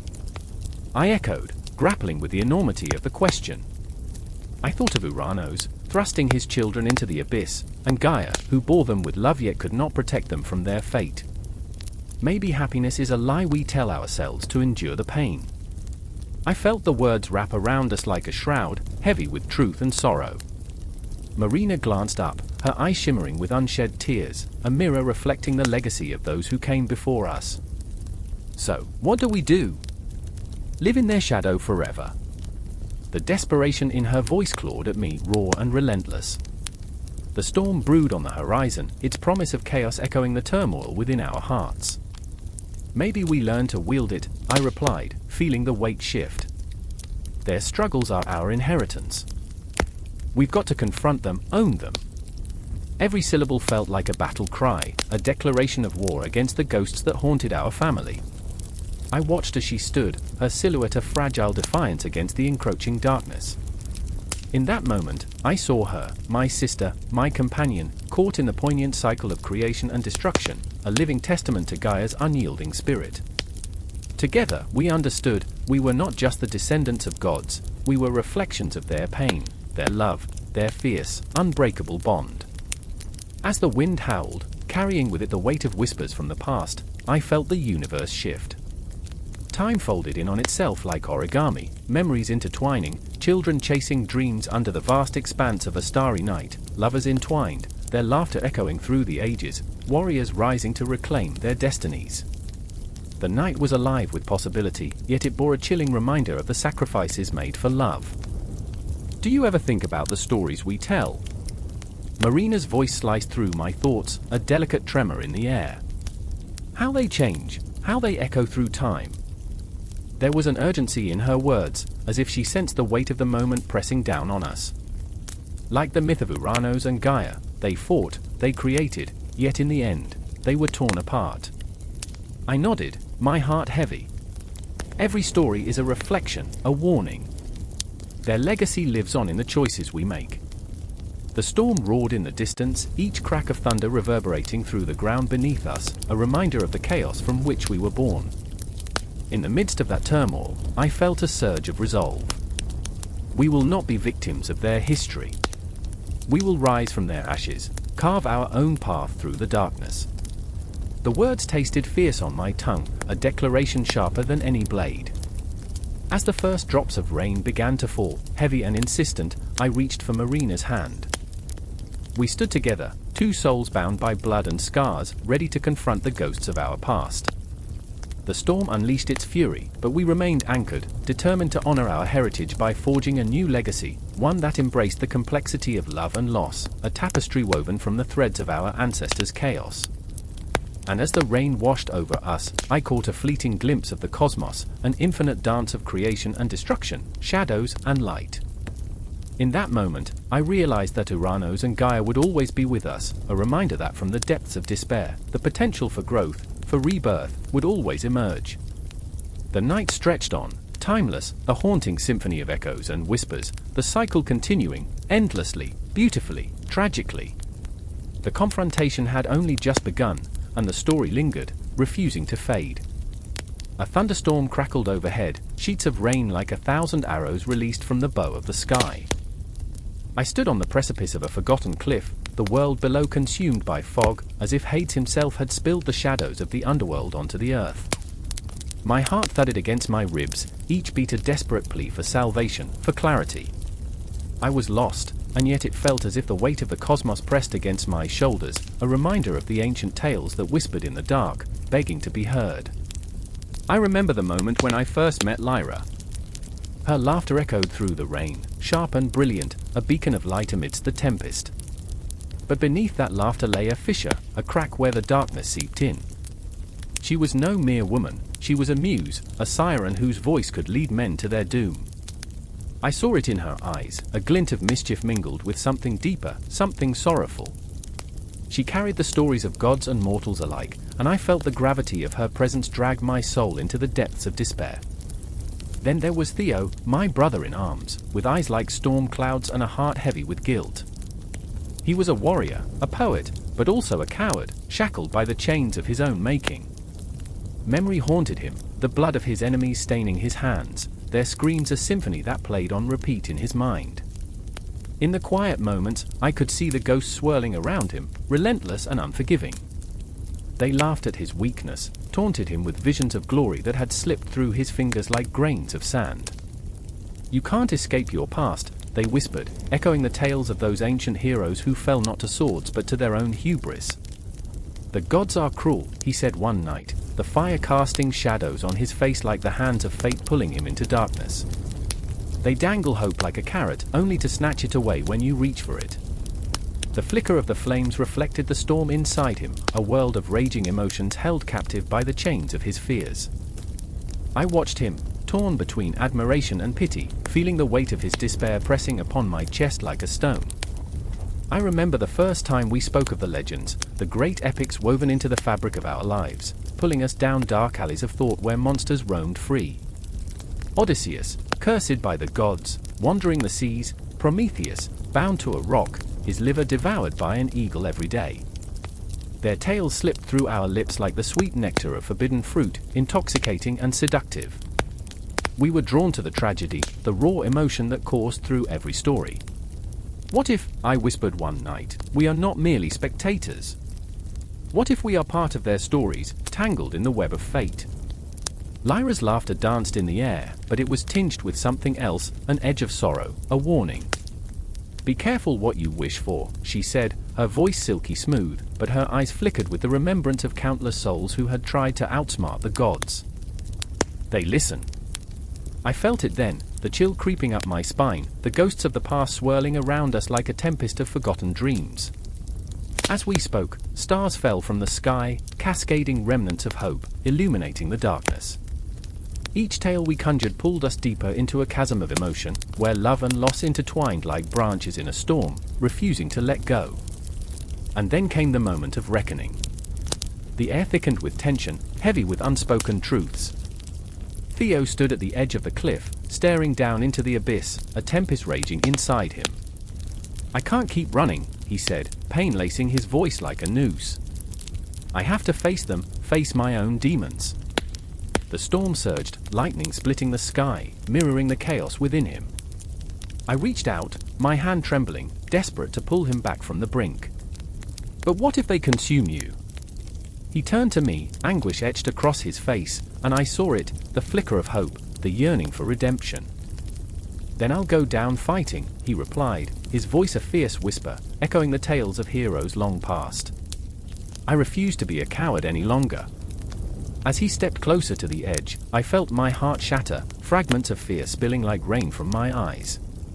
The gods watched, their laughter echoing in the wind, their cruel games weaving a tapestry of fate that ensnared us all. I felt the weight of 1,000 stories pressing upon my chest, binding me to the past, to the mythos that shaped our lives.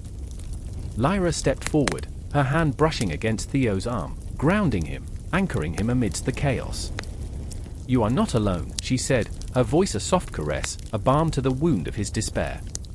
"We are bound by this, by our histories, our legacies. We will face it together." The storm raged around us, but in that moment, there was a flicker, a fragile spark of hope. We were not mere players in a cosmic game, we were the architects of our own destinies. The tales of old echoed in our hearts, urging us to fight, to rise above the shadows that sought to consume us.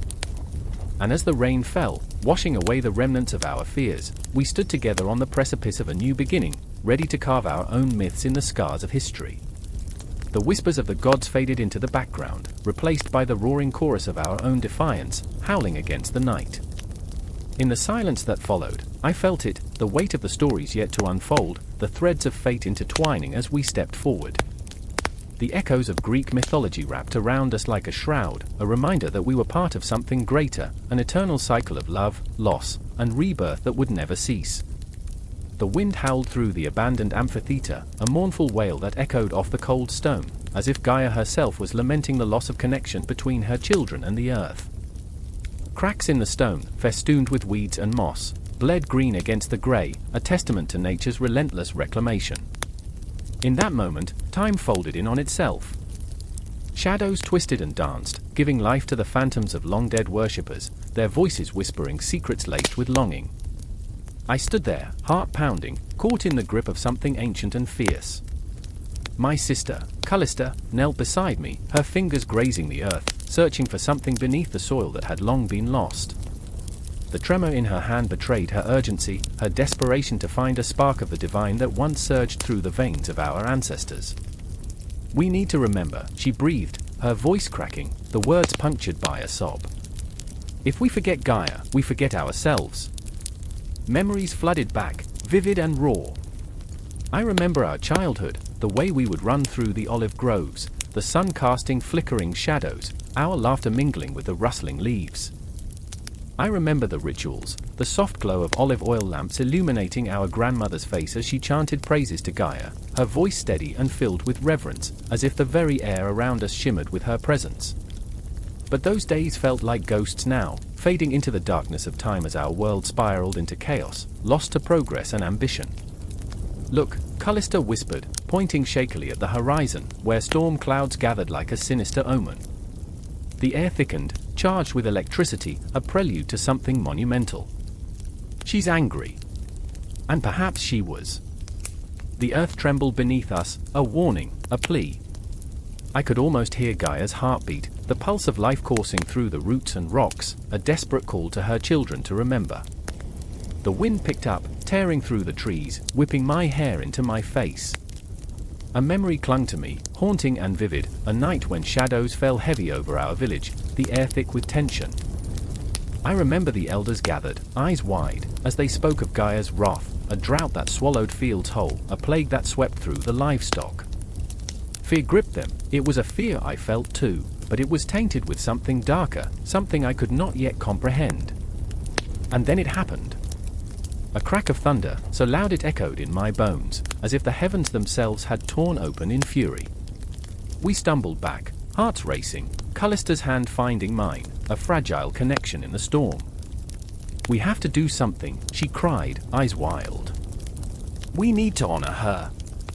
We can't let her forget us." But how could we honor a deity we'd neglected? The rituals had dwindled to mere whispers, the offerings had become ash. I felt the weight of despair pressing down, a suffocating reminder of our hubris, a tiny speck of dust in the vast expanse of the cosmos, yet we dared to turn our backs on the very earth that birthed us. As the first drops of rain fell, heavy and cold, I felt a shiver run down my spine. They splattered against the stones, pooling in small rivulets, tiny arteries connecting to the earth. Each drop seemed to pulse with life, a reminder of Gaia's enduring presence even in our darkest moments. I could almost see her, a mother mourning her lost children, weeping for the neglect, and yet beneath that sorrow lay an unyielding strength. "Do you think she can hear us?" I whispered, more to myself than to Callista. "Do you think she knows our names?" The thought hung heavy in the air, a fragile thread of hope weaving through despair. "I don't know," Callista replied, her voice trembling. "But I need to believe she does."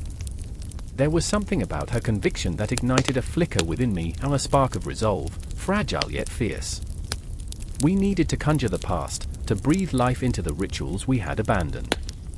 Thunder rumbled again, and rain began to pour.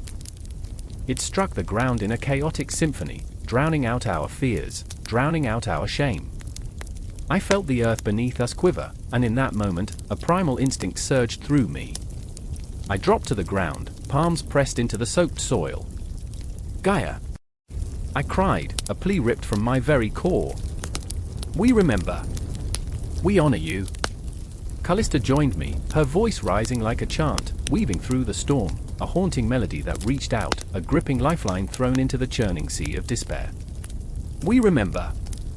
We remember." The words echoed into the tempest, seeking the heart of the earth, seeking the ancient spirit that dwelled within.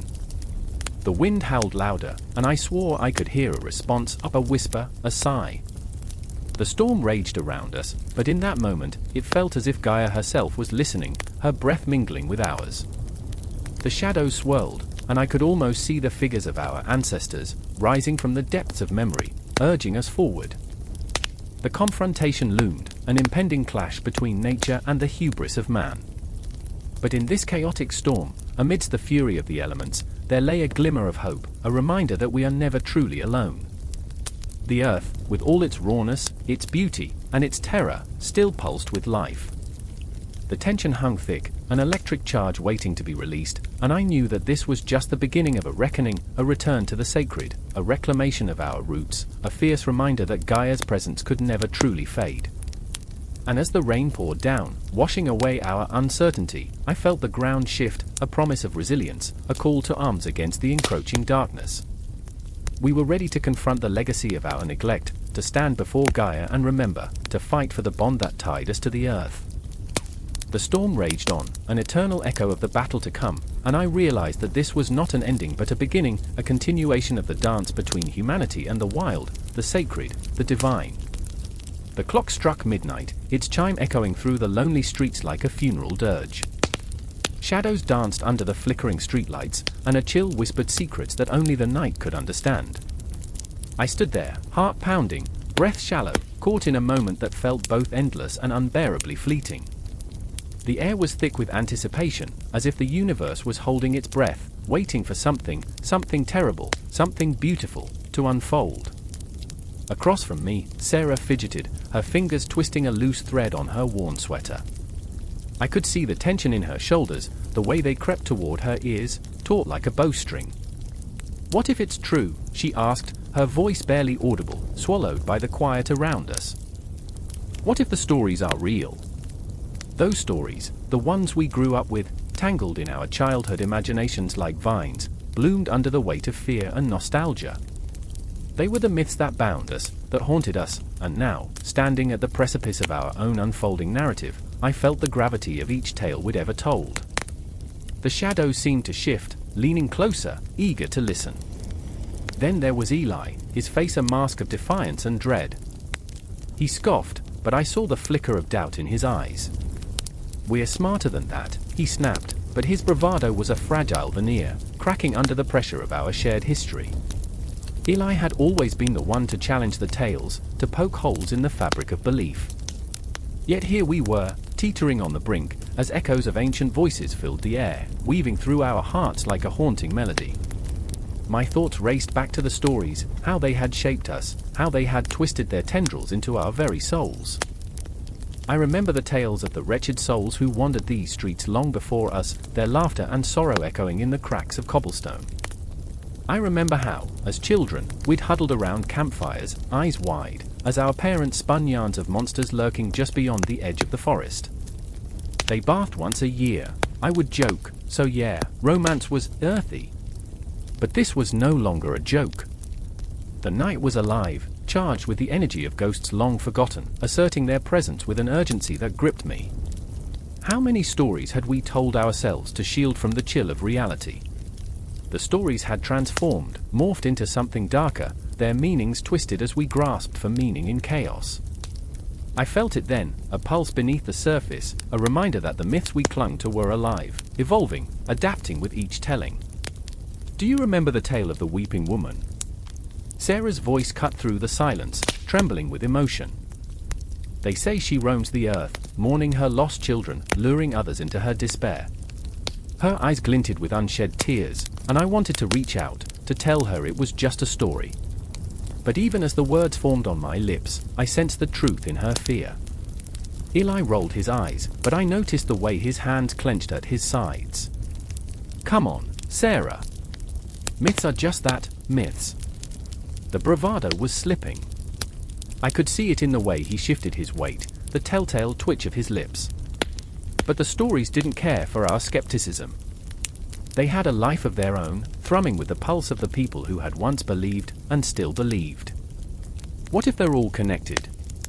I whispered, my mind racing. What if we're just characters in their tale, playing our parts without knowing? The air thickened, suffocating in its intensity. The moon hung low, casting an eerie glow that illuminated the cracks of the pavement, revealing more than just stone. It revealed the burden of our collective history, the weight of our choices. I remembered the old man at the corner store, his eyes gleaming with the wisdom of countless stories. Every story is a reflection, he had said, a mirror held up to our fears and dreams. But in that moment, as I stood with Sarah and Eli, I felt the mirror shattering. The echoes of lost souls began to surround us, a cacophony of whispered regrets and unfulfilled dreams. Each breath was a reminder of what we had lost, what we had forgotten. The stories didn't fade, they grew louder, more insistent, pulling us into their depths. Do you hear that? Sarah's voice cracked, a fragile thread in the storm. It's like they're calling us. Her eyes were wide, glistening with something I couldn't quite name, fear, hope, desperation. Eli took a step back, his face pale. Stop it, Sarah. You're scaring me. I felt the ground shift beneath us, the very fabric of our reality quaking. What if we have to confront them? I said, my voice steady despite the tremor of my heart. What if the only way out is through? For a moment, the world fell silent, the heartbeat suspended in time. The shadows thickened, swirling around us in a dance of the forgotten, and I felt the weight of their gaze. The air crackled with energy, a vibrant, electric pulse that shot through me, igniting every nerve. And then, the whispers returned, louder now, more insistent. They weren't just stories, they were warnings, echoes from the past reverberating into the present, reminding us that we were not alone. They're waiting for us, I murmured, my voice barely rising above the tension. Sarah took a hesitant step forward, drawn by the pull of the unseen. What if we have to listen? The fear in her eyes was matched by a flicker of courage. Eli's shoulders slumped, surrendering to the inevitable. Fine. Let's listen. The challenge was gone, replaced by an understanding that maybe, just maybe, the old tales held more truth than we were willing to admit. As we stood there, hearts pounding, stories cascading around us like a waterfall, the night stretched on, timeless, unyielding. We were caught in the current, swept along by the mythic tide, unsure of where it would lead us but knowing that to resist would mean losing ourselves entirely. The shadows embraced us, a haunting reminder of the stories we carried, the myths we'd become, and the transcendence of time that threaded us through it all. And then I heard it, a voice rising above the din, a haunting wail that called my name. It echoed through the darkness, pulling me deeper, beckoning me to follow into the abyss of our shared history. In that moment, I knew we were no longer just observers, we had become part of the narrative, the living testament to the weight of our stories. And as the night enveloped us, I realized we were not merely living our lives, we were writing our own myth, a tale that would echo long after we were gone. The thunder roared overhead, rattling the very foundations of the earth. A crack split the sky, illuminating the silhouette of two figures standing amidst the chaos. I was there, heart racing, breath hitching in my throat, as the storm raged around us, an angry symphony orchestrated by forces far older than any of us. Gaia, the embodiment of life, stood trembling, her hands entwined with Ouranos, the sky, whose gaze was filled with a divine fury and desperate longing. The air crackled with tension, electric and alive. I felt it seep into my bones, curling around my heart. Their love was a battlefield, a tender yet fierce clash of creation and destruction. It echoed the heartbeat of a world on the brink, a world where love could give birth to unimaginable beauty or tear apart the very fabric of existence. I could see it in their eyes, they were not merely gods, but flawed, desperate souls caught in an ever-spinning dance, each misstep a potential cataclysm. "I can't keep doing this," Gaia whispered, her voice barely piercing the howling winds. There was a rawness in her tone that made my skin prickle. I could almost taste her sorrow, salty and bitter like the sea. "Every time we create, I lose a piece of myself." Each word was a shard of glass, slicing through the air, as if she was bearing the wounds of her being to the raging storm. Ouranos looked at her, sorrow etched deep in the lines of his face. "But without me, you would be nothing," he replied, his voice a low rumble, shaking with an ancient weight. I felt the truth of that statement reverberate through the storm, a chilling reminder of the dance they were locked in, a cosmic push and pull where love and despair were indistinguishable. I remember the moment their eyes locked, a tempest brewing within those depths, a storm of the soul that threatened to engulf everything around them. I lost my breath, caught in their gaze, witnessing a love that both created worlds and shattered them, a paradox that echoed within me. Gaia was the earth, the nurturing womb from which life sprung, yet she was also the harbinger of storms, of earthquakes that could shake the very ground beneath our feet. The air thickened, charged with unresolved tension. Each heartbeat felt like an eternity, a pulse that echoed through the darkened sky. "I need you to understand," Gaia continued, her voice rising above the cacophony. "I can't be the only pillar. The weight is too much." I could see the cracks in her resolve, splintering under the burden of creation, and it made my heart ache in ways I had never known. Ouranos reached out, his hand brushing against her arm, but it was a touch heavy with hesitation. "I am the sky," he murmured, a desperate plea wrapped in arrogance. "I am vast and unyielding. How can I not overshadow you?" Here was a god, trapped in his own enormity, unaware of the beauty and vulnerability, the grace found in sharing the burden. I felt for him, trapped in the confines of his identity, yearning to be more than just a celestial dome. But Gaia was fierce, her spirit ablaze. "You think this is about you?" The storm raged louder, a reflection of her growing fury. "You think your grandeur is all that matters? I am the soil, the roots, the very essence of existence. Without me, what are you but an empty sky?" The clash of their voices reverberated through the city, a haunting echo in the hearts of those who dared to listen. I caught glimpses of others beneath their tumult, a mother cradling her child, eyes wide with fear, a couple clinging to each other, lost in the storm of their own emotions. Each one was a fragment of Gaia and Ouranos, living in the echoes of their tumultuous love. We were all reflections of that raw, desperate longing, the desire to create, to nurture, and yet, the fear of losing oneself in the process. "Why do you always have to make it about pain?" Ouranos' voice cracked, the weight of the world pressing down on him. "Why can't we create without tearing apart?" I could sense the vulnerability lurking beneath his bravado, a flicker of doubt in the depths of his being. This was a god who had known only the vastness of the skies, and here he was, confronted with the earthiness of love, the messy beauty of existence. Gaia softened, for just a moment, her eyes glistening with unshed tears. "Because pain is part of creation. Every flower, every tree, every heartbeat is born from struggle." I felt her words wrap around me, a warm yet heavy embrace that spoke of life in all its chaos. To love is to know suffering. We cannot escape this, Ouranos. We are bound by it. I felt their pain wash over me, a wave of raw emotion that threatened to drown me. The sky darkened, the storm intensifying, yet I remained transfixed, caught in the eye of their hurricane. My heart raced, a wild drum echoing their conflict, a reflection of my own fears, my own struggles, the weight of existence pressing down on my chest. The air grew thick with silence, as if the universe held its breath, waiting for a resolution that never seemed to come. And what if I don't want to be bound? Ouranos' voice was a fragile whisper, a plea that punctured the night. What if I want to fly free? The heavens roared in response, a cacophony of thunder and lightning, and for a moment, I thought the sky would consume us all. But Gaia stepped forward, her presence grounding, a force of nature that demanded attention.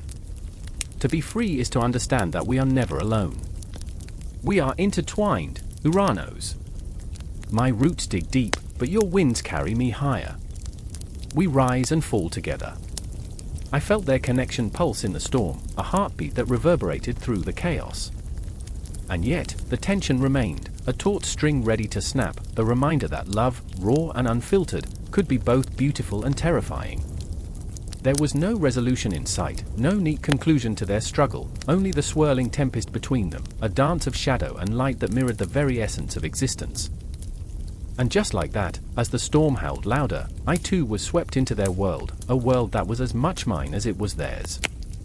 I could feel it in my bones, the pulse of the earth beneath my feet, the sky above.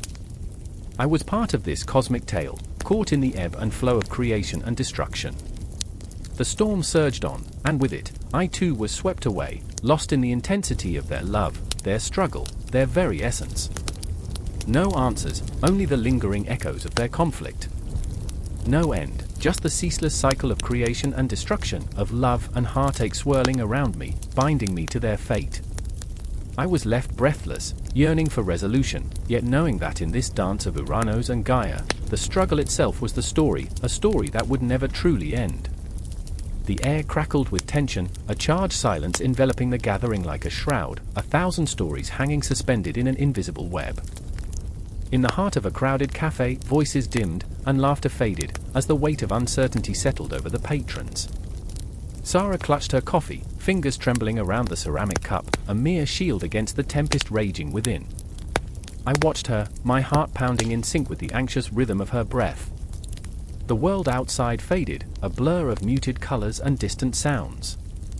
Here, in this moment, the ancient shadows of Greek creation myths loomed, their truths echoing through time, reaching out to grip us with icy fingers. "Do you ever feel like we're living in a myth?" she whispered, her voice barely louder than a breath. Her eyes, dark and swirling, mirrored the depths of the cosmos itself, reflecting a chaos that left me breathless. I wanted to answer, to unravel her question with all the wisdom I didn't possess. But how could I, when I too was caught in this spiraling void? An eternity stretched between us, a chasm filled with unsaid words and unasked questions. The clock on the wall ticked like a heart beating its last, each second a reminder of our mortality, the fleeting nature of our existence. Across the cafe, Alex sat hunched over a notepad, his brow furrowed in concentration, the ink bleeding across the page like the myths of old spilling into the present. An artist caught in a tempest, he was wrestling with something far greater than mere words, he was grappling with the very essence of creation. "I remember," he muttered, his voice low, more to himself than to us. "I remember the tales of Gaia and Uranus, of titans and gods. It feels like they're whispering to me, begging to be told again." Sarah's gaze sharpened, an electric spark igniting between them. "You can't just create something from nothing, Alex. It's impossible." Her voice rose, a crescendo of desperation mingling with the din of the cafe. "Or is it? Look around. We're all just fragments, pieces of some grand design, lost in this chaos. What if we're echoes of those very stories?" I felt it then, that spine-chilling intensity, that raw, unfiltered truth. We were not merely consumers of narratives, we were the narratives. Each heartbeat, every sigh, was a testament to our existence woven into the fabric of creation myths that had transcended time. The cafe faded away, and I was transported to the ancient hills of Greece, where the earth trembled under the weight of gods and mortals alike. Chaos gave birth to Gaia, I found myself saying, the words tumbling from my mouth like stones rolling down a mountain. From her sprang the sky, the mountains, the sea. But what happens when chaos reigns in our lives? What do we create then? A trembling silence enveloped us, thick and suffocating, as if the walls themselves were listening, absorbing our fears and hopes. I could see the flicker of doubt dancing across Sarah's face. Do we become the monsters of our own making? She asked, a tremor in her voice betraying her bravado. Do we yield to darkness? Or do we fight? Alex shot back, his expression igniting with passion. The myths remind us that creation requires destruction. Look at Prometheus. He stole fire from the gods, igniting humanity's spark. We have that same power, don't we? To create, to destroy, to rebuild. Laughter erupted from a nearby table, a sound so jarring it pierced the fragile bubble we had forged. I turned my gaze outside, watching the world march on. Cars honked, people rushed. Their oblivion was maddening. And yet, here we were, caught in a mythic struggle that rendered reality insignificant. I remember sitting on the edge of a cliff, I murmured, feeling the weight of my own memories rush in. Watching the ocean crash against the rocks, feeling like a mere whisper in the grand narrative. The tides didn't care about me, they were relentless, eternal. Just like the stories we tell, looping through time. Sarah's brow knitted, her eyes glistening with unshed tears. But we're not just whispers, are we? We're the ink on the pages, the brush strokes on the canvas. We have to keep telling our stories, our truths, because if we don't, they'll drown in the noise. A chill swept through me, and I turned back to Alex. What if we're too afraid? I pressed, feeling the weight of vulnerability settle heavily on my shoulders. What if our truths are too dark, too raw to bear? He stared back, unflinching. Then we write them anyway. We embrace the chaos, just like the ancients did. They didn't shy away from the darkness, they danced with it. That's how creation happens, through the struggle, through the pain. A tremor of understanding rippled between us, binding us in a shared truth, a collective heartbeat resonating through the air. Our fears, our hopes, they were all threads woven into the tapestry of existence, shimmering in the shadows of the cafe. And as I looked at Sarah, her face illuminated by the flickering candlelight, I felt an overwhelming urge to keep this moment alive, to grasp it, to hold it tightly, like a fragile flower blooming amidst the ruins of doubt. Suddenly, the door swung open, and a gust of wind rushed in, swirling around us, carrying the scent of rain and the promise of something new. The cafe and its patrons faded into the background, but we remained, three souls entwined in the echoes of ancient tales. Then let's create, I said, my voice gaining strength, fueled by the fire ignited in our hearts. Let's honor these stories, weave our own myths into the fabric of the universe. Because if we don't, who will?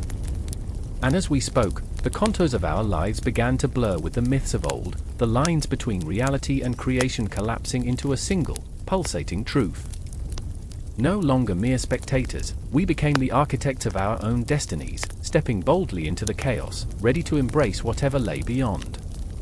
With every heartbeat, every whispered word, we transformed the silence of the cafe into a symphony, a potent reminder that beneath the surface of our mundane lives, the echoes of creation linger still, waiting to be heard, waiting to be felt. And in that moment, as the storm raged outside, we knew we were never alone. The myths lived within us, breathing, alive, and ready to guide us into the night.